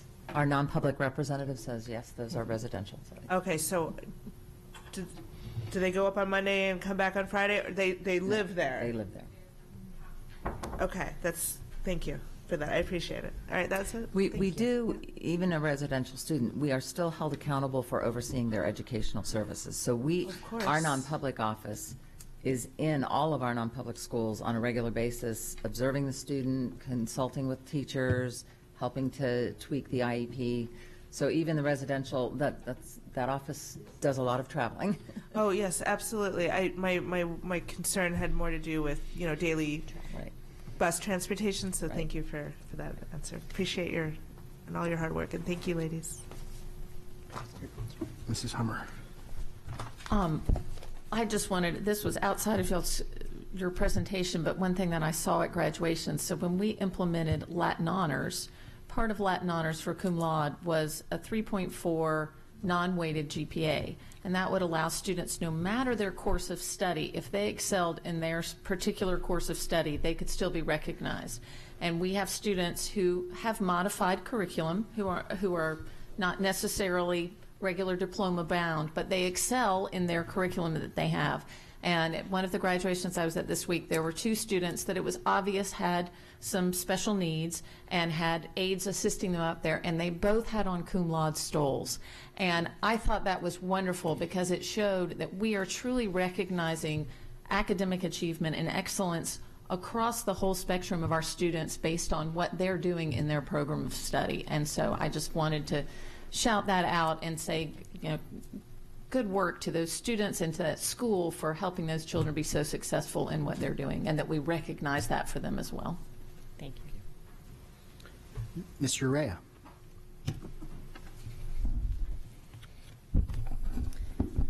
I just had one question about whether or not like 504 plans or IEPs, if some of them have built-in mental health services with them. So that is individual to the student, and as it referenced the individual education plan, they may have services on there from our student services department. As far as 504, those are more along the lines of accommodations, so Okay. that would be different. Okay, that's just my question. Thank you. Great. I had a couple of questions that I wanted to ask personally, but I know our time is going long today. We were doing well for a couple meetings, and now we're back to.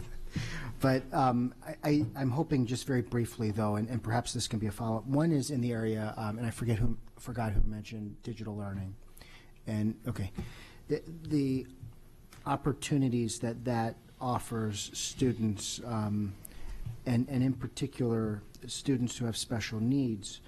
I know our digital learning classrooms have to be ADA compliant because that's naturally the law.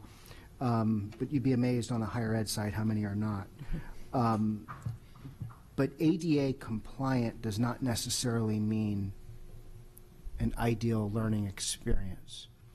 And I know we probably can't get into that granular level of detail right now, but I'd like to know how our user experience and user interface is for students with special needs, because that is an extremely complicated and complex learning environment, and to achieve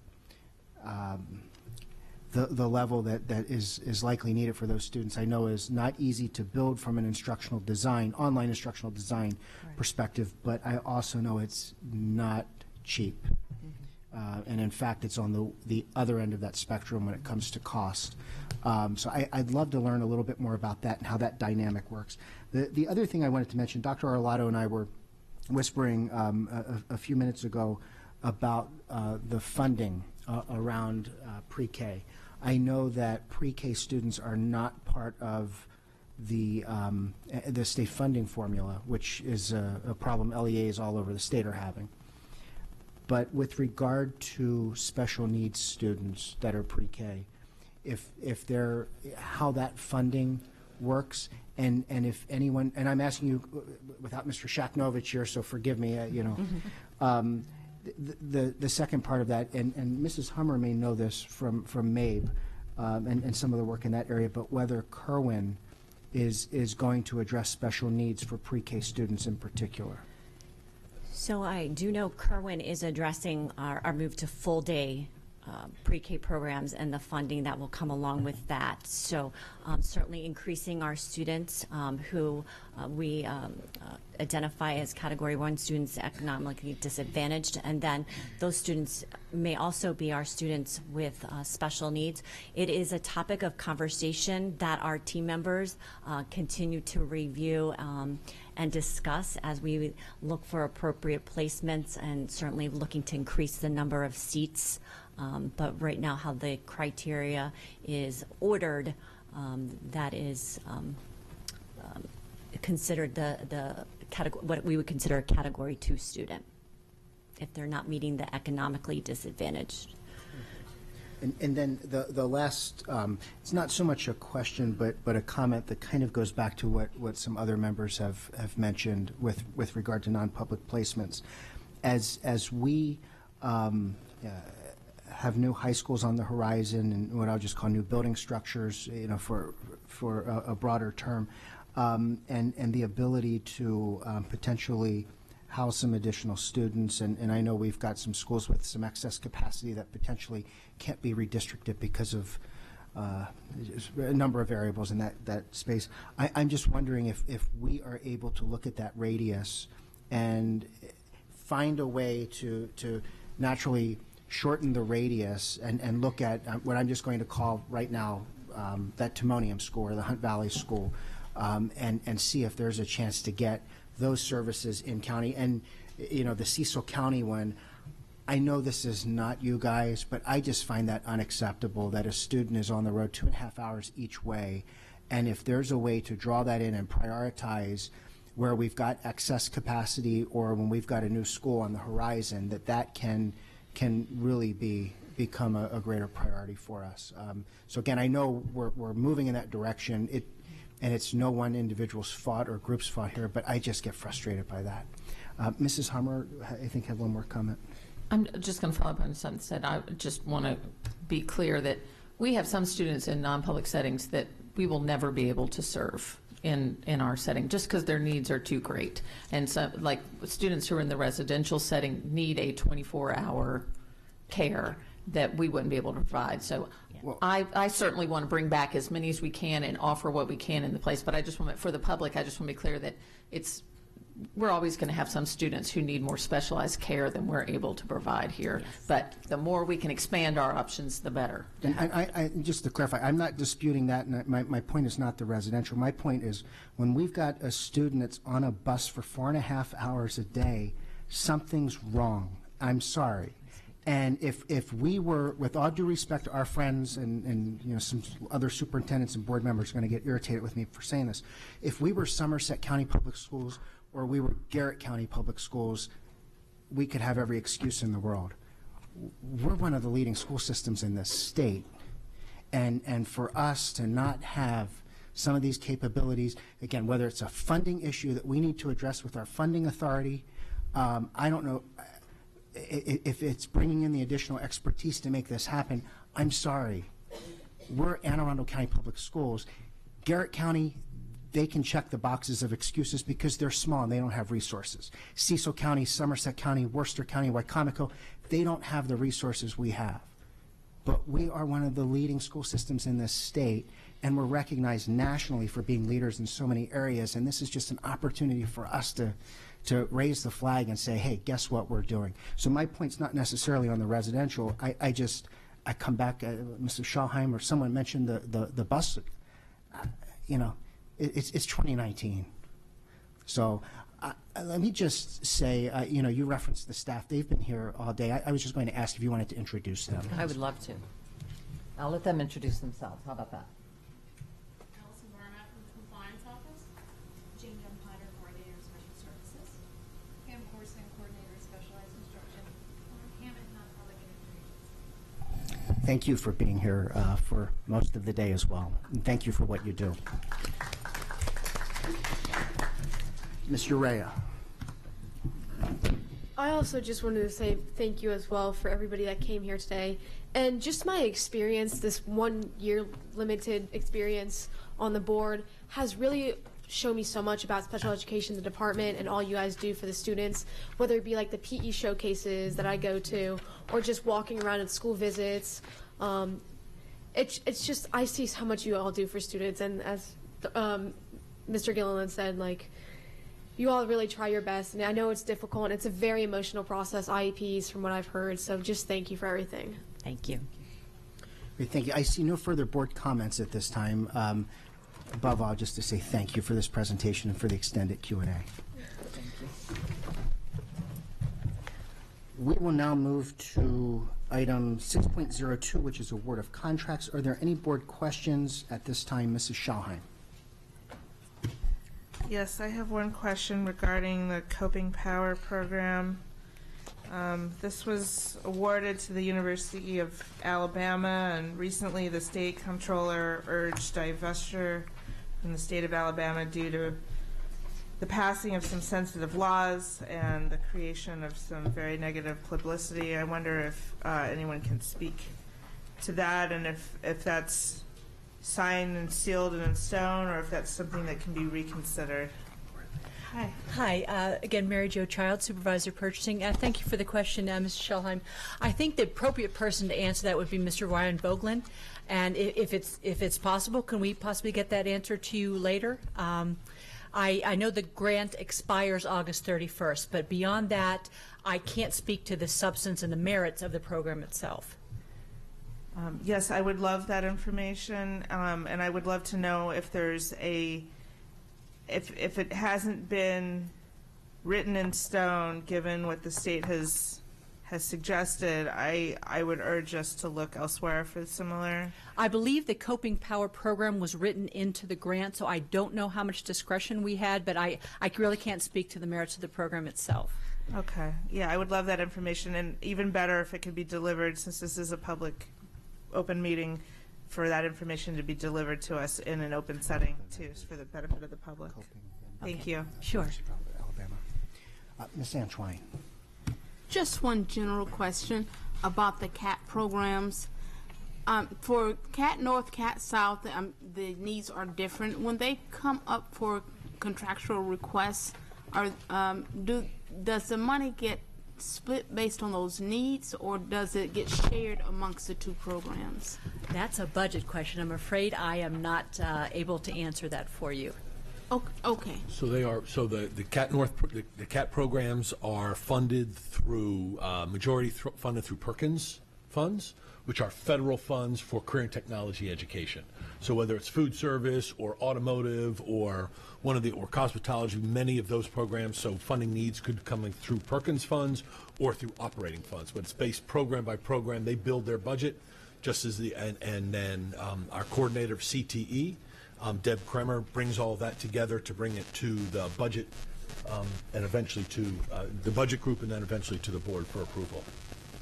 But in terms of needs, they have their own separate line of funding according to their needs. So they can come in, they can request, for example, these bus services individually, not necessarily for the entire CAT program. They can specifically go towards CAT South. Correct. They're separate programs, separate schools.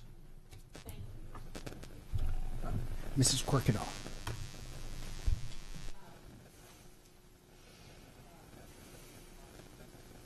Okay, I love that. In the interest of time, all right. I think that concludes our business today. Just for the record, our next general board meeting will be Wednesday, June 19th, 2019 at 7 p.m. And the next meeting of the Policy Committee will be on Wednesday, June 12th, 2019 at 1 p.m. in this room. Is there a motion to adjourn? Second, all in favor say aye, opposed no. We stand adjourned. Thank you.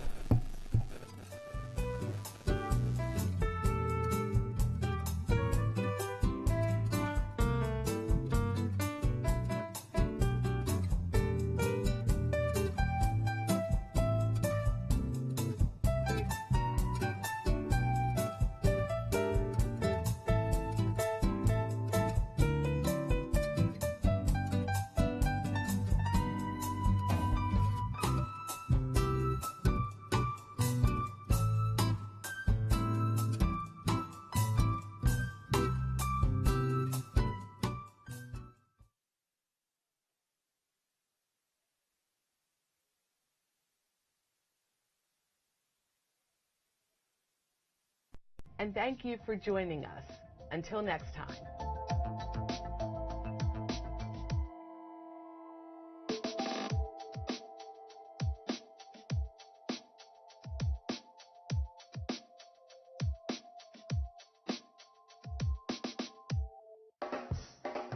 The Cafe at Maryland Hall is a collaborative venture between Anne Arundel County Public Schools and Maryland Hall for the Creative Arts.